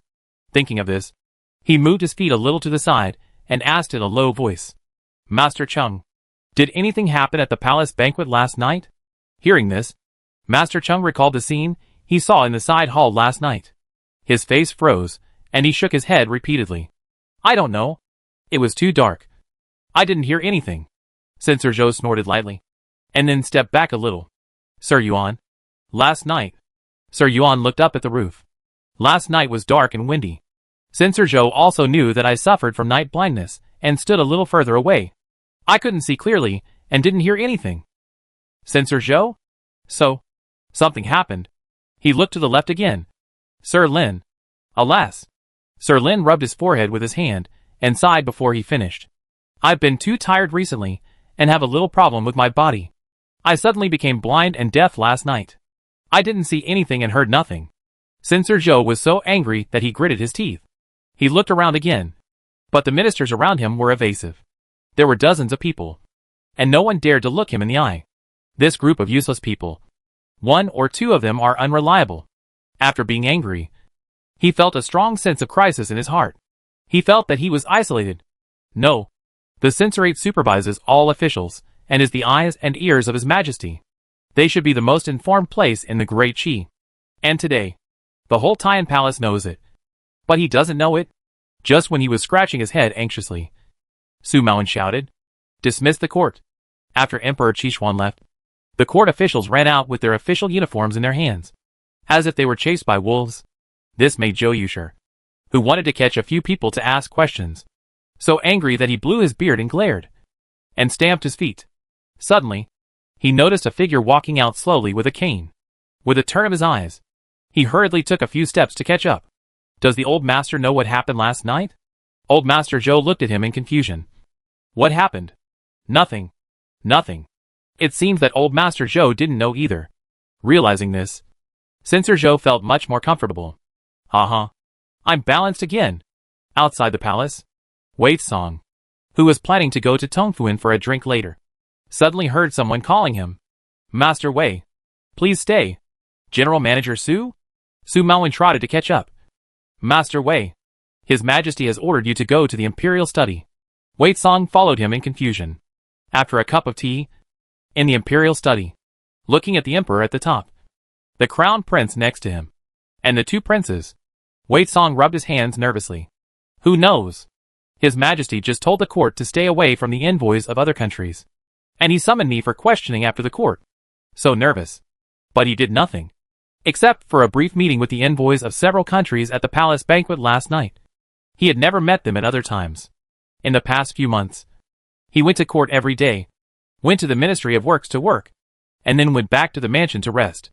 Sometimes even the servants in the mansion could not see him for several days, let alone irrelevant people. Emperor Qishuan thought for a moment and asked, "Has anyone seen the drawings given to you before?" Hearing this, Wei Song's heart was directly raised to his throat. Did someone in the Ministry of Works leak the secret? He hurried to explain. Your Majesty, when making flintlock rifles, for safety reasons, each component was made separately, and the drawings given to the craftsmen were also copied by me again. As he said this, he knelt on the ground and kowtowed respectfully. I dare to guarantee that after getting the blueprint of the flintlock, no one except me has ever seen the complete structural diagram. Hearing this, Emperor Qishuan nodded slightly. Get up. Don't be so nervous. I just suddenly remembered and asked casually. Hearing this, Wei Song breathed a sigh of relief. As long as there was no leak. After he stood up, he raised his hand to wipe the cold sweat from his forehead. But now the envoys of the 4 countries are staying in Beijing, in the battle before the new year. My great Qi won beautifully. I am afraid that there are many people who covet the flintlock. As he said, Emperor Qishuan raised his eyes and glanced at him. Your Ministry of Works will definitely become the target of those who are interested. Hearing this, Wei Song's heart, which had just been put down, was lifted up again in an instant, and the cold sweat on his forehead was all over his face, dripping from his chin to his collar. He was fully responsible for these things, and he was holding the blueprint in his hand. Wouldn't it be very dangerous for him? Xie has already prepared the gunpowder.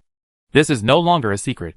As for the flintlock, Emperor Qishuan moved his fingers slightly and tapped the table casually. His tone was calm. The envoys from Danqi and Bailon came to ask for instructions. They said they wanted to experience the Lantern Festival of our great Qi and stay in the capital for more festivals. He snorted coldly. Humph. You talk so high-soundingly. But do you really think that others can't see their little thoughts? I also got news that someone will come to you in the near future. You should pay more attention. But remember, you must not show any alertness or abnormality. Ah! Wei Song cried out in disbelief, then fell to his knees with a plop, his wrinkled face full of tears. Your Majesty, rest assured, the blueprint is in a very safe place, hidden in the secret compartment behind my father's seat, a place that no one would ever think of. The 4 people of Emperor Qishuan. I will swear to keep the secret of the flintlock rifle and never reveal a single word to the outside world. No! What I mean is, Emperor Qishuan stared at him closely and said meaningfully, you have to tell them, and tell them loudly, and even let them know that you have the blueprint of the flintlock rifle. Chapter 274 I'm not being polite to you. This, Wei Song was confused for a moment. Then a hint of understanding flashed through his eyes, and he nodded heavily. I understand. Seeing his quick reaction, Emperor Qishuan nodded with satisfaction and picked up the teacup at hand. Yes, Wei Song, although he doesn't look good, has a quick mind and is a talent. He said another sentence. In addition to the second prince of Danqi. You also need to pay attention to a man named Fu Chong. Outside the door, Chu Yaoyao held a small notebook and put her ear to the crack of the door like a thief. Next to him was Su Maoan, who was scratching his head and stamping his feet in anxiety. And Ashur, who was quite calm. What's going on? Father is so well informed? Puff. Emperor Qishuan sprayed out a mouthful of tea. When did she come? Cough, cough, cough. Your Majesty. Are you okay? Su Maoan quickly opened the door and ran in. It's okay. I'm fine. After suppressing the itch in his throat, Emperor Qishuan looked at Wei Song and gave an order. You must always keep in mind what I told you just now. Go back. Wei Song bowed respectfully. Your Majesty obeys your order. After he left, Emperor Qishuan gave Su Maoan a look, signaling him to go out first, and then looked at a little kid seriously. Why are you here? Chu Yaoyao held a small notebook in one hand and a pocket-sized brush in the other, and stepped over the threshold with difficulty. Looking at her dark-faced father, she grinned. Father, I missed you again after not seeing you for a night. It's impossible to think about it. Of course, I made this trip for my fishing plan. Thinking of what she heard just now through the crack in the door, she rubbed her chin with the brush. But now it seems that my father has noticed something wrong. So the subsequent steps can be completely omitted, and we can directly push to the finale at the speed of light. Thinking so, she opened the notebook and seriously crossed out the to-do items on it. The three Prince brothers were very curious about what she wrote and quietly walked a few steps towards her. Feeling the darkness above her head, Chu Yaoyao raised her little head, held the notebook tightly against her chest, and shouted at the few people with confidence. You are blocking my light. Hearing this accusatory tone, the three brothers took a few steps back in unison, then looked up, looked at the ground, and touched their noses. Anyway, they were all very embarrassed. Commercial secrets? Never leaked. I won't show it to you. Forefathers and sons. We had already seen it last night. Chu Yaoyao frowned and snorted. And suddenly she frowned again. No. How did the emperor know that Fu Chong had problems? Could it be? Hearing this, the forefathers and sons were all nervous. Emperor Qishuan even sat up slightly. He coughed twice, and his eyes swept over his three sons one by one, and finally stopped at his second son. Speaking of which, Chu Yu, how did you find out that Fu Chong was problematic? Chu Yu looked up suddenly. Father! You are really my father. You dug such a big hole for me at the last minute. Hearing this, Chu Yaoyao also opened her big black eyes and looked at her second brother in confusion. Yes, second brother. Yaoyao wants to know too. Chu Yu laughed awkwardly and racked his brains to think of an excuse. Seeing the hat with two tiger ears on her cloak, an idea flashed in his mind. When I was in Luozhou, I met a man wearing a human skin mask. After that incident, I deliberately collected information in this area, and I have some understanding. He continued to speak slowly while thinking and considering. Last night, I saw that Fu Chong had a strange look on his face, and his expression was stiff. After careful observation, I found something strange behind his ear. In addition to the note presented by Ashur last night, I suspected that this person was Shangwan Chong. So I secretly sent someone to investigate. And it turned out to be true. After making up the story, Chu Yu breathed a sigh of relief. The prince nodded. Serious. So that's it. Second brother is really observant. Chu Yaoyao rubbed her chin. So that's it. Then she covered her mouth and laughed secretly. Uh-huh. If Shangwan Chong knew that he was exposed because of the bi-family aunt and nephew he had worked with before, he would be so regretful that his intestines would turn green. Every cause has its effect. I didn't expect that Shangwan Chang's retribution would be on by Shi Che. The father and son of Emperor Qishuan looked at each other and smiled bitterly. No. His retribution is you. Suddenly, Chu Yaoyao slapped his forehead. Oh no. How could I forget the soul bewitching incense? What if Shangwan Chong used the soul bewitching incense on Wei Song? Wouldn't Wei Song have to blurt out all the arrangements and deployments for today? Hearing this, the father and son were shocked. The prince reacted the fastest, and he looked outside. Oh! Yaoyao, are you going to be late for class? Chu Yaoyao glanced at the time on the panel. Ah! It's too late. I'll go first. Not only will you be slapped on the palm if you are late, you will also be punished to copy the book 10 times. Seeing her holding Ashur's shoulders, she kept urging Ashur to use Qinggong. The four fathers and sons shook their heads and smiled helplessly. After laughing, Emperor Qishuan's face became extremely serious. You heard it just now. Let's advance the plan. You can arrange more experts to secretly protect Wei Song. Your son obeys your order. After receiving the order, the three brothers hurried out and went about their business. Outside the palace, Wei Song came to Tong Fuin with a heavy heart. Waiter, a pot of good wine, a roast chicken, and a side dish. Okay. Sir, please drink some tea first, and the wine and food will be here soon. Wei Song just found an empty table and sat down when he heard someone calling him. Lord Wei. Hearing this, Wei Song's hand holding the teacup shook violently. Sure enough, His Majesty is really a man of gold. He said someone was coming to find him. And this person came. But he was not ready yet. Wei Song still had a fluke in his heart. It doesn't have to be those two. Right? You can't be so mean. Right? He stood up and looked at the person who came. Eh? Who are you? Fu Chong bowed slightly. Hello, Lord Wei. I am a small clerk in the Honglu Temple of the estate. You can just call me Fu Chong. Hearing this name, Wei Song's heart skipped a beat, and cold sweat broke out on his back. He nodded reluctantly. So it's Fu Zhubua. Fu Chong looked around. Does Lord Wei have any companions? Wei Song shook his head. No. Fortunately, it was just one person. He could handle it easily. He was just a young man. But he was very capable. If you don't mind, Fu Zhubua, can we share some? Fu Chong bowed again with joy. Thank you, Lord Wei. After sitting down, he looked at Wei Song for a while, and spoke after thinking. In fact, I have heard of Lord Wei's name in Xia. Wei Song's hands trembled slightly. No need. So you have been planning to plot against me so early? He barely pulled the corner of his mouth. Fu Zhubua is really too flattering. I am just an ordinary official in the court of Daki.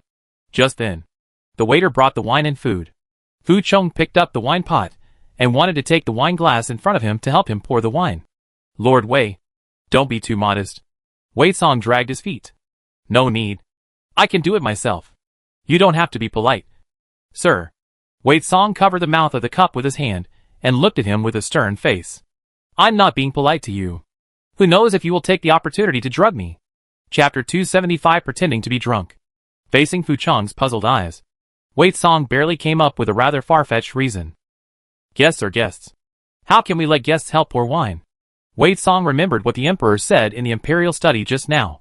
I always feel that the man in front of him is a bad guy in every move. This person rushed to pour wine for himself. There must be a secret that cannot be told. Thinking about what happened at the palace banquet last night, Wei Song couldn't help thinking about that. Could it be? This person also wanted to drug himself, and then arrange a beauty to set a trap for himself? Thinking of this, Wei Song suddenly hugged his arms. That won't do. But the emperor's order is to cooperate with them, and pretend to be fooled. What should I do? Wei Song looked at the beams with melancholy. Is his innocence destined to be lost today? Seeing his expression, Fu Chong's eyes flashed with deep thought, and he stretched out his hand, and waved it in front of him. Lord Wei, what are you thinking about? Wei Song came back to his senses. I was just thinking about the instructions of His Majesty just now. After saying this, he suddenly reacted and showed annoyance. Look at me. I haven't even had a drink yet. But I'm already confused. Why am I still talking to you about this? Hearing this, Fu Chong's eyes flashed, and he raised his glass and touched his glass with a smile. I heard that the two powerful weapons of Daki today were all made under the deployment of Lord Wei. I have admired Lord Wei for a long time. It is a great blessing in life to be able to drink with you at the same table this time. I'll drink first. After saying that, he raised his head and drank the wine in his hand. Wei Song stared at the wine glass in his hand, his eyes full of entanglement, and finally gritted his teeth and drank it. Forget it. He can shed his blood and blood for Daki, and he will do anything for it. What is a mere innocence? Fight. After drinking a glass of wine, he felt it carefully for a while, as if, no problem? The first time might be a fluke.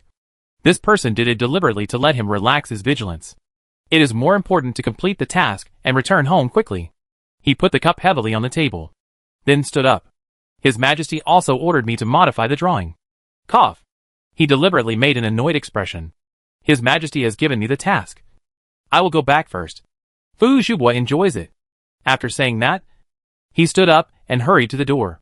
It was a close call. It slipped away. Fu Chong looked at his back. His eyes became deep and dangerous. He is very wary. Are you sure you still want to start with him?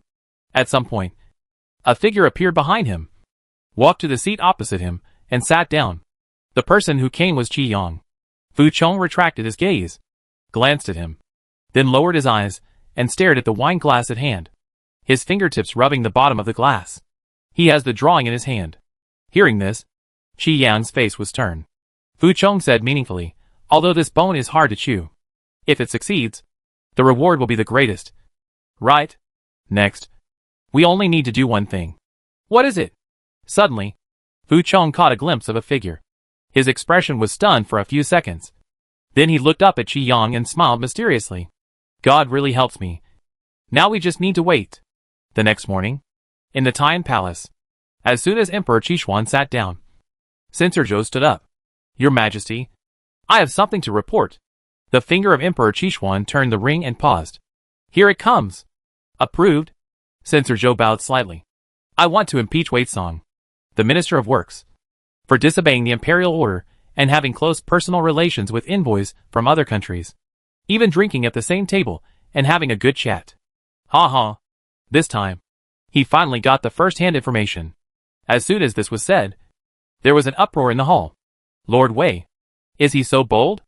Yesterday morning, Your Majesty just ordered not to have private contact with envoys, and he made an appointment for dinner with others?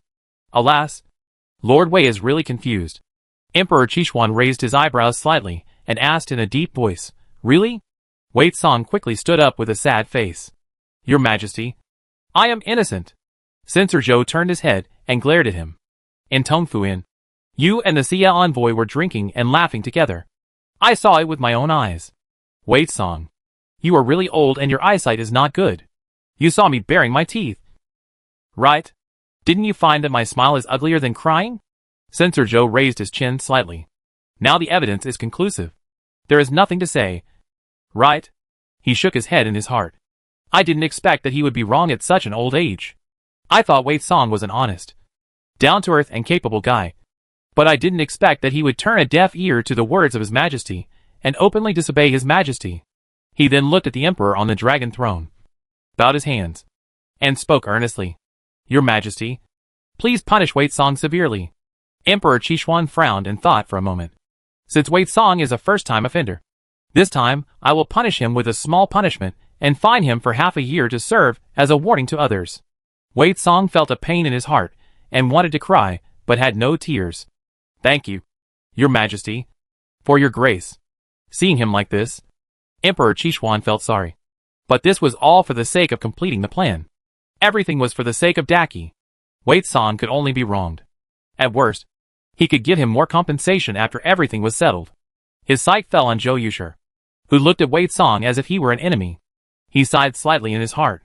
After the court session, he should talk to Zhou Yushi. In the evening, in a private room at Tongfuin, Qi Yang opened the window and looked outside, then tilted his head to ask the person next to him. Do you think Wei Song will really come? And he may not come here. Right? Fu Chong took a sip from the teacup. Don't worry. He must be upset after being punished by Emperor Qishuan in the court today. We have people to take care of the restaurants he often goes to. Suddenly, a cold wind blew, and Qi Yang quickly closed the window. But what if he chooses to drown his sorrows in wine in the mansion? Fu Chong put down the teacup. That would be more convenient for us. After finding the location of the blueprint, we can take it away directly, which would save a lot of trouble. Just then, the guard knocked on the door. Second Prince, Wei Song is here, and just walked into the next room. The two looked at each other, and Qi Yang stood up and was about to go out, but was stopped by Fu Chong. No hurry. Let's wait a little longer. In the next room, Wei Song clenched his hands nervously and looked towards the door from time to time. Knock. Knock. When he heard the knock on the door, his heart subconsciously tightened. Is it coming? The next moment, the child's voice sounded. Sir, the wine and food you ordered are here. Wei Song's hand loosened slightly. Send it in. After the waiter put the wine and food in place, Wei Song looked at the wine pot on the table, thought for a while, poured a cup, poured some on his clothes, and rinsed his mouth with wine. He tiptoed to the door and listened to the noise outside. Why hasn't it come yet? Wei Song's eyes turned. Then he opened the door, staggered to the stairs, and shouted downstairs. Waiter. Another pot of wine. Then, he staggered back to the box. And when he closed the door, he deliberately didn't close it tightly, leaving a gap. After sitting back in the chair, Wei Song rubbed his face hard, and was afraid that it was not red enough. So he simply took out a box of rouge from his arms. Then he threw another cup to the ground, beating his chest and stamping his feet. He sighed to the sky. How unfair God is to me. The door creaked open. Lord Wei. We meet again. Hey! What happened to you? Wei Song squinted his eyes, as if he wanted to see who was coming. His face looked confused as if he was drunk. In fact, he was cheering wildly in his heart. Finally, he came. Chapter 276 How Treacherous. Fu Chong walked to the table and bowed slightly. Fu Chong greets Lord Wei. Oh! It's Fu Zhubo. Wei Song stood up with the help of the table, patted his shoulder, and then pressed him down with a force on his hand. Sit down. Let's drink together. After sitting down, Fu Chong glanced at him and asked in confusion. What's wrong with Lord Wei? What difficulties have you encountered? A despicable villain who asks knowingly. Wei Song cursed in his heart, but he still looked angry and slapped the table heavily. Yesterday I ran into you downstairs, but I didn't expect to be seen by Zhou Yushi. This morning he reported me, and His Majesty fined me half a year's salary. The fine is a small matter, but being scolded in public is embarrassing. After that, he raised his head and drank a sip of wine. Fu Chong was surprised. Is this true? Then he stood up in a hurry. It's all my fault. I'll leave now, and never trouble Lord Wei again. No need. Wei Song stood up and pulled him to sit down again. I am not afraid of my own shadow because I am upright. I have a clear conscience, so I am not afraid of them. Let's continue. Fu Chong smiled at him, nodded, picked up the cup and took a sip. Lord Wei has an open mind, and I admire you. The two clinked glasses again, looking at Wei Song, who was so confused that he couldn't hold the fried beans. Fu Chong narrowed his eyes slightly. Speaking of which, Lord Wei is such a capable person, and His Majesty Qi Huang punished him without asking any questions, which is really arbitrary. Hearing this, Wei Song snorted coldly and slammed the chopsticks in his hand on the table heavily. Fu Chong whispered again. I also heard that Lord Wei's son, the former Wei editor, was executed by His Majesty Emperor Qi just because he had contact with the remnants of the previous dynasty. This is too unfair to the Wei family. Hearing his words, Wei Song clenched his fist tightly and tried his best to suppress his anger, so he didn't overturn the table on the spot. He had already forgotten about this matter, but this man insisted on reminding him. Don't be angry. The task assigned by His Majesty is the most important. It's all for Daki. For Daki. Seeing his gritting teeth, Fu Chong thought that he had touched on his sad things and aroused his anger in his heart. He continued to instigate. Lord Wei has amazing talents. I heard that the new weapons used by Daki on the battlefield years ago were all made under the leadership of Lord Wei. Such a capable person. But His Majesty Emperor Qi was so unfair to you. I really feel sorry for you. Wei Song lowered his head and rolled his eyes, pretending. Humph. He suddenly stood up, staggered to Fu Chong, and put his hand on his shoulder. You are not bad, young man. The flintlock rifle was indeed made by our Ministry of Industry. And Wei Song patted his chest and smiled proudly. The only complete blueprint in the world is in my hands. Hearing his words, Fu Chong and the people outside the door breathed more quickly. Really? Wei Song patted his shoulder. Why would I lie to you? The blueprint is in my house. Fu Chong stared at him intently. Where? But Wei Song hissed and shook his head. Can't say. Can't say. Then he sat back on the chair and picked up the wine pot to pour wine for Fu Chong. Come on. Let's continue drinking. Wei Song was secretly delighted in his heart. My acting skills have improved a little today. Fu Chong touched the small porcelain bottle hidden in his sleeve, looked around, and finally stopped at the incense burner in the corner. The smell of this incense burner seems to be a little wrong. Let me check it. As he said, he walked over, opened the lid, and poured some powder into it. He moved the incense burner to Wei Song's side. After doing all this, he returned to the table and continued drinking. After drinking a glass of wine, Wei Song suddenly felt a little dizzy. Something is wrong. He only drank 3 cups in total. According to his usual drinking capacity, he would never get drunk. He caught a glimpse of the incense burner behind him. This guy is really treacherous. He was still not at ease after getting drunk. And he actually made 2 preparations. He covered his head and shook it, pretending to be confused. Why do I feel dizzy? As he said this, he leaned back and slumped in his chair. No longer speaking, Fu Cheng reached out and shook him gently. Master Wei. Master Wei? At this time, the door opened and Qi Yang walked in with his guards. How is it? Fu Cheng glanced at him, then leaned close to Wei Song and asked in a low voice. What's your name? Wei Song. Qi Yang and the guards behind him looked at each other, and then heard Fu Cheng continue to ask. What is your position in Daki? Wei Song's eyes were half closed. His expression was dull, and he replied slowly. Minister of the Ministry of Works. Fu Cheng narrowed his eyes slightly. Did you draw the blueprint of the flintlock rifle? In the eyes of the 3 people, Wei Song shook his head slowly. Your Majesty gave it to me. Qi Yang couldn't wait any longer and asked anxiously, where is the blueprint? There is a secret compartment at the bottom of my father's tablet in the ancestral hall in my mansion. And the blueprint is in the secret compartment. After getting the result, Qi Yang clenched his fist and waved it excitedly twice. It's done. He pulled the guards and ran out. Hurry up. Let's go get the blueprints. Looking at their backs, Fu Cheng touched the jade pendant in his arms, with a hint of hostility in his eyes. They are just fence-sitters. And it's not a pity to die. And those in the delegation who work for Shangwen Jin.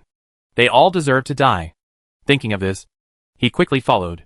When the 3 left, a masked man in black slipped in and pushed Wei Song. But Wei Song didn't react. Sir Wei. They are gone. You don't have to act. But Wei Song didn't move. Oh no. It won't really happen. The man in black carried Wei Song and hurriedly climbed out of the window. Sifong Pavilion. Lu Li returned to his room and was about to change his clothes. Just as he touched his waist, he suddenly found that the jade pendant he was wearing was gone. He hurriedly shook his robe several times and searched every corner of the room. Nothing. How could this happen? Come here. After he shouted, the guards ran in. What do you want? Lord Lu. Lu Li said seriously. Has anyone entered my room today? The guards looked at each other. Seeing their expressions, Lu Li was furious. If you have something to say, just say it. Master Fu came and said you asked him to help get something. Hearing this, Lu Li's face changed drastically, and he hurried to Fu Cheng's room. But where was the shadow of a person in the room? The furnishings in the room were very simple, and there were not even many gifts. Search! Several guards heard this and took action. Soon, a guard brought a box to Lu Li. Lord Lu, please take a look. After Lu Li opened it, his eyes widened instantly, and he subconsciously took a half step back. The box contained a damaged human skin mask. Lu Li only felt a boom in his head, which made his mind blank. It's over. An unidentified person has mixed into the delegation. He waved to the guards tremblingly. Quick! Go and prepare the horse. I want to go to the palace to ask to see His Majesty the Emperor Qi. Chapter 277. We have all been caught in the rain. So this is called sharing the same hardship. At night, in the imperial study, Emperor Qishuan put down his pen after reviewing a memorial. Su Maoan handed over a cup of hot tea at the right time. Emperor Qishuan took a sip and then sighed. Is it about time? Su Maoan bowed his body and comforted him softly. Your Majesty, don't worry. With His Royal Highness the Crown Prince in charge, the second and third princes have grown up a lot now. There will be no problem this time. Emperor Qishuan did not speak, but his brows were furrowed. Seeing his worried look, Su Maoan was anxious and began to change the subject. Your Majesty, I heard that the little princess was late for class today and was spanked by old Master Zhou. I guess she is feeling uncomfortable now. So did you send some medicine over? Unexpectedly, when he heard this, Emperor Qishuan smiled a little. Really? Su Maoan nodded and sighed. The little princess's crying scared the birds on the roof and made them fly away. I heard it clearly when I passed by. As he said this, he looked at Emperor Qishuan cautiously. Did the old tutor hit too hard? Puff. Su Maoan? Why is he still looking at a joke? The picture of a little girl copying books while crying appeared in his mind. And Emperor Qishuan laughed so hard that he was gloating. That's right. They have been through the rain and shared the hardship. That's what a real father and daughter are. Finally, someone can take care of that little monkey. Suddenly, there was a knock on the door. Su Maoan hurried to the door. But in a moment, he came back to report. Your Majesty, Lu Li, the envoy of Xia State, wants to see you. Emperor Qishuan raised his eyebrows slightly. It's so late. Why would he come? Then will your majesty see you? Emperor Qishuan lowered his eyes and looked at the tea leaves in the cup. Thought for a moment, and then nodded. Let him in. Lu Li followed Su Maoan and hurried into the imperial study. As soon as he came in, he knelt on the ground and kowtowed 3 times. I, the foreign minister, pay my respects to His Majesty the Emperor of Qi. Get up. Why did you come to see me so late at night? At this point, Lu Li looked heartbroken and extremely regretful. Your Majesty, the Emperor of Qi, please understand that there are unknown people mixed in with the Xia envoys. This foreign minister only discovered this tonight, so he went to the palace to report it overnight. Hearing this, Emperor Qi Xian looked up at him, turning the ring on his hand from time to time. But he didn't say anything. Lu Li kowtowed deeply. His words were sincere, and his tone was slightly choked. It was because I didn't know the person well, and was careless that the man had the opportunity to take advantage of me. I am willing to bear all the blame and die to apologize. I just hope that Daki and Xia will not have any grudges because of this. Please don't vent your anger on other members of the delegation. Emperor Xian of Qi gave Su Maoan a look, signaling him to help him up, since Envoy Lu has discovered the clues of this matter. I will speak out. As he spoke, he took out the small note from Shangwan Jin from the drawer. After Su Maoan read it, he handed it to Lu Li. This is... After just one look, he instantly widened his eyes and looked incredulous. This is the handwriting of the king. However, the content surprised him even more. Could it be that the person pretending to be Fu Chong is the 6th prince? Emperor Qishuan watched quietly without saying anything. Su Maoan smiled and said, Lord Lu, don't worry. All this is in the plan of our majesty and the king of your country. Emperor Qishuan glanced at the night outside and whispered, Calculate the time. There has been some action over there. Right? Wei Mansion. 5 or 6 masked men in black quietly climbed down from the wall of the backyard and quickly shuttled between the corridors and paths. Soon, several people stopped outside the Wei family ancestral hall. A man in black was about to push the door in, but someone stopped him. Wait a minute. I always feel something is wrong. The guard who wanted to open the door sneered. Is Fu Zhubo scared? If you are scared, you can leave on your own. Don't delay our time. We still have to report to the prince as soon as possible. Fu Chong shook his head and looked around. Don't you think it's too quiet? As soon as he said this, he noticed the sound of a hidden weapon breaking through the air at a very fast speed, and he subconsciously dodged to the side. The next moment, the hidden weapon pierced the chest of the guard who had spoken to him before. It was a flintlock rifle. Fu Chong was about to escape, but it was too late. The ancestral hall, including the courtyard wall, was full of soldiers. They were surrounded. No! Perhaps it should be said that they threw themselves into the trap and took the initiative to jump into the sack with only one mouth left. At this moment, the mouth of the sack had been tied tightly. Catch all these people. The prince and Chuyu walked into the side of everyone one after another. No. We've been tricked. As Qi Yang's personal guard shouted. The other 3 Donchi guards raised their knives and stabbed them in the stomach. No. Stop them. The prince shouted. But it was too late. The soldiers who ran over to investigate shook their heads at the 2 brothers. Chuyu was so angry that he hammered the pillar beside him. Damn it! Looking at the corpse on the ground, the prince exhaled heavily and barely suppressed his anger. He looked at the only black-clothed man standing. Fu Zhubo. No. I should call you the 6th prince of Xia. Heh! Shangwan Chong sneered, then pulled off the black scarf covering his face and took off the human skin mask. He stared at Chu Jun. When did you find out my true identity? Shangwan Chong frowned and thought for a while. I have revealed my true face twice. And with my martial arts, it is difficult for ordinary people to observe me closely.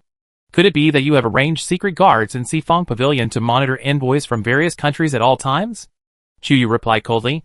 No need to guess. You can't guess anyway. The prince ordered many officers and soldiers in a stern voice. Catch this man. Search him carefully.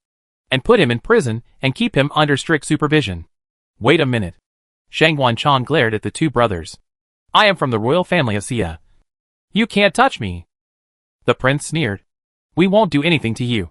But we can help take you back to Xia and hand you over to the king of Xia for punishment. A dark light flashed in Shangwan Chang's eyes. I came here to steal the blueprints this time because of the king's will. Do you think he will really punish me? Hearing this, the prince shook his head and said nothing. just waved his hand to let the imperial guards take the people away. In order to avenge Shang Wanji, he actually wanted to provoke a war between the two countries. This man is really crazy. Chu Yu sighed heavily on the spot. It's a pity that none of the guards in Qiong were left alive.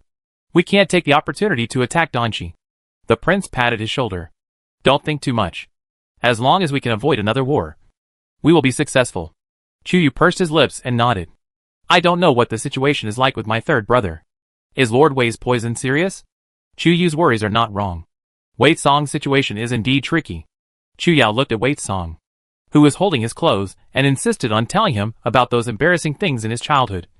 With a dark face, Wei Song stared blankly. Little brother, let me tell you something. Don't look at me now because I'm dark, ugly and wrinkled. But I was very pretty when I was a child. I even wore a skirt secretly. And the little boy next door saw it. Uh-huh. He kept clamoring and insisted on marrying me when he grew up. Looking at the dark, wrinkled, 50-year-old, bearded man in front of him, Chu Yu couldn't help shuddering just thinking about that picture. That picture was too beautiful. He didn't even dare to think about it. He collapsed and covered his face. Oh my god. Who will save me? Chapter 278 Anxiety. Wei Song pulled his arm to stand up. He pulled Chu Yao so hard that he staggered and almost fell. I'll tell you another secret. Actually, I've applied rouge before. Do you know how to apply it in the most natural and beautiful way? As he said that, he took out the box from his arms, and insisted on applying it in front of everyone to show them. And 13 on the side. No wonder you were so skilled in applying rouge before. Looking at the drunk, unconscious, and dark-red old man in front of him, Chu Yao couldn't bear to look at him. He turned around and shouted at the doctor. What's going on with him? When will he get better? If he kept watching, he would really vomit. The doctor raised his sleeves and wiped the sweat off his forehead. Third prince, Lord Wei was poisoned by the ecstasy incense. And he drank alcohol. So he would say such nonsense. Ahem.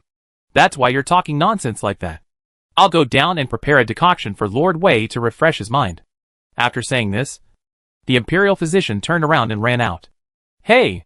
Chu Yao stretched out his hand towards the imperial physician's back. Don't go! Let me tell you. Do you know where my skirt came from? Wei Song grinned. I took it out from the secret compartment under my father's bed. It was because when I was a child, I accidentally bumped into my father wearing a skirt. So I was curious and wanted to try it myself. Chu Yu, aren't you afraid that old Master Wei will come to you in your dream in the middle of the night? Wei Song stood up and patted his shoulder.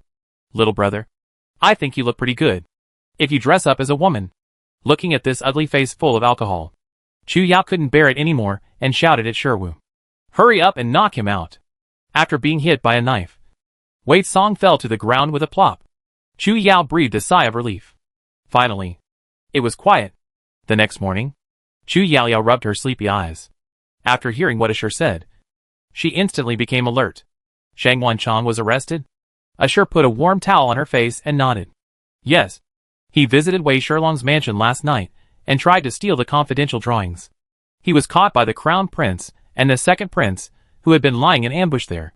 Chu Yao's eyes sparkled. Big brother and second brother are really amazing. Father is also amazing. Hearing this, Ashur looked away with a guilty conscience. In fact, these are all the credit of the little princess. If it weren't for the little notebook, they would not have discovered Shang Wanchang's problem at all.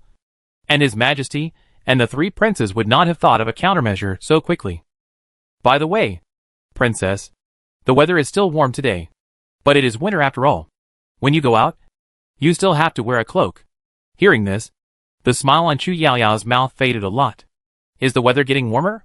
Sure enough, there are signs. Ashur helped her braid her hair while replying. Yes. It's not this warm at this time of year in previous years. Because she was thinking about the drought.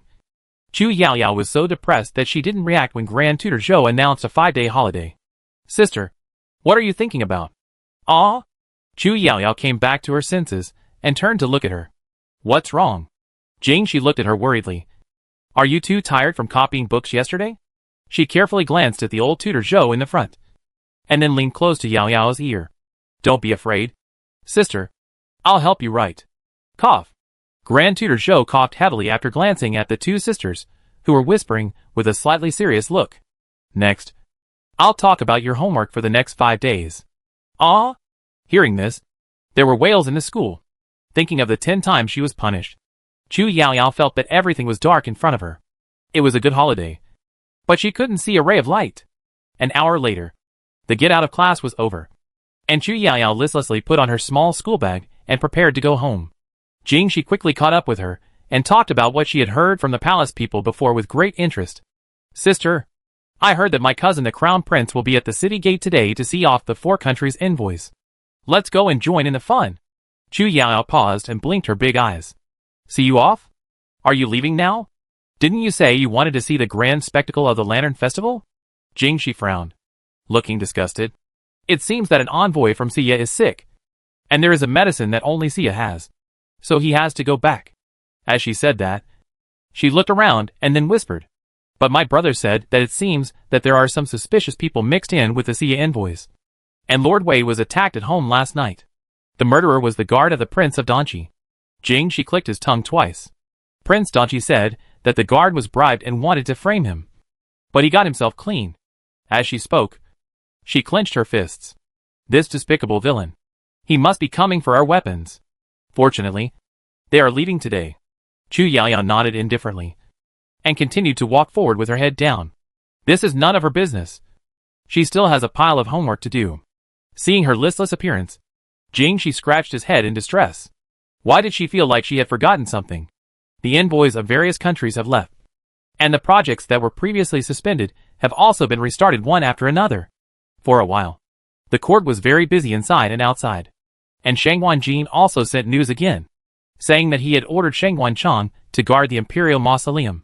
Chu Yaoyao's life was very regular, going from the elementary school to the Qinghua Palace every day. When she was free, she would go to Xi'an Palace and Jinshi Marquis Mansion for a walk.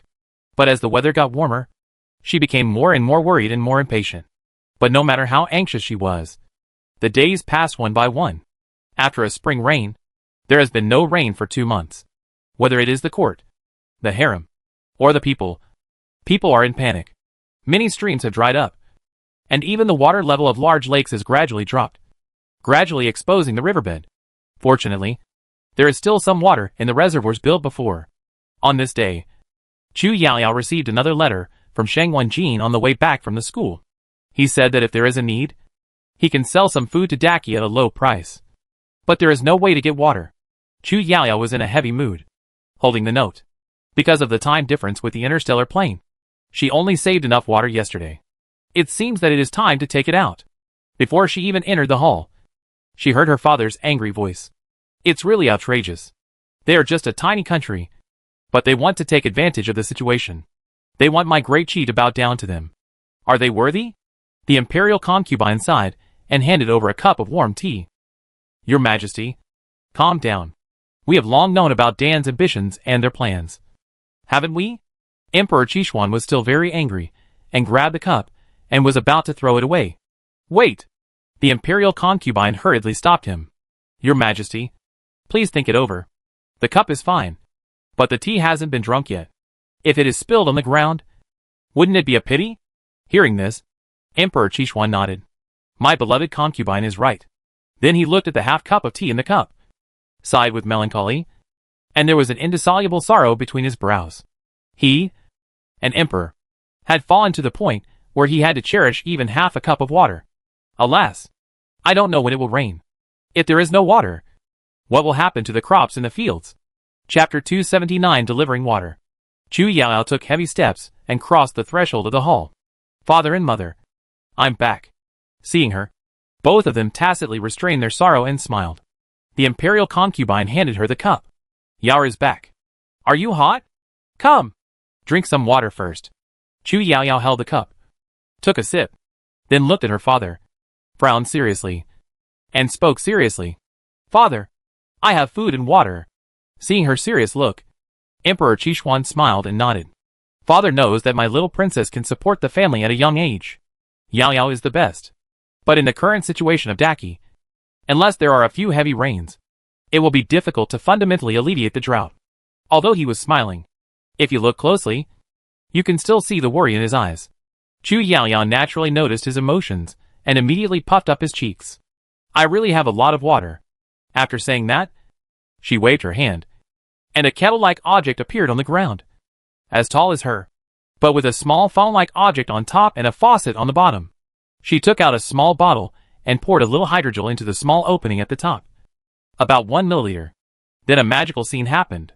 A stream of water flowed down from the small opening at the top. And soon, half of the kettle of water flowed out. Chu Yaoyao came over with a bucket, and then turned on the faucet. The two watched the water flowing out of the kettle, which was less than half the size of the wooden barrel, filling the wooden barrel. Emperor Qixuan was stunned. This is incredible. He squatted on the ground, holding Yaoyao's shoulders tightly with both hands, staring at her with burning eyes. How much of this do you have left? Chu Yaoyao glanced at the system space. There are still 3 sets of equipment, and there is a lot of hydrogel. Emperor Qixuan nodded in thought. Very excited? Great. He suddenly shouted to the outside of the door, Su Maowen, hurry up and ask the crown prince and the 2 princes, the family of the Marquis of Jinshi, and Zhao Jingwu and his son to come to the imperial study.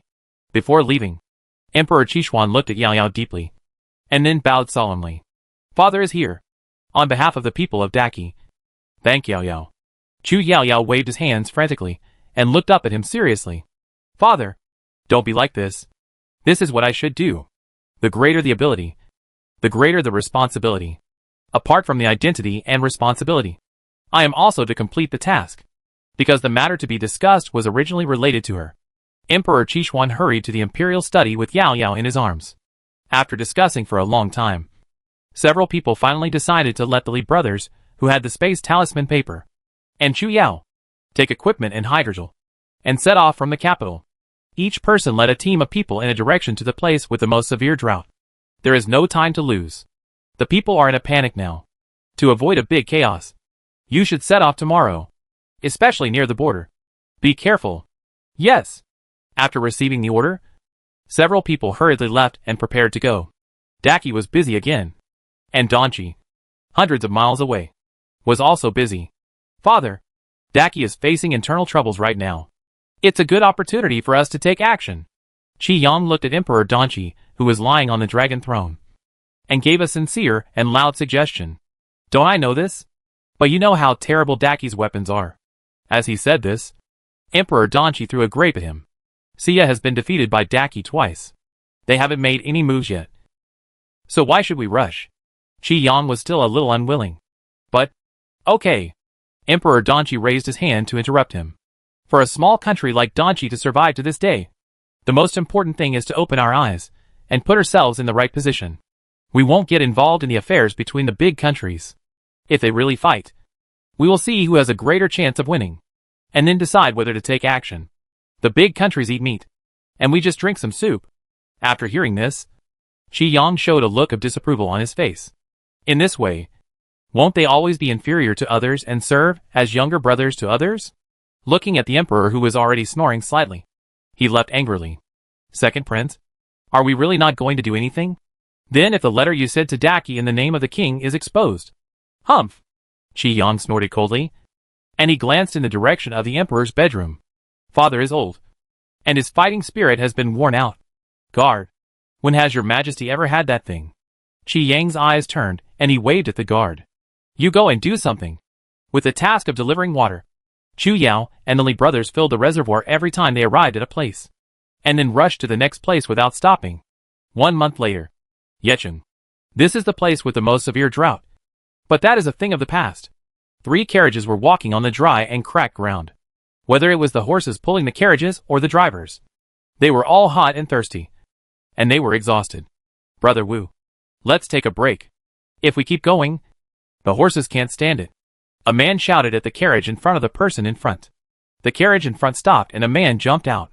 The man who just shouted saw this and quickly lifted the curtain, opened the lid on the bucket, scooped a large bowl of water, and drank it up. That's enough. Drink it sparingly. The man called Brother Wu looked at the water flowing to the ground with distress. Ha! The man drank a large bowl of water, sighed happily, and then wiped the corner of his mouth with his sleeve. Brother Wu, do you want to drink some? Old Wu licked his cracked lips, his face showing desire. Give me half a bowl. While drinking water, Old Wu looked at the farmland on the side of the road and felt a little strange. Seventh brother, look over there. What's growing in the field? Old Seven took a look and shook his head. I haven't seen it. Then he laughed loudly, with a teasing and mocking tone. Fifth brother. Do you think it's because there's no water that the seedlings in the field have all withered? Are these all weeds growing? Old Five looked puzzled. But although the leaves were a little wilted, it was obvious that they had been watered. Old Seven clapped his hands and pulled the reins again. Let's go. Fifth brother. Complete the task assigned to us by the second prince as soon as possible. And go back quickly. I can't stay in this damn place for a day. While raising the whip, Old Seven cheered loudly. When we get there, we'll set up a stall to sell water and make a killing. Old Five frowned and glared at him disapprovingly. That's not what the second prince ordered. Old Seven looked at him nonchalantly. Don't be so serious. Isn't it okay if we complete the task? As he said that, he patted the bucket in the carriage. Complacent. This is water. Clean water? Fifth brother. Do you believe it? At this time, even if it's our foot-washing water, they will scramble to buy it. Chapter 280 Finale. 3 cars and a group of people continued to move forward. After a while, they arrived at a village. As the carriage approached, a loud shout was heard. Are you here to deliver water? Hearing this full-hearted voice, Lao Wu was a little puzzled, but he still nodded blankly. How come these people looked like they knew they would come a long time ago? Soon, a group of people ran over here in a lively manner, with buckets and pottery jars in their hands, and many families simply carried water jars directly over. Lao Wu. Lao Chi. This, if it goes on like this, the water they brought will not be enough to share. Lao Chi jumped off the car, walked to the front, and commanded everyone arrogantly. Line up. Come one by one.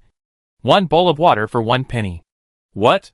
Hearing this, the villagers were shocked. You have to pay for it.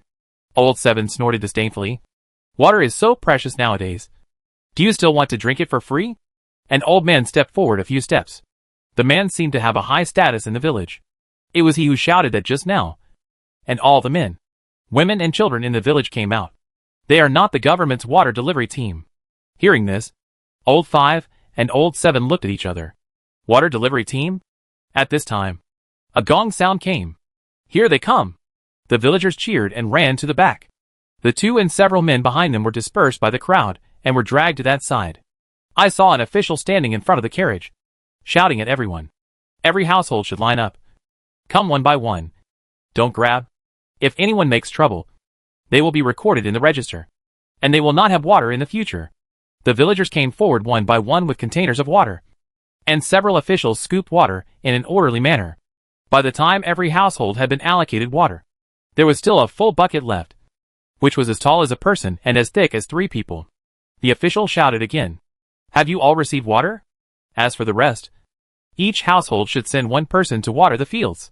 Hearing this, Lao Chi widened his eyes in disbelief. Aren't those in the fields all weeds? Following dozens of villagers to the fields, Lao Wu and Lao Chi looked at each other as they watched them carefully water the fields. Could it be that those things that look like weeds are really food? Thinking of this, the 2 of them squatted quietly and wanted to dig a few plants to take back. What are you doing? An old man slapped the 2 of them with his cane. Lao Chi subconsciously blurted out a curse word from Donchi country. Hearing this, the villagers stood up one after another. What did he just say? A man who looked like a scholar pointed at them and shouted. They are not from Qi dynasty, but from Donchi country.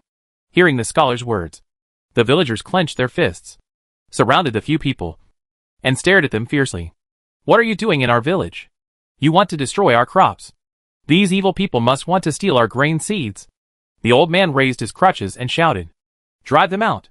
Before the voice fell, the villagers rushed up to fight. Although the few people had martial arts skills, they could not stand up to the large number of people. In the end, they wrapped themselves in tattered clothes and could not even take care of the carriage. They fled in a mess. This scene is still happening in many places. These places were once severely drought-stricken and more water scarce than other places. In Donchi, when Qi Yang received the letter from the guard, he was furious. He looked gloomy and gritted his teeth at the letters with roughly the same content. Hasn't it rained for several months? Where did they get so much water? The eunuch next to him whispered to comfort him. Don't worry, Your Highness. Didn't our people send us news that reservoirs were built in many places after the Great Qi New Year? I think a lot of water is stored. He glanced at Qi Yang's face and continued. But no matter how much is stored, it can't withstand such a construction. I think it will be used up soon. At that time, won't they still have to bow their heads and ask for help? Hearing him say this, Chi Yang felt much more comfortable and looked up at him with appreciation. That makes sense. I didn't see it on weekdays. You are quite smart. The eunuch bowed his head and smiled flatteringly. I was influenced by the second prince. This is called. That's right. A red man is redder by his company. Everyone likes to hear flattery. And Chi Yang is no exception. After hearing this, he felt completely relieved. That's right. Just wait and see. Another half a month later, Chi Yang did hear a piece of news that made him happy. What did you say? He stood up from his chair excitedly and walked to the guard. Are you sure it's locusts? The guard, who was in tattered clothes and had dry lips, nodded. I can be sure that it is indeed locusts. And there are a lot of them. Ha ha ha. Chi Yang put his hands on his waist and laughed at the sky. God is really helping me. Then he looked in the direction of Daki and laughed complacently. Continuous natural disasters. Daki. Daki. It seems that God wants to kill you. Just when Donchi and a group of instigated small countries were eyeing Daki, a village in the south of Daki, after the locusts passed through, an old man sighed and looked relieved as he looked at the fields that had been eaten to the point where there was not a single bit of green left. Your Majesty is worthy of being the true Dragon Emperor. And he has foresight. Fortunately, potatoes grow underground. Otherwise it would be all over. Then, a group of villagers knelt down in the direction of the capital and kowtowed to Emperor Qi Xian from a distance. In a village on the southwest border of Daki, Chuyu was directing the officers and soldiers to splash the potion in the air. All the locusts splashed by the potion fell to the ground and stopped moving in a moment.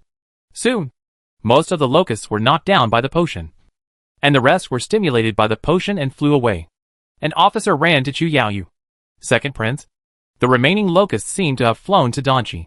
Hearing this, Chu almost laughed out loud. He coughed twice, and then shouted to everyone in a serious manner. Everyone listen up.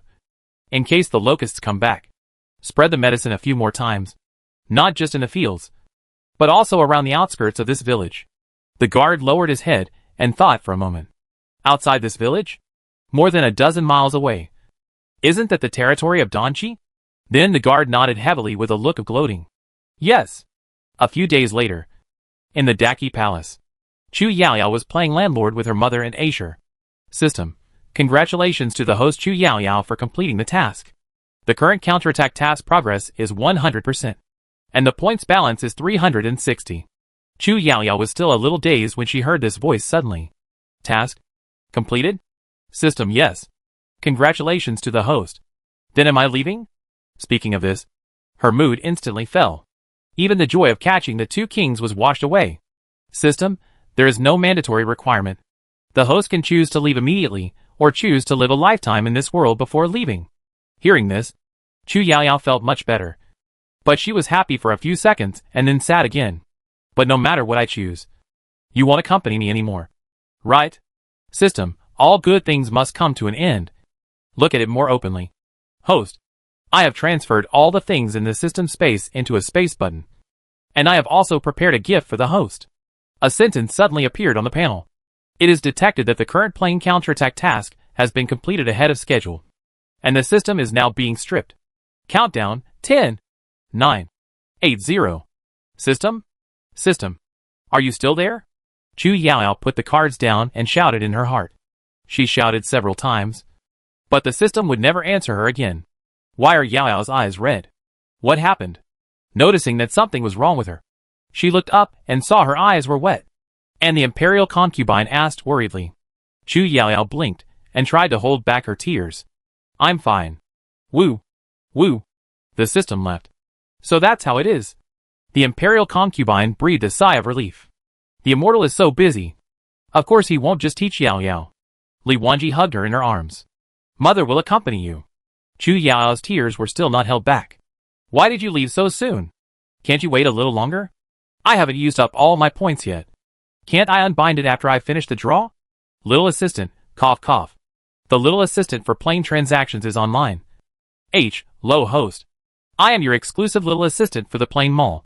Hearing this, Chu Yaoyao was slightly stunned.